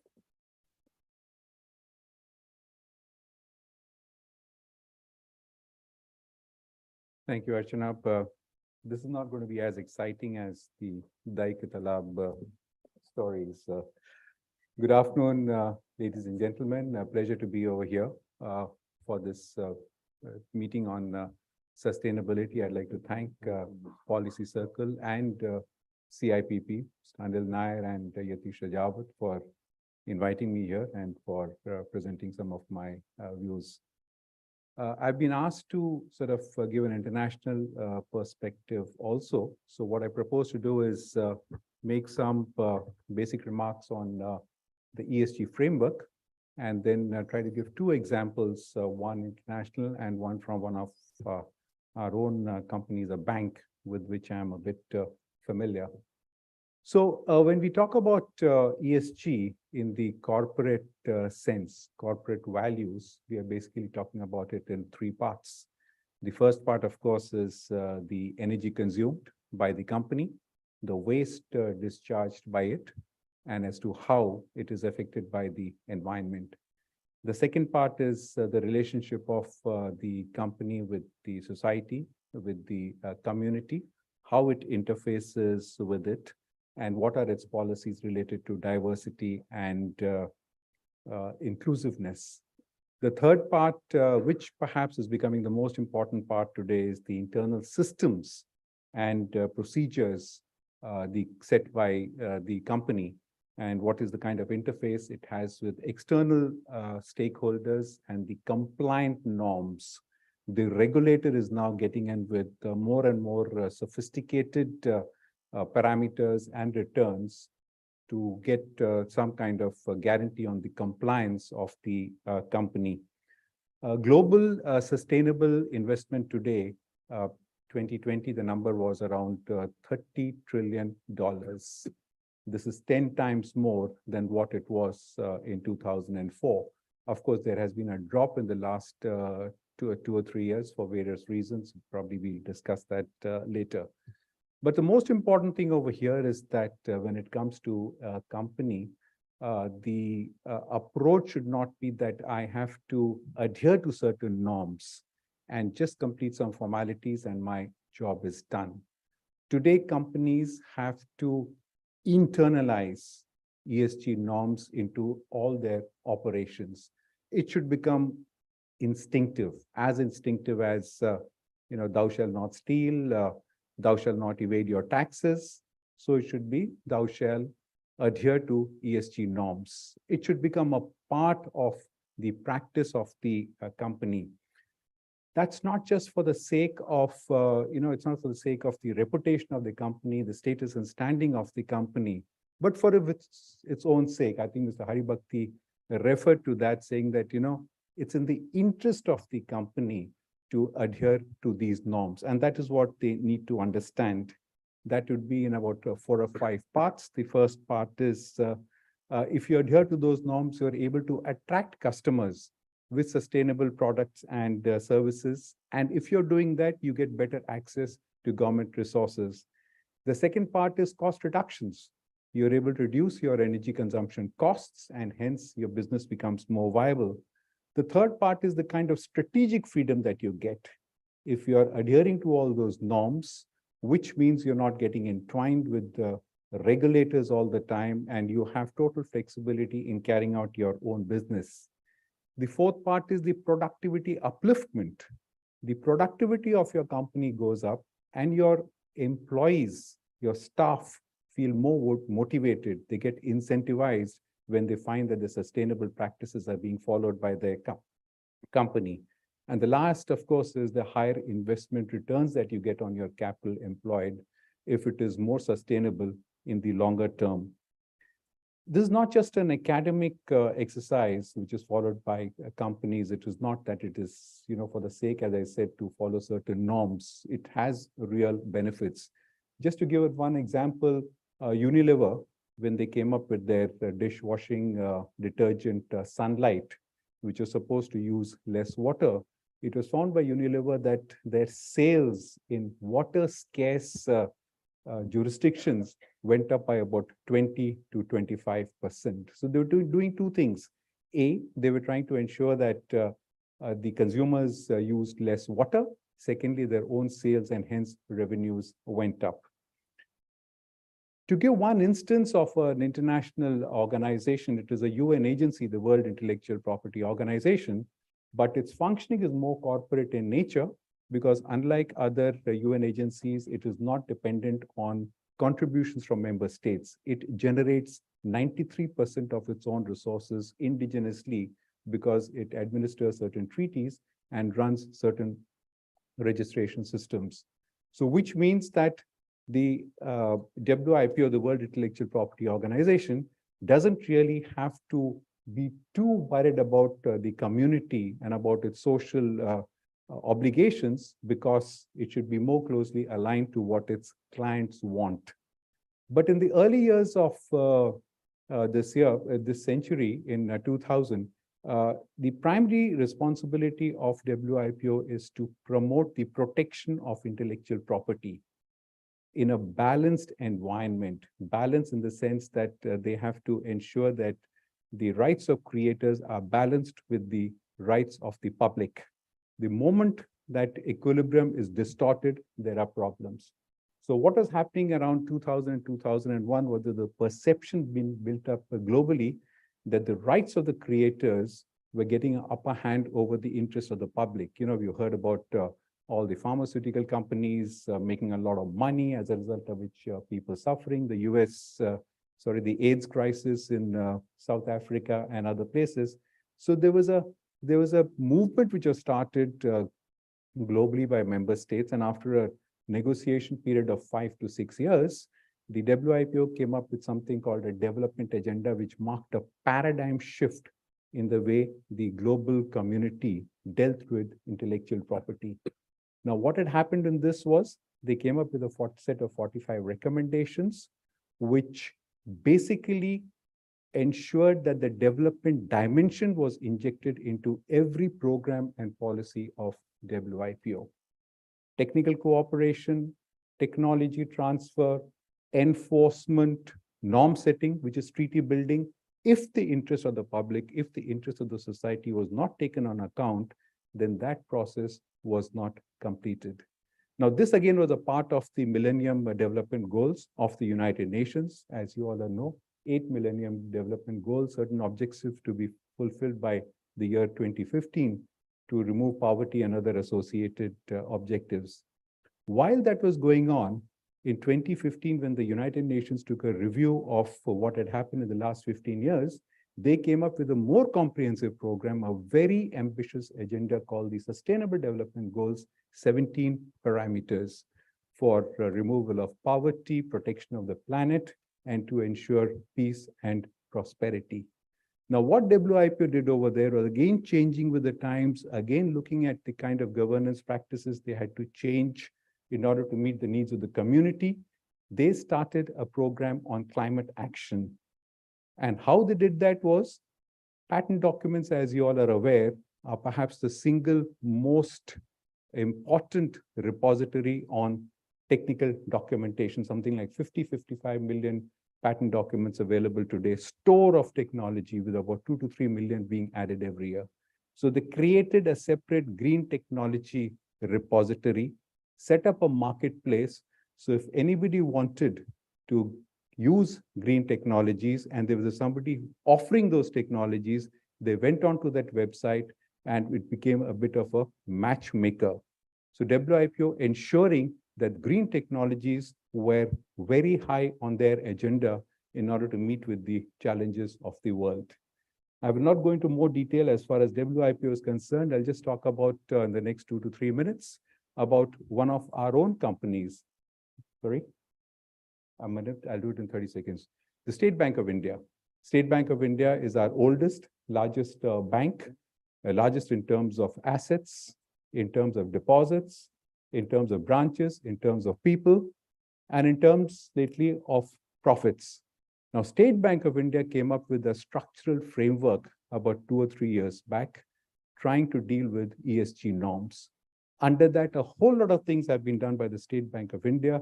The 2 most important things done by them is one is float green bonds. They have a target of $3 billion, out of which they've already done about 800 million, another 500 million in the pipeline. The other thing which they have done is that they have something called a credit risk assessment framework. When you give a loan, you have to set the terms and conditions. You have to determine a rate of interest. So over there, the ESG criteria was added within that framework. If a company is not adhering to those ESG norms, and if they come to the bank for a loan, the rate of interest charged to them is of a much higher order, which provides them with an incentive to adhere to these norms in order to get more favorable loans. Thank you very much for your attention. Thank you so much, Dr. Rai. Now that we know a little bit more about how ESG norms fit into the international, on how they developed globally, as well as what Indian lenders are doing, maybe we could throw the floor open for questions to any of the speakers. Are there any questions? Or then if I'm permitted, I would like to ask any one of you three gentlemen, if you all can give us an idea basically of where this year already 1,000 companies have reported or are reporting. Where do you see this headed in the future? How is this going to transform the way Indian companies work and do business? So, as you see, Indian companies, the issue of corporate governance now and then comes up. So, whether it is IT company or it is a startup company or established company. And this aspect has to be taken into a greater aspect. Especially for the metal and mining industry, I would say that biodiversity aspect has to be further evolved so that we can do minimal damage and no net loss or net positive, whichever direction any company wishes to, they should adhere. Incidentally, most of the companies or most of the people, biodiversity means big animals. But biodiversity is not only the terrestrial animals, it encompasses every living being, and somehow the community participation is lacking, I would say. In terms of climate change and biodiversity, what I personally feel that climate change is more technical and financial, whereas biodiversity, you need more community participation. And there lies the challenge, there lies more efforts the companies have to give in so that you have a buy-in from all the stakeholders, and it takes time. So in climate change, you have equivalence that so much of fuel consumed. This is the formula for CO2. And but in biodiversity, you need to encompass the different indicators of water, aquatic diversity, terrestrial, and then you need to see that whether it is sustainable for 5 years, 10 years, 20 years, 20 years. So the equivalence part in climate change and biodiversity are two different things. I'm very optimistic that the journey has begun, and very soon you will see a good report or good response from all the Indian companies. The two forces that work over here as far as the future is concerned.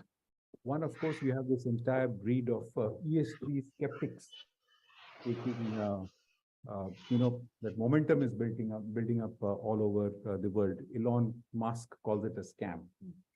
And I think in the morning, earlier in the afternoon, there was reference to greenwashing. I think Lloyd mentioned it, referred to it, and they are deniers. They are at the board level. They are saying that they're increasingly saying that look, all this has absolutely no meaning, and there is no evidence to suggest that adherence to ESG norms is going to do any good to the to the planet or whatever. In the last 3 years, sustainable investment has been coming down by about 50 to 60%.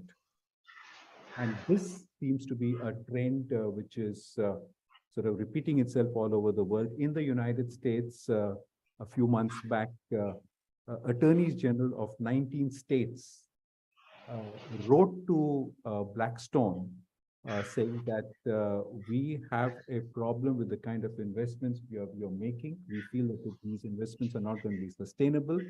Our pensioners are going to suffer if you continue doing that, because Blackstone is really making a lot of investments in this area.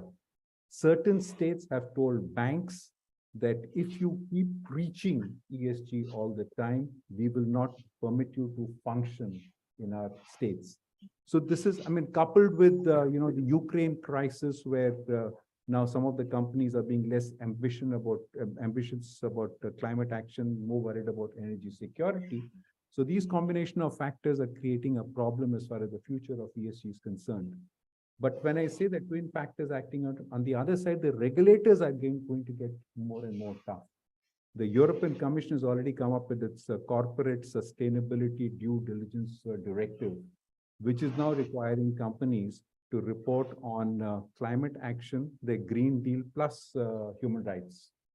The Securities Exchange Commission of the United States is now requiring companies to make an annual report on climate change.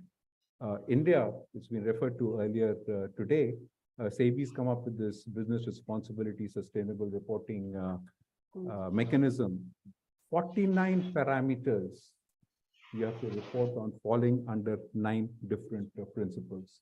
So I think despite the skepticism, in the future, companies will have absolutely no option but to comply with these norms and to keep reporting to it.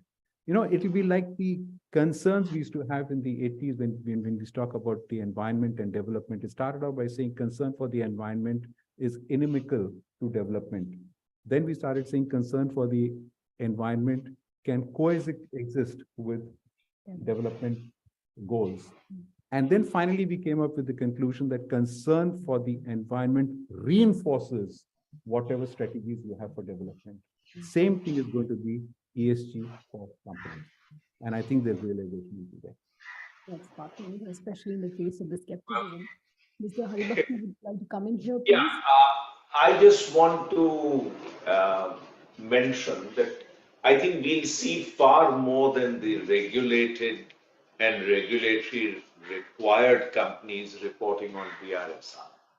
We are already seeing that a lot of companies which are subsidiaries, which are associate companies, which are companies which have strong business dealings with the BRSR required reporting companies are going in for their own BRSR report. So we'll see a massive surge from that source. The other source that will create the surge is that SEBI has now insisted on scope 3 being brought in. So your whole supply chain will have to be measured and monitored, and you need to bring them into the picture. And if that really takes off, then we should see a multiple of the 1,000 companies getting into the act far faster than all of us can today imagine. And while I agree with Mr. Rai on the pushbacks that are happening, I'm also seeing a huge surge in voluntarism. For example, the whole state of Goa is going to be establishing what is called DRS, which is Deposit Return Scheme. बहुत simple scheme है कि अगर आप plastic की बोतल वापस करोगे किसी भी रिटेलर को तो आपको पैसा मिलेगा. Now, in a cost-conscious country like India, that is the most fantastic way in which you can get plastic discipline, if you like, and channelized to where it can be gathered, incinerated, or converted back to its original form, or do whatever it requires so it doesn't get into our water bodies and clogs up all our sanitation systems and creates havoc like floods. The third trend that I see is globally, EPR is becoming an absolute reality. So anybody who wants to export steel, for example, to Europe will have, whether you're an MSME or you are a unlisted or you're a private, it doesn't matter. You'll have to fall within the ESG norms and you'll have to start reporting on climate. Because without that, you simply can't access these markets. And so I think there's going to be a combination of voluntarism and regulatory push and international barriers, non-tariff barriers, if you like, which are going to drive the mass adaptation. But the source of greatest mass adoption is going to come from the young generation. This panel is beyond the age which is highly influenced by ESG. But I would say those under 25 today will simply not want to work for a company which does not have ESG at its heart and in its soul. So I'll stop there. Excellent. Any questions? Yes, sir. Here. First him and then Luke. Let the gentleman go first. Mr. Rai, sir, most of the time SDGC changing its goal. So do you think it's going to help anyone? Why they change their goals? They're changing their goals as such. When the Millennium Development Goals were adopted in the year 2000, there were only about 7 goals. And the main thing is poverty, hunger, agriculture, climate. What they did when they converted from, or rather when they transformed from 8 to 17, there was a higher degree of granularity that was injected into the entire framework. Because as time passes, concerns mount, new challenges come up, people start looking at things in a different way altogether. So what the United Nations done, and United Nations is nothing but you and me, it's only the member states, it's not the secretariat who decides everything. So member states suggest certain concerns, they flag certain concerns, and the body as a whole responds to it and comes up with new goals, which they say should be achieved by a certain date. So it's only fine-tuning what has already been done. So this is a question regarding, since you are from World Intellectual Property Organization, regarding this pharmacy, I had a just question that industry, that how come it is possible that in India, you think that out-of-pocket expenses can reduce, because when cheap goods are available, cheap medicines are available, the doctors never recommend that. It's a different area altogether, but I will give you, I totally agree with you. I can give you 2 examples, sir. One medicine is known as Thyronol, which is a very common medicine. It is 180 rupees, whereas the second option is 60 rupees. Another medicine, amoxicillin, that is a penicillin type. The higher end is around about 15, even it goes up to 20, 220, whereas the penicillin one goes up to only 1 rupee. That entirely depends on the physician, because what happens is that you have a branded drug. A branded drug, when it comes to the market for the first time, it has just been invented. So it is under patent cover for a period of about 20 years or so. Now that is the time when the manufacturer, when the inventor is trying to recoup the inventive costs that have gone into marketing of the drug. Today it is something like almost $1.5 billion, which goes into the marketing of a drug. So for the initial period, the price is higher, but when it goes off patent, the generics come into the market, and then they're able to produce, because then it's just the cost of the ingredients and the cost of the manufacture. The inventive costs are not loaded onto it. So at times, I'm sorry to use the word, but the physician is not as ethical as he should be. He should be suggesting the generic drug to the patient, rather, if it has come onto into the market, not under patent cover even now, he should be suggesting the generic drug and not the branded drug to the patient, so that he's able to get it at a much lower price. So over here, it's not the intellectual property system as such, but the practices of the physician. Thank you. Could we take this discussion outside? If it's related to ESG, then maybe we can continue. Yeah. Yeah, please. If it is, please ask.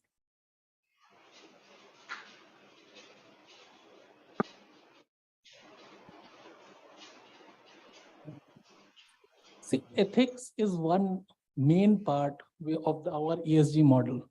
So don't you think that our pharmacy industry must be more and more ethical, because they are the one who are promoting the doctors to sell those medicines? I totally agree with you. And maybe that should go into the BRSR norms also. So it is there. It is there. If you look at the 9 principles, it is also, things like honesty, integrity, your obligations to the consumer, and then, concern for human rights, concern for health, all that goes into that. It's a very, very comprehensive framework. So there you go. We'll conclude the session. I'll quickly try and summarize the great points that all 3 of our speakers have made. Mr. Hari Bhakti, would really appreciate the optimism that you brought into this discussion, and the fact that you highlighted exponential technologies which are not now available. You brought us news of hope on hybrids and how ESG is no longer just a cost, that it can be viewed as much more than that in terms of the benefits that it can bring companies. Mr. Pankaj Setija, thank you very much for introducing us to more of Faraz and the wonderful story which you linked so well to the layered problems that ESG faces in India, and the fact that legal points, the debate has got to be also about moral and ethical conduct of companies and not just about covering their legal basis. Dr. Rai, thank you very much for introducing us to what's happening at the WIPO and how SBI is working on green bonds and the credit risk assessment framework. I really appreciate the insights that all three of you all have brought to the table today. It was a wonderful discussion. I learned a lot, and I hope our listeners enjoyed. Thank you so much. Thanks a lot, Policy Circle. So big round of applause for the current session, and thank you so much, Archana. It was wonderful you having chaired the session. And so thank you so much. And now we will start with the next session. I'm sure the audience is waiting to go for the last session. And our last session is on accessing climate finance, how important that is, how to arrange finances when you're talking about sustainability. That is an important issue. And I'd like to call upon the session chair, Dr. Charan Singh, who has been in the morning and doesn't need too much of an introduction. But yes, some people who joined in the second half. He's a non-executive chairman of the Punjab and Sindh Bank. He was the RBI Chair Professor of Economics at the Indian Institute of Management, Bangalore. Thank you so much for chairing the session. And along with Dr. Charan Singh, we'll have our esteemed panelists as well for the last session. I'd like to call all of them on the stage. We have Suranjali Tandon. She's the Associate Professor of National Institute of Public Finance and Policy, Senior Visiting Fellow at Grantham Research Institute on Climate Change, LSE. Thank you so much, Suranjali. It's wonderful to have you on the session. Please have your seat. We have Neha Kumar, who's the head of South Asia Programs Climate Bonds Initiative. Neha, thank you so much. Welcome on the stage, please. Have your seat. And we have R.R. Rashmi, who's a distinguished fellow from TERI, the Energy and Resources Institute. I'm sorry. R.R. Rashmi. R.R. Rashmi is not there. Oh, I'm so sorry. Yeah. I'm so sorry, sir. It's wonderful to have all of you on the panel. And without wasting much of time, because it's the last session and looking at the weather exigencies as well, I'll hand over to Professor Charan Singh. Thank you, sir.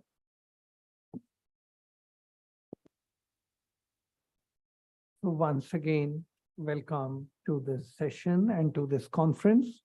As I mentioned in the morning, I always believe such conferences are places of pilgrimage where there is so much to learn from the pundits and then reflect upon it. So I'm happy that even the whole day has passed and there is so much of enthusiasm and interest on the topic, which I think is a very relevant topic in the current context. So let me come straight to the subject. And as I must recognize, the panel is a very rich panel and there's so much to learn from me too in this panel. I'm looking forward to that. But as a brief introduction to the subject on assessing climate finance, I want to mention a few points. The first thing I want to mention is that in the financial sector, we are all worried about financial stability. And this is a topic of financial sector. And when we speak about financial stability, obviously, instantly something flashes through the mind, and that is risk. And the risk that is associated with climate and climate finance is so severe.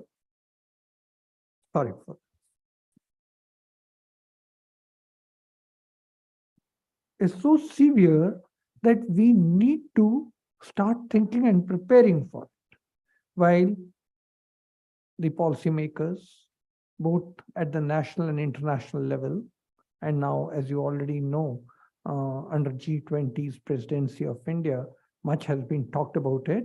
But this has been under discussion under the United Nations for nearly 50 years now.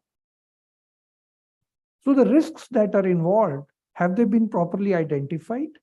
And are the risk mitigation steps, initiatives being solidified? I don't think so. So there are two types of major risks. One is the physical risk and one is the transition risk. Now, these risks translate into the financial world in a significant manner. If you look at, using the standard jargon in the banking industry, if you look at the credit risk, how do you go about? Suddenly there is a flood and there's drought, and these are happening with high frequency now. You look at the data from 1901 for climate, you find that the high frequency of droughts and floods in the last 20-25 years are massive. And you have hurricanes, and you have total cities that get totally destroyed. How do you handle the credit risk? And suddenly it happens somewhere. You think that, okay, this is a place where it happens all the time, but now it happens anywhere and everywhere. Also, for the banker, then the worry is which industry to lend, which is the most polluting industry.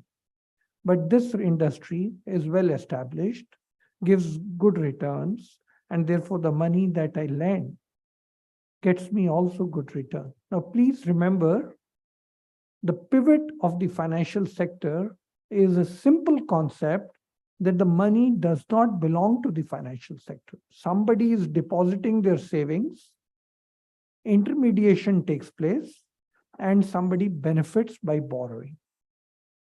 So therefore, the financial institution is as much worried about to whom to lend and what happens when lending takes place, as well as knowing the customer. It is depositor's money, and this depositor is going to seek the money back. With this concern, how do you go about? Whom do you give credit? And once you have given the credit, it's just washed away by flash floods. Then, in a country like ours, where non-banking finance companies play a prominent role, whom do the non-banking finance companies lend? And non-finance companies generally lend in the automobile sector, and they are related to the banking sector. And here something happens, you say that these automobiles are very polluting, we are going to stop production or stop their sale or whatever, or the ones which are 15 years old or 10 years old, they'll be now phased out. What do you do? What should the banker do? What should a financial institution do? Then look at the market risk. Suddenly, you have changed the terms and conditions. You have started recognizing these buildings are not good enough. I need a green building. And the building which is already sitting there, its value is totally eroded. The financial asset has lost its value. How do you handle the market risk now? Then, if you look at the operational risk, just remember the flash floods that have taken place in North India in the last few days. The city is washed off. In Uttarakhand, again, there are problems. So it's closed. The businesses are closed. The banks are closed. Given these situations, how should we go about now handling this? So there are concepts where we are talking about green financing requirements, and these are not small requirements. If you really want to do this transition, it's nearly whatever is possible capacity, estimates are, it's nearly 5 to 6% of the GDP. That replacement has to be done. Just earmarking for transition. Various instruments have come, and I'm sure we in the panel are going to talk about it, and we have talked about green bonds. But one thing which comes to my mind, and I think is very important, is insurance. Can insurance play a role in climate finance in a bigger way than is being anticipated? Or at least mitigating the risks from which the financial sector is going to suffer? Various policies are required, as has been discussed in the morning pre-lunch when I was attending. It's not just a matter for the regulator or the central bank or the government or industry or an individual. Everybody has to work in together. Only then some dent would be made. So the fiscal policy has taken the burden right away. They've spoken about the carbon tax and all those things. But one thing again that worries me is the subsidies. Should you subsidize fossil fuel? And when you subsidize fossil fuel, that's the most polluting factor. What do you tell the people? And what do you tell the financier, the banker? There are other things also which policymakers have been dealing with, like the emission trading, and thinking about how to go for innovation and technology which mitigates the risk here. We all know about the renewable energy that has been discussed since morning. We've been talking about solar, the wind, but then I think the chairperson of the first session mentioned it very well, Madam Aruna, that where is the constant supply? So when we are talking of renewable sources and we talk about the wind energy, there are challenges. So that's going to take time before we finalize something and then say, okay, fossil fuels are totally out. And I think she was right when she said, do not be too romantic about this because fossil fuels still will run for some time. We do not have alternative sources which can survive and sustain on a longer basis.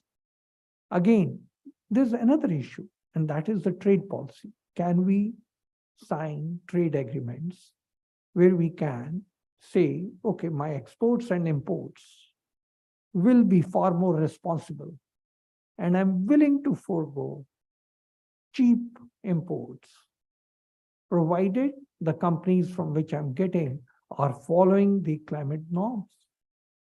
Are we willing? Or is the world willing? So I find there is lots of challenges in this. At the end of the day, because I spend most of my time in the regulatory body, the Reserve Bank, I always keep thinking, can the monetary policy or the regulatory body do something? And I think now, in recent time, there's a recognition, yes, the monetary policy can make an impact by asking the financial institutions, both the banks and the non-banks, where to direct their resources. But these institutions are also looking for avenues. And if there are not sufficient institutions which are seeking resources, but which are climate responsible, what do you expect them to do? Should they just invest in government bonds? Maybe yes. But then government could think of green bonds. But then the government also will have to play a role in establishing units where climate responsibility is visible. But as a regulator and supervisor, one initiative which the central banks are taking, and RBI is also in the forefront of that, is seeking data, seeking disclosures, doing stress testing, educating the banks, as well as the customers and industrialists, that these are potential areas where you will have to probably transit and take care and not invest deeper into it. I think we have discussed in the previous section sufficiently about the ESG. I don't have to spend time on that. And I think the corporate social responsibility funding has also to look into how they can help in this transition. With this brief introduction and setting the context, I would now invite my panelist colleagues to share their thoughts. And to begin with, can I invite Mr. Rashmi, if you can share your thoughts, and then we'll go to Madam Neha and Suranjini. Yeah, sure.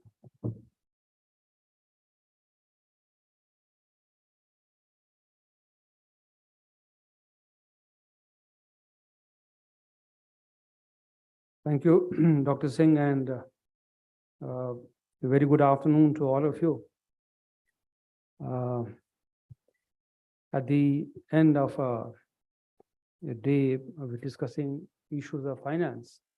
It's a tough task, and Dr. Singh has posed a number of questions. So I'll try to address some of them. while I try to present a slightly broader picture here. Now, the issue of climate finance, the subject which has been placed before us today, it's part of the issue of a broader subject of green finance, or as we can say, financing environmental actions. All kinds of environmental actions or actions having environmental benefits. We know about the most important issue of pollution, which we face every day, or the managing our waste, managing our rivers, managing our lands, arresting degradation of land, arresting deforestation. These are all natural resource issues, and we need resources to address all of these problems. So the question is of mobilizing green finance, which can help us in meeting our environmental needs.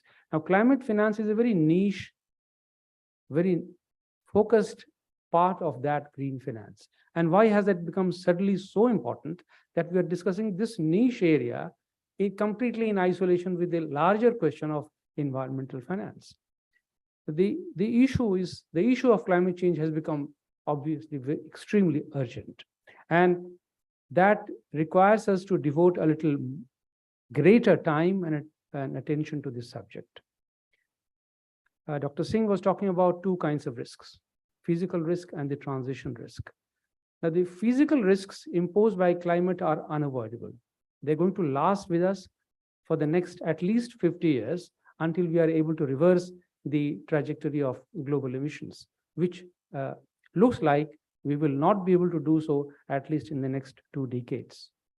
So the physical impacts are going to be there in terms of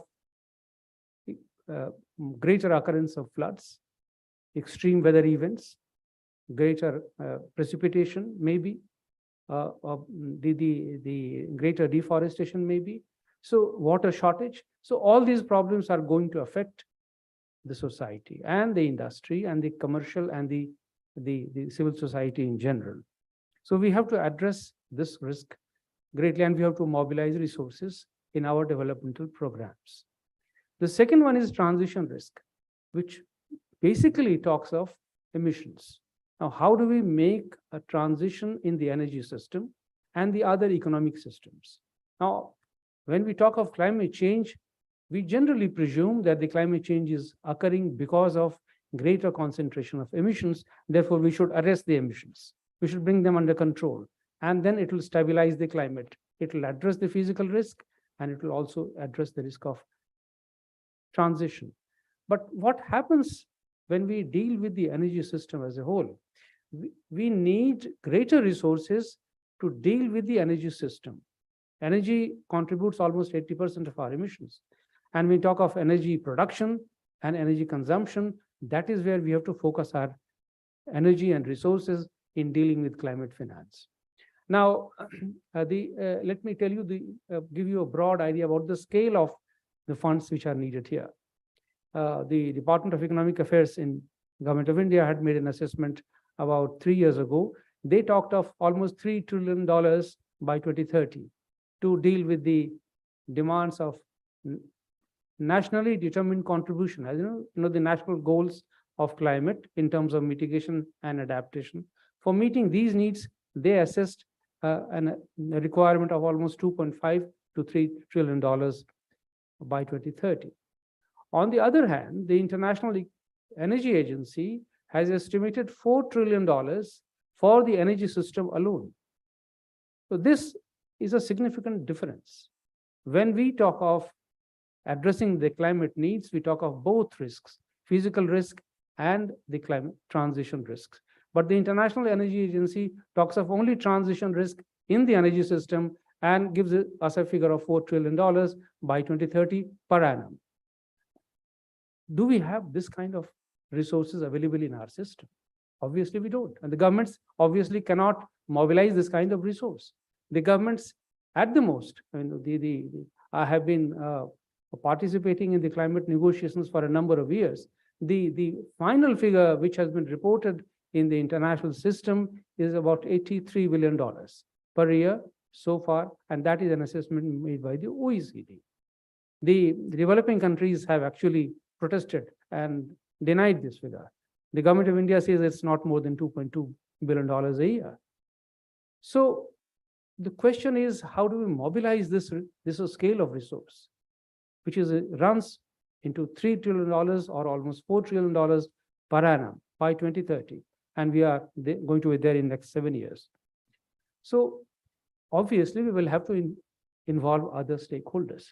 So I will place before you, there are 4 things which we need to do in our efforts to mobilize resources. One, obviously, we will have to tweak the developmental programs which are implemented by the government. The government can take a number of measures. And as is true with all environmental actions, actually, regulation is the core of environmental response. If you look at the history of environmental actions, you will find that either government regulation or judicial pronouncements have been at the forefront of all environmental change.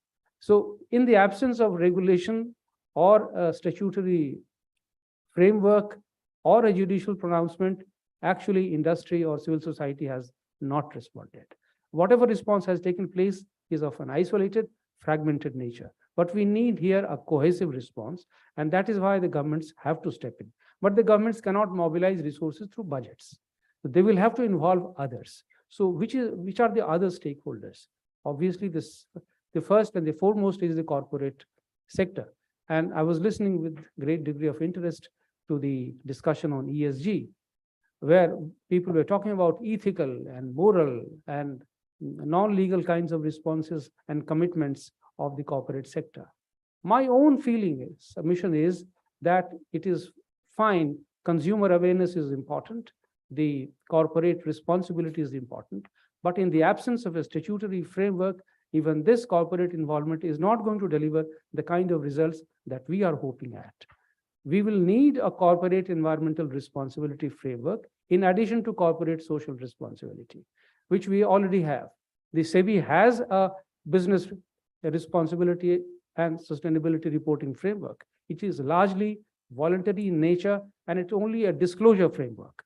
It discloses what the corporates are intending to do, but it is not enough simply to know what they intend to do. What is more important is to know the standards to which they are going to adhere to. And the standards have to be laid down either through regulation or a willingness, a coalition of the willing. And that is what we need to work at. I'll give you a small example of how standards are going to work. In the energy efficiency sector, if you look at the work done by the Bureau of Energy Efficiency, look at the refrigerators, the air conditioners today, which are 4-star rated, 5-star rated. These are all labeled products. And it is only through a labeling of those products and standardization of those products that the people have now become aware about what kind of environmental sustainability standards need to be adhered to. And that's when the demand gets built up. And then the manufacturers start responding to that framework. So it is very important to lay down the standard, not only for the product, but also for the corporate responsibility. That was the first point. The second source, obviously, is the capital markets. Now, in the capital markets, again, the investors can be driven either by an ESG framework or by a profitability framework. Now, the current investments within a domestic system are on and globally all across the world basically take place on the basis of the financial returns which are going to come to the investor. Now, how do we infuse this additional norm of ESG there and corporate and the environmental commitment there for the investors? My own, again, submission here would be that it is not possible for the investor, which is looking at a return for the corporate, for the stakeholders and the shareholders only, to look at the societal benefits. So this has to be built into the business proposition itself. And that can happen only if the cost of the capital goes down. somebody was talking about the credit risk, the credit risk and the interest rate going up. Now, we are not talking about here about the cost of capital going up. We have to focus at the cost of capital going down to be able to finance the kind of projects and the kind of the efforts that we are going to make. So ultimately the issue here is of bringing the cost of capital down for the investors and also for the global financial system. How do we do that? One example of, let's say, currency risk. When an investor invests, when an investor borrows from the global capital markets, obviously there are a number of risks, including the currency risk, and that will make an addition of almost 3 to 4% of additional cost to the investor. So we need a global system for risk mitigation for these kinds of risk. Is anybody prepared to finance this? I do not see at the moment any willingness either in the major donors or the major players within the global financial system for doing this. So which is the third stakeholder which can then step in? The third stakeholder, obviously, as Dr. Singh was pointing out, is the regulator, the financial regulator within the domestic market. And in our case, it is the Reserve Bank of India. So they have to step in. They have to set up a regulatory framework for risk assessment and ensuring that the cost of capital remains within a particular limit.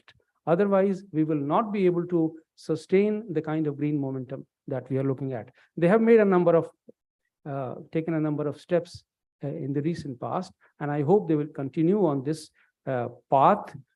But the last, but not the least, the issue will that be of the government regulation and at least a government indication.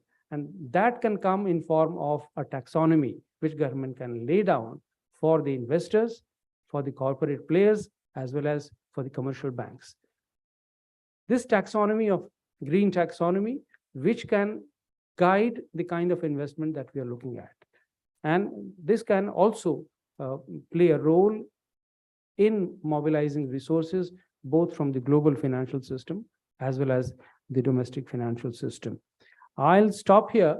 And then the last point that I would like to make is that ultimately, in the immediate short term, till 2030, we have to focus our efforts on the kind of transition that we can make in the energy system, investments in the renewable energy sector, in the wind, the offshore, and all possible greener technologies, including nuclear maybe.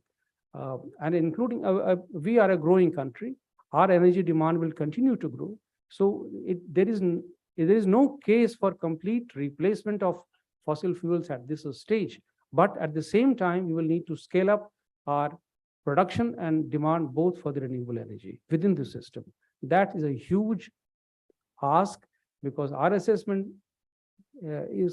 tells us that we need almost $20 billion of additional investment every year, at least for the next 10 years, to be able to sustain the kind of target which the government has put for itself and for the society in general. So I'll stop here and thank you very much for this opportunity. Thank you very much. As you rightly said, it's a Herculean task, but we all have to put our energy together. Well, the amounts involved are really very large. For a single country, single institution to mobilize that many resources, as you mentioned, even the last point that you made on renewable energy is massive. So I think a global effort is needed, and I think India is doing very well by flagging it repeatedly and emphatically in the G20 presidency. Thank you. With this, let me now invite Madam Neha Kumar to share her thoughts. Can I sit here? Yeah.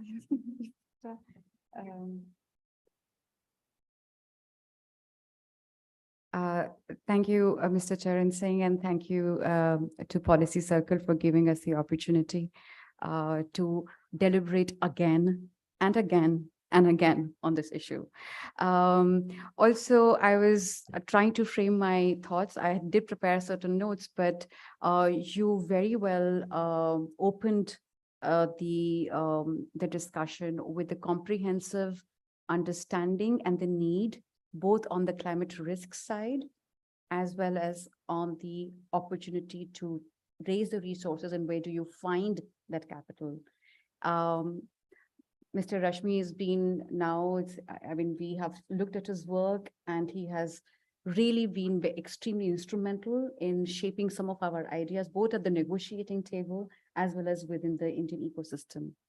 And you mentioned something, Mr. Rashmi, that climate within the broader framework of environment has become an urgent need to address, both in terms of finance and in terms of other policies. As you say that, and I completely agree that it is the urgent need to address that, it must also be put on the table that our broader environmental concerns should not get edged out, because I think not everything is covered by climate. It is absolutely important. We talked about biodiversity in the previous session. And while we proceed forward to on our mitigation and adaptation trajectory, we also have to take into account that our other environmental concerns, whether they're pollution, land degradation, biodiversity concerns, water and ecosystems, they do not get compromised. At the same time, while we do this and we'll find the resources to do this somehow, we need to see that all of this bears the stamp of equity when we actually make this transition. This transition basically means a structural transformation of our economic production and consumption patterns. And today, when you were saying, you basically alluded very eloquently to the fact that probably international financial architecture is failing us in trying to get us the funds that we need at the time that we need urgently. So first thing that comes to my mind is that science that you talked about and the political will that is required need to come together if we have to check climate breakdown. Second, climate transition and development transition for a large economy like India are happening simultaneously. So it is extremely important for us that these two transitions do not compete with each other, but actually become supportive of each other. And why I talk about this in the context of finance is extremely important, because what you end up spending on will be determined by the choices that you're trying to make in terms of your development and climate transition at the same time. Now, before, I mean, the focus of my talk will remain mainly on resource raising. You know, where will that money come from? What are the opportunities? While opening this discussion by saying that we will need all kinds of resources, grant capital, concessional capital, commercial capital, from all kinds of sources as well, whether that's domestic banks, whether they're international sources of finance. We'll need all of that. I mean, the need is so huge, the gap is so huge. But before I jump into that, on climate risk, like you mentioned, Mr. Charan Singh, that regulators, they're definitely taking a rather proactive steps. What we hear from the banks, which you also mentioned, is they also need some kind of guidance in terms of understanding how they're going to do all of this. So I think from July last year, when the Reserve Bank of India produced the discussion paper, which basically stressed on the point of integrating climate risks into the risk management systems of banks, as well as to be able to disclose this. And climate risk disclosure is a different kind of disclosure from ESG disclosure, because it is based on future scenarios. And therein lies the problem of science, the problem of modeling, the problem of data. And I think all of that will become clear when Reserve Bank of India in shorter in term actually comes out with the guidance and how banks are supposed to go ahead with it. Now, jumping quickly back to the resources availability and where the opportunity lies, I will leave more difficult parts of the question to be, elaborated by Suranjali, but I will try to tell you 2 or 3 things. You mentioned about green bonds, and I think therein lies a huge opportunity. Not only for corporates, by the way, where actual shift in their capital expenditure should start to happen, but also within the financial sector, because banks will need to be able to raise their resources. And so this universe is growing, and we know that from any kind of data and numbers globally right now, the thematic debt capital, right now I'm talking to the capital markets sources, because that's also important. While our economy is hugely bank financed, the kind of investment that is required to transform energy systems, or any climate investment for that matter, they require a large amount of upfront investment. They require a longer duration, longer tenure. So the payback in certain cases may not be very immediate. So all of that requires or makes debt capital markets more amenable to this kind of investment. Bank lending, which is important and will remain a majority source of finance for the Indian economy and Indian corporate and even MSMEs, will also start hitting their own sectoral limits. So even they need to actually tap the capital markets, both Indian and foreign, to be able to raise these resources, to be able to on lend. So where do these numbers, how do the numbers sort of stacking up for India? Globally, there's about $3.7 trillion of thematic debt. Not only green bonds. Green bonds are basically the majority part of that, around $2.7, $2.8 trillion, but also all other kind of thematic debt, also ESG debt, sustainability linked bonds, loans. So all of that universe is here, which is growing extremely fast. Whereas India, it's nearly $30 billion as of March 2023. Okay, who are the entities which are investing, and which are the sectors? Most of it has been sort of a mirror of the international market. It is the renewable energy companies, which are large companies which can actually tap the international market on the strength of their own balance sheets. So these are the likes of the Renew, etc., but also financial companies. We heard that SBI had raised $3 billion of green bonds, actually. And there are more banks. But in the last couple of years, the banking sector hasn't really tapped into this market as much as they were initially doing.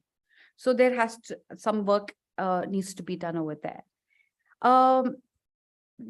Rashmi, you mentioned that, how can we, where do we get these resources from, and what are the main barriers? And those barriers, as you said, cost of capital remains a huge barrier to be tackled.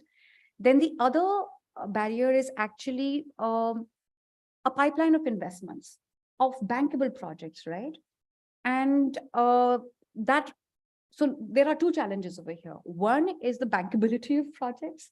Second is a visible pipeline, because that visible pipeline is also necessary for predictability, for plan, for investors to know that, okay, something more is coming and there is a clear sort of a plan, right?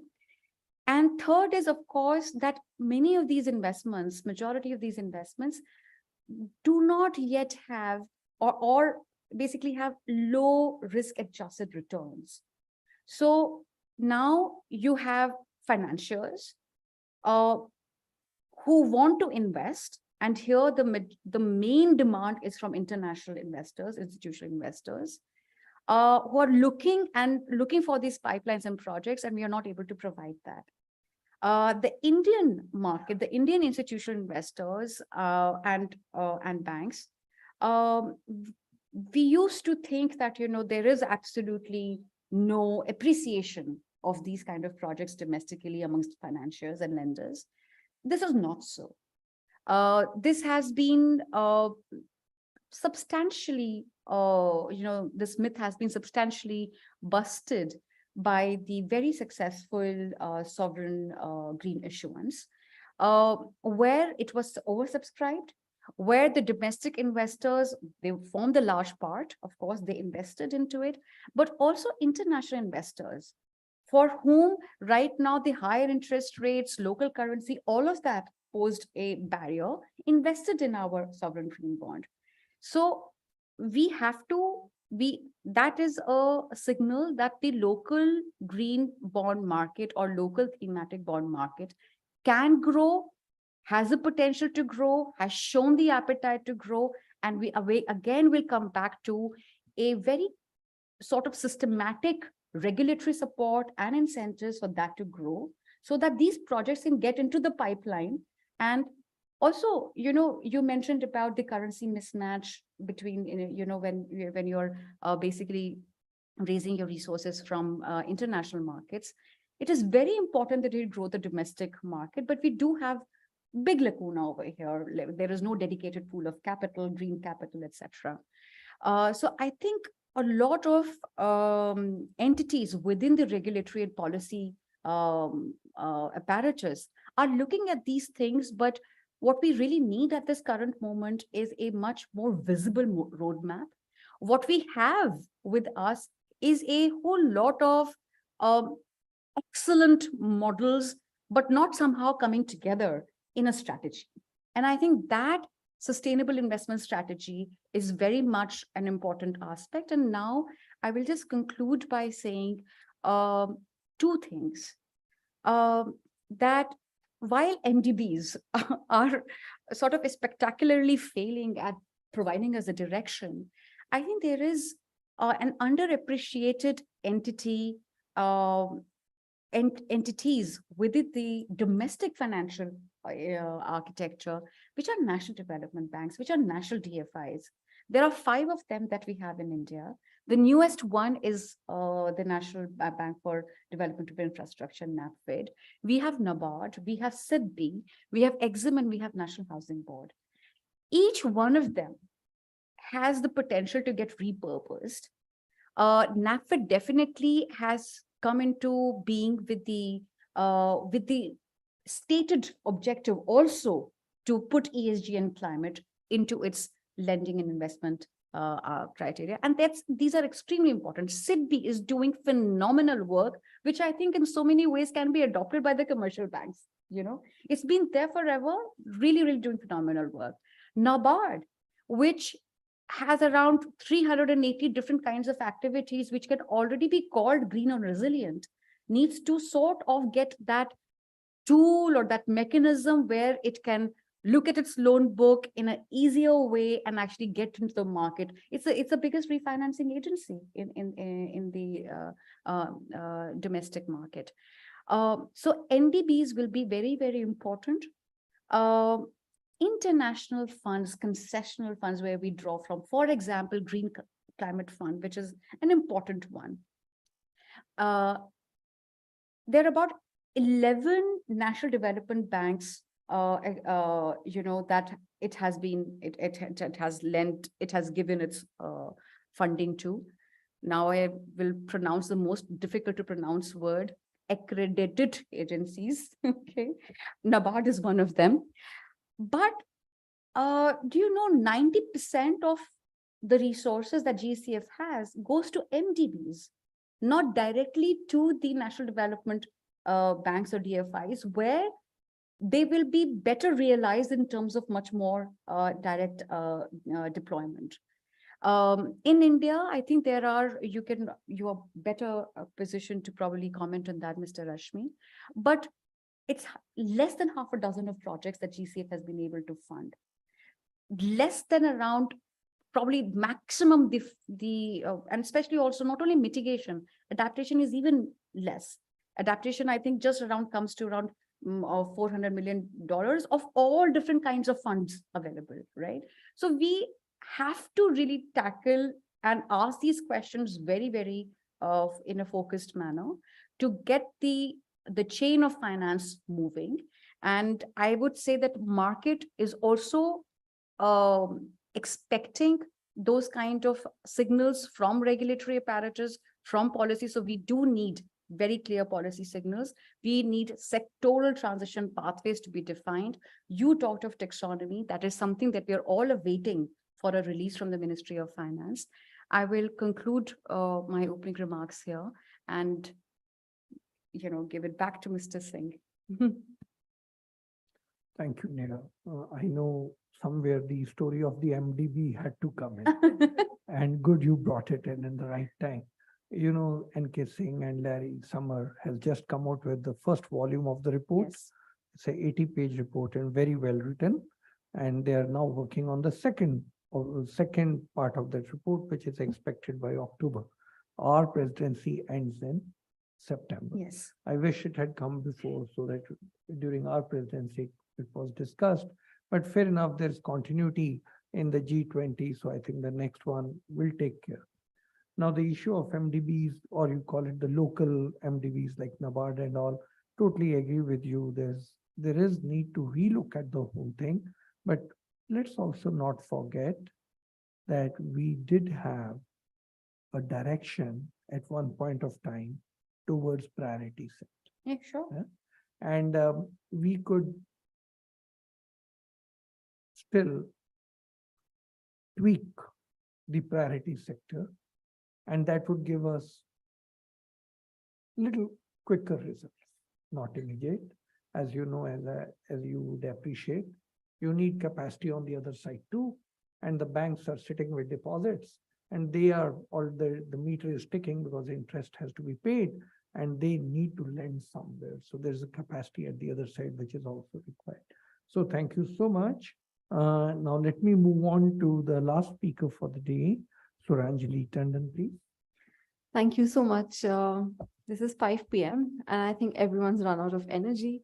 So I'm going to speak to the audience to get them interested on why they're here this evening and why money matters, right? So why are we talking about this for entire 8 hours and what the problem is?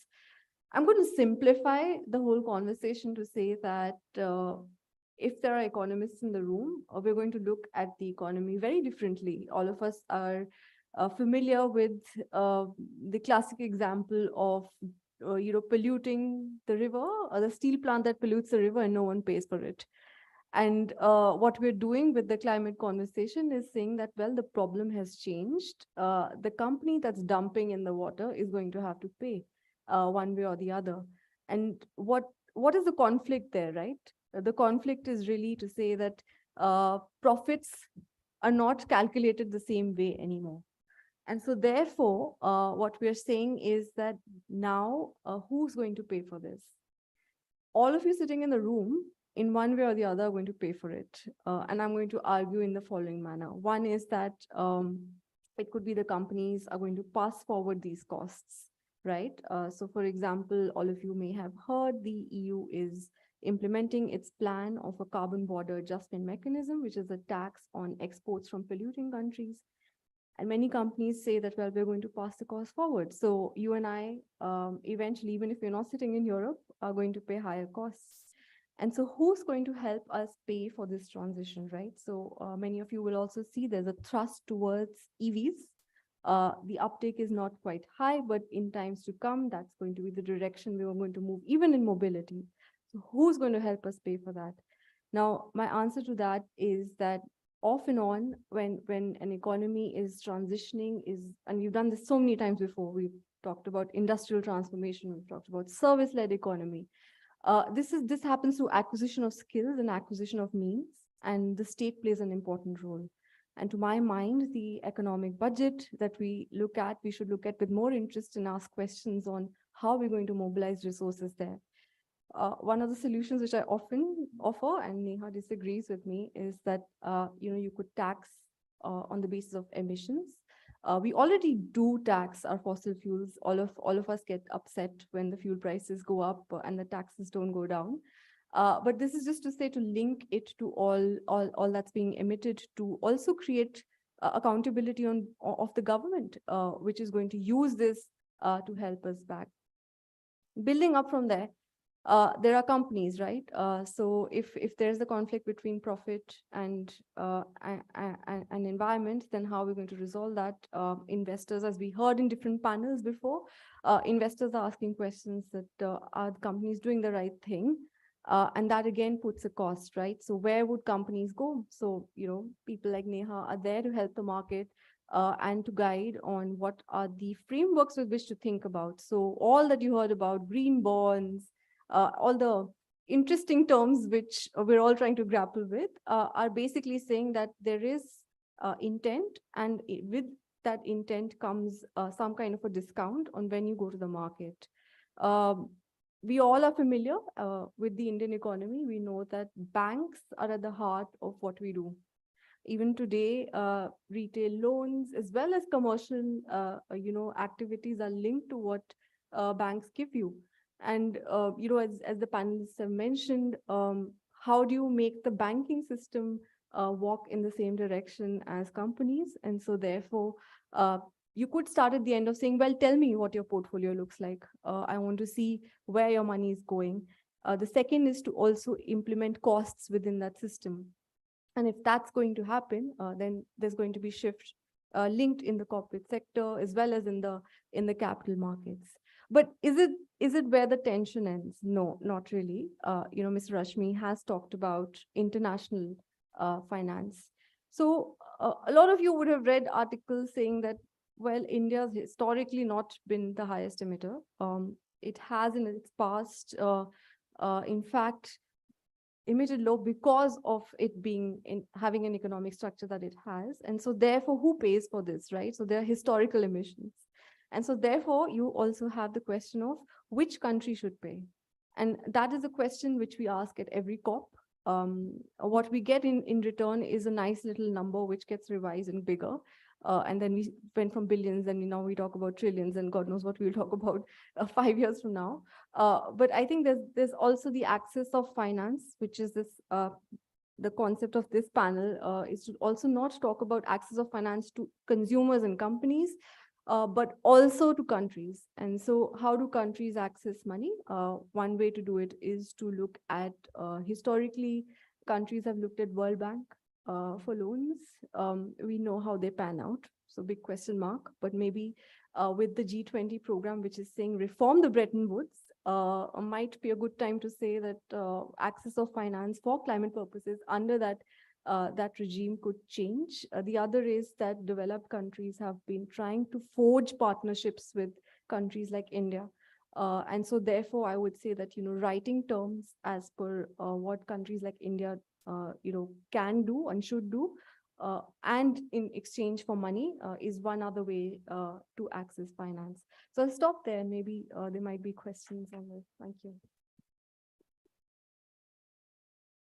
You're so mindful of time, but you said so well, and it's just 5 o'clock, and you said, here I stop. So that's perfect. But I must tell you, strangely, I used to teach at IIM Bangalore on the RBI chair. And in Bangalore is the famous Belundar Lake, right? Where every industry wants to pollute as much as they can, and huge fumes come out of it and attracts tourists. And so there's tourism revenue there. So some of us at IIM Bangalore were saying this is not done. And this is, as I was mentioning in the morning, at the end of the day, it's intergenerationally wrong. What are we giving to the next generation? So the trade body in Bangalore decided to have a computation of green GDP, or call it, what can the industry do so that it does not pollute the environment? So then we quoted a price, and they went around bidding, and they went for the L1, and that L1 author never completed the report.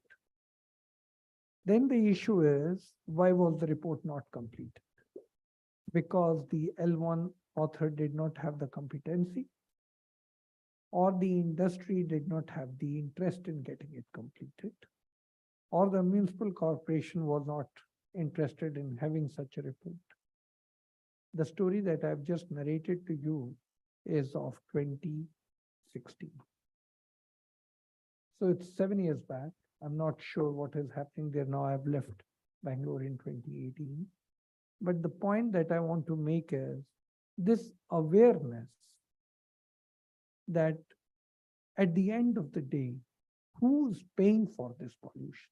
Each one of us is paying in some way or the other. If not directly, as you mentioned the case, directly in the euro area, we are possibly paying to our health and the health of our children.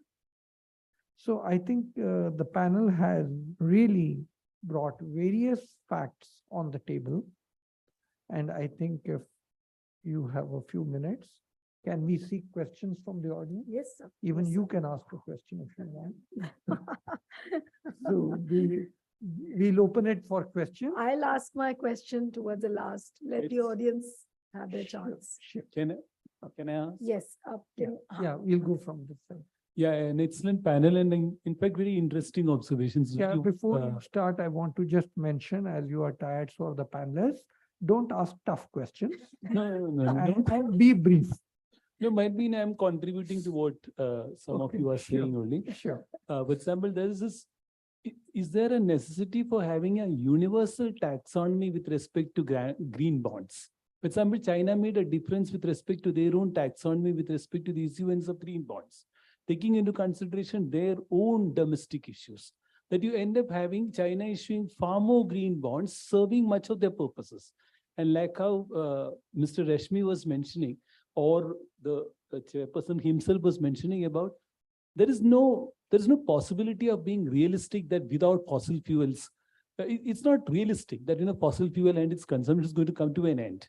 So when we try to economize on it, or when we try to enhance efficiency on it, one of those things in a populous country like ours is to try to support this mass transport facilities, even when it comes with the mass transport facilities being reliant on fossil fuels and so on.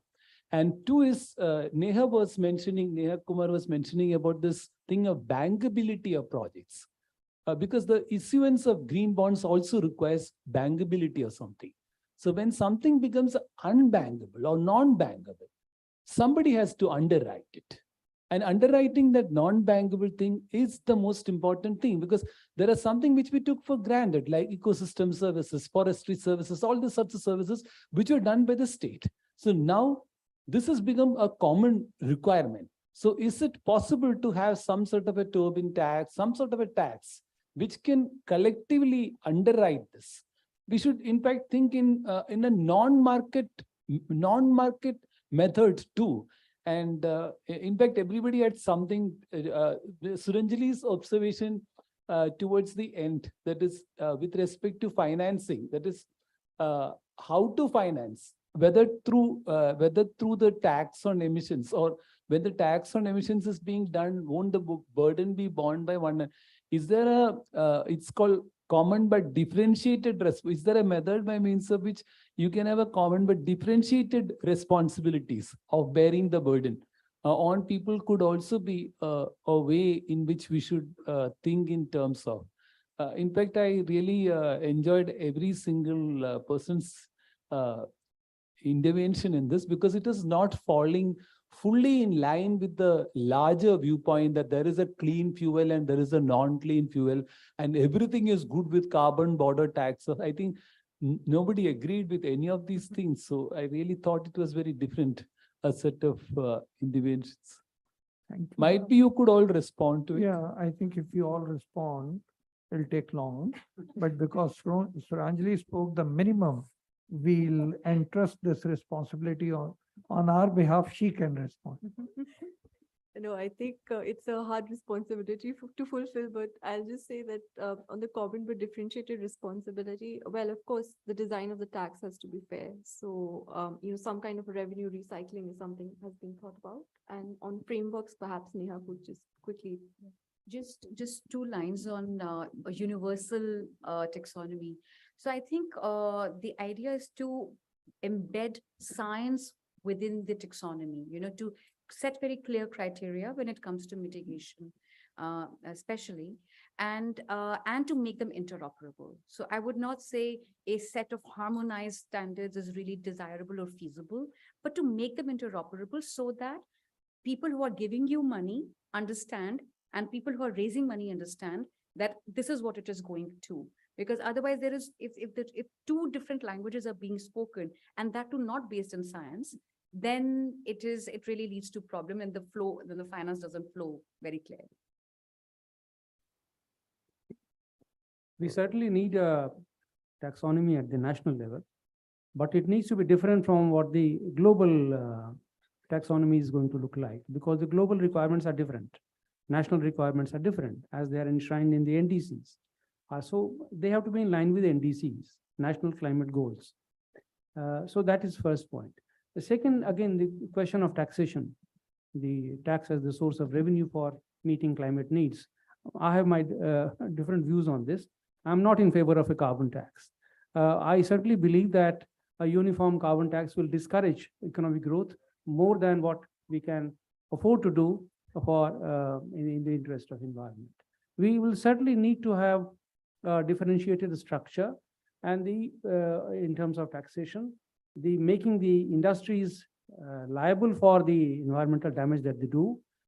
The issue is not of taxation. The issue is actually of enforcement of the environmental regulations. That is where the real crunch lies. We have a set of laws. We have Environment Protection Act, we have Air Pollution Act, we have Water Pollution Act. All kinds of acts are in place, and there are industrial obligations. When an environmental clearance is given to an industry, there are a set of obligations laid down for all of them. The issue is the question of foam coming up in the Bangalore Lake. It's not as if it is not mentioned there in the environmental regulations there.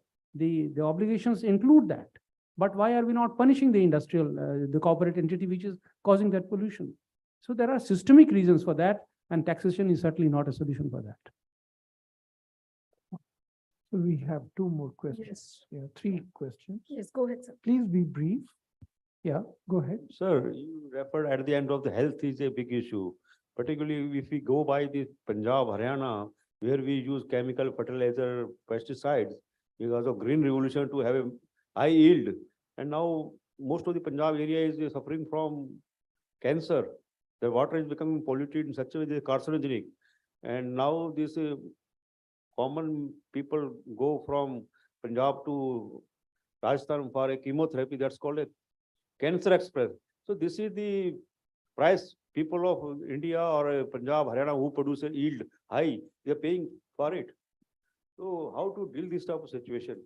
I agree with you. There's a cause of concern. And that's why I said in the morning session that sustainability can't be 25 years. It has to be intergenerational. Green revolution yielded very good results for 25 years, for 50 years. And now you see the cost of it. So when I was studying doing my postdoc at Harvard, there's this professor, I shouldn't name him. There's a professor who got a contract for replicating green revolution in Africa. And it was a few $1 million of grant. And I mentioned to him that while you read in all the places about the success of green revolution in India, you should also go and visit and see that it's not all hunky-dory. There are ill effects of course, the fertilizers and pesticides, also the high yield variety because they take too much of water, as well as the political implications where water and electricity was made free. So the soil is totally dead now, right? So therefore there are costs and there are implications, and therefore is this green revolution a sustainable model? To my mind, much more research is required. And I'm sure you are itching to have more questions, but I'm itching to have tea, and we will talk over tea. Norman Borlaug, sir, you may know Norman Borlaug and Professor Swaminathan. They had a small yield, small plants, but that was much more harmful than other one. Yes, I agree with you, but we can talk offline because I've done some work on this. Yeah, Anandu, you have asked 20 questions since morning. This is the last one, 21st, and no more. Go ahead. I was just thinking that state-wise, if you look at our climate contribution, that's less than 1% of the finances. So less than what 1% of the finances, 0.1% even, state-wise, total states of India. And since this is a public good, environment is a public good, so we expect market failure. So how should the state react to it? Number one. Number two is should local bonds, local green bonds can help in this? And the third one is very crucial. That is, I think Suranjali was talking about taxation, carbon taxation. So can we have carbon subsidies directly to their bank accounts? Oppositely. I'm sorry to cut you short. Professor Charan Singh, you would like to respond? Actually, there is a function which has to start in this particular hall at 6. So they are asking us to wind up. Yeah, So if we delay, they'll ask us to help them clean up. So I just, we'll take, I'll just we'll take a very quick response from each one of them. And I have a very intellectual observation to make at the end. So we'll need 2 minutes, 30 seconds each. All right, so my final words is that you can talk about carbon taxes or regulation, both work as taxes. So we have to pick our choices on how we make the change. On the role of state, I think it basically what you're referring to is, as I understand, is basically that economic planning includes all of this. So budgets, transparency in budgets, then also having an idea of how you want to go ahead in terms of economic planning, and actually developing a capital raising plan will help them also understand how the financing can be structured. If I understood your question correctly. Right. I think instead of taxes, we can improve the efficiency of the economic operation through an emissions trading system rather than a tax. That's not so efficient. Carbon tax is perhaps more efficient as a revenue raising measure, but here we are not talking of revenues, we are talking of environmental benefits. So I would suggest that we go for an emissions trading system. And second point is that even this one is at the expense of the larger society, because as I said, the failure is because of systemic reasons and not because of a lack of tax. So I want to thank each of the panelists for illuminating us with such important things, which for me was learning too.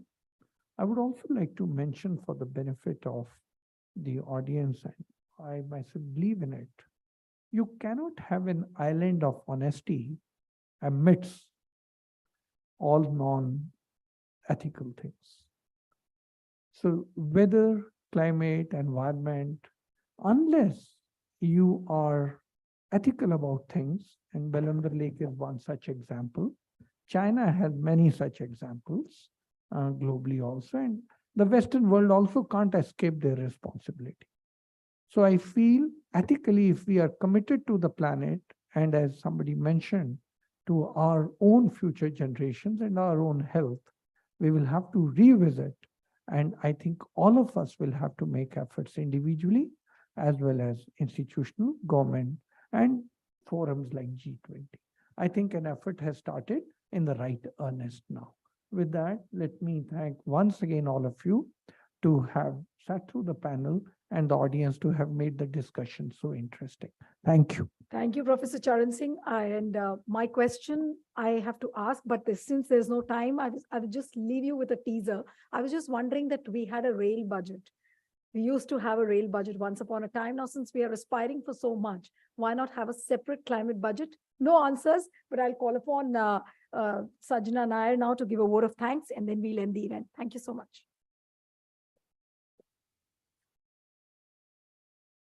Last but not the least, I wish to thank few people and organizations for the successful conducting of this event and for collaborating with us. First of all, I'd like to thank our sponsors, the Indian Oil Corporation, for being the sponsors for this program, and CIPP, of course, and all our esteemed panelists who've come here today.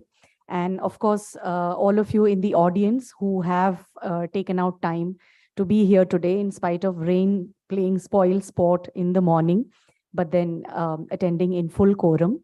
And thank you very much, everyone. I hope, I wish this, this program has been useful for you, and you have good takeaways, and hope to see you soon in future.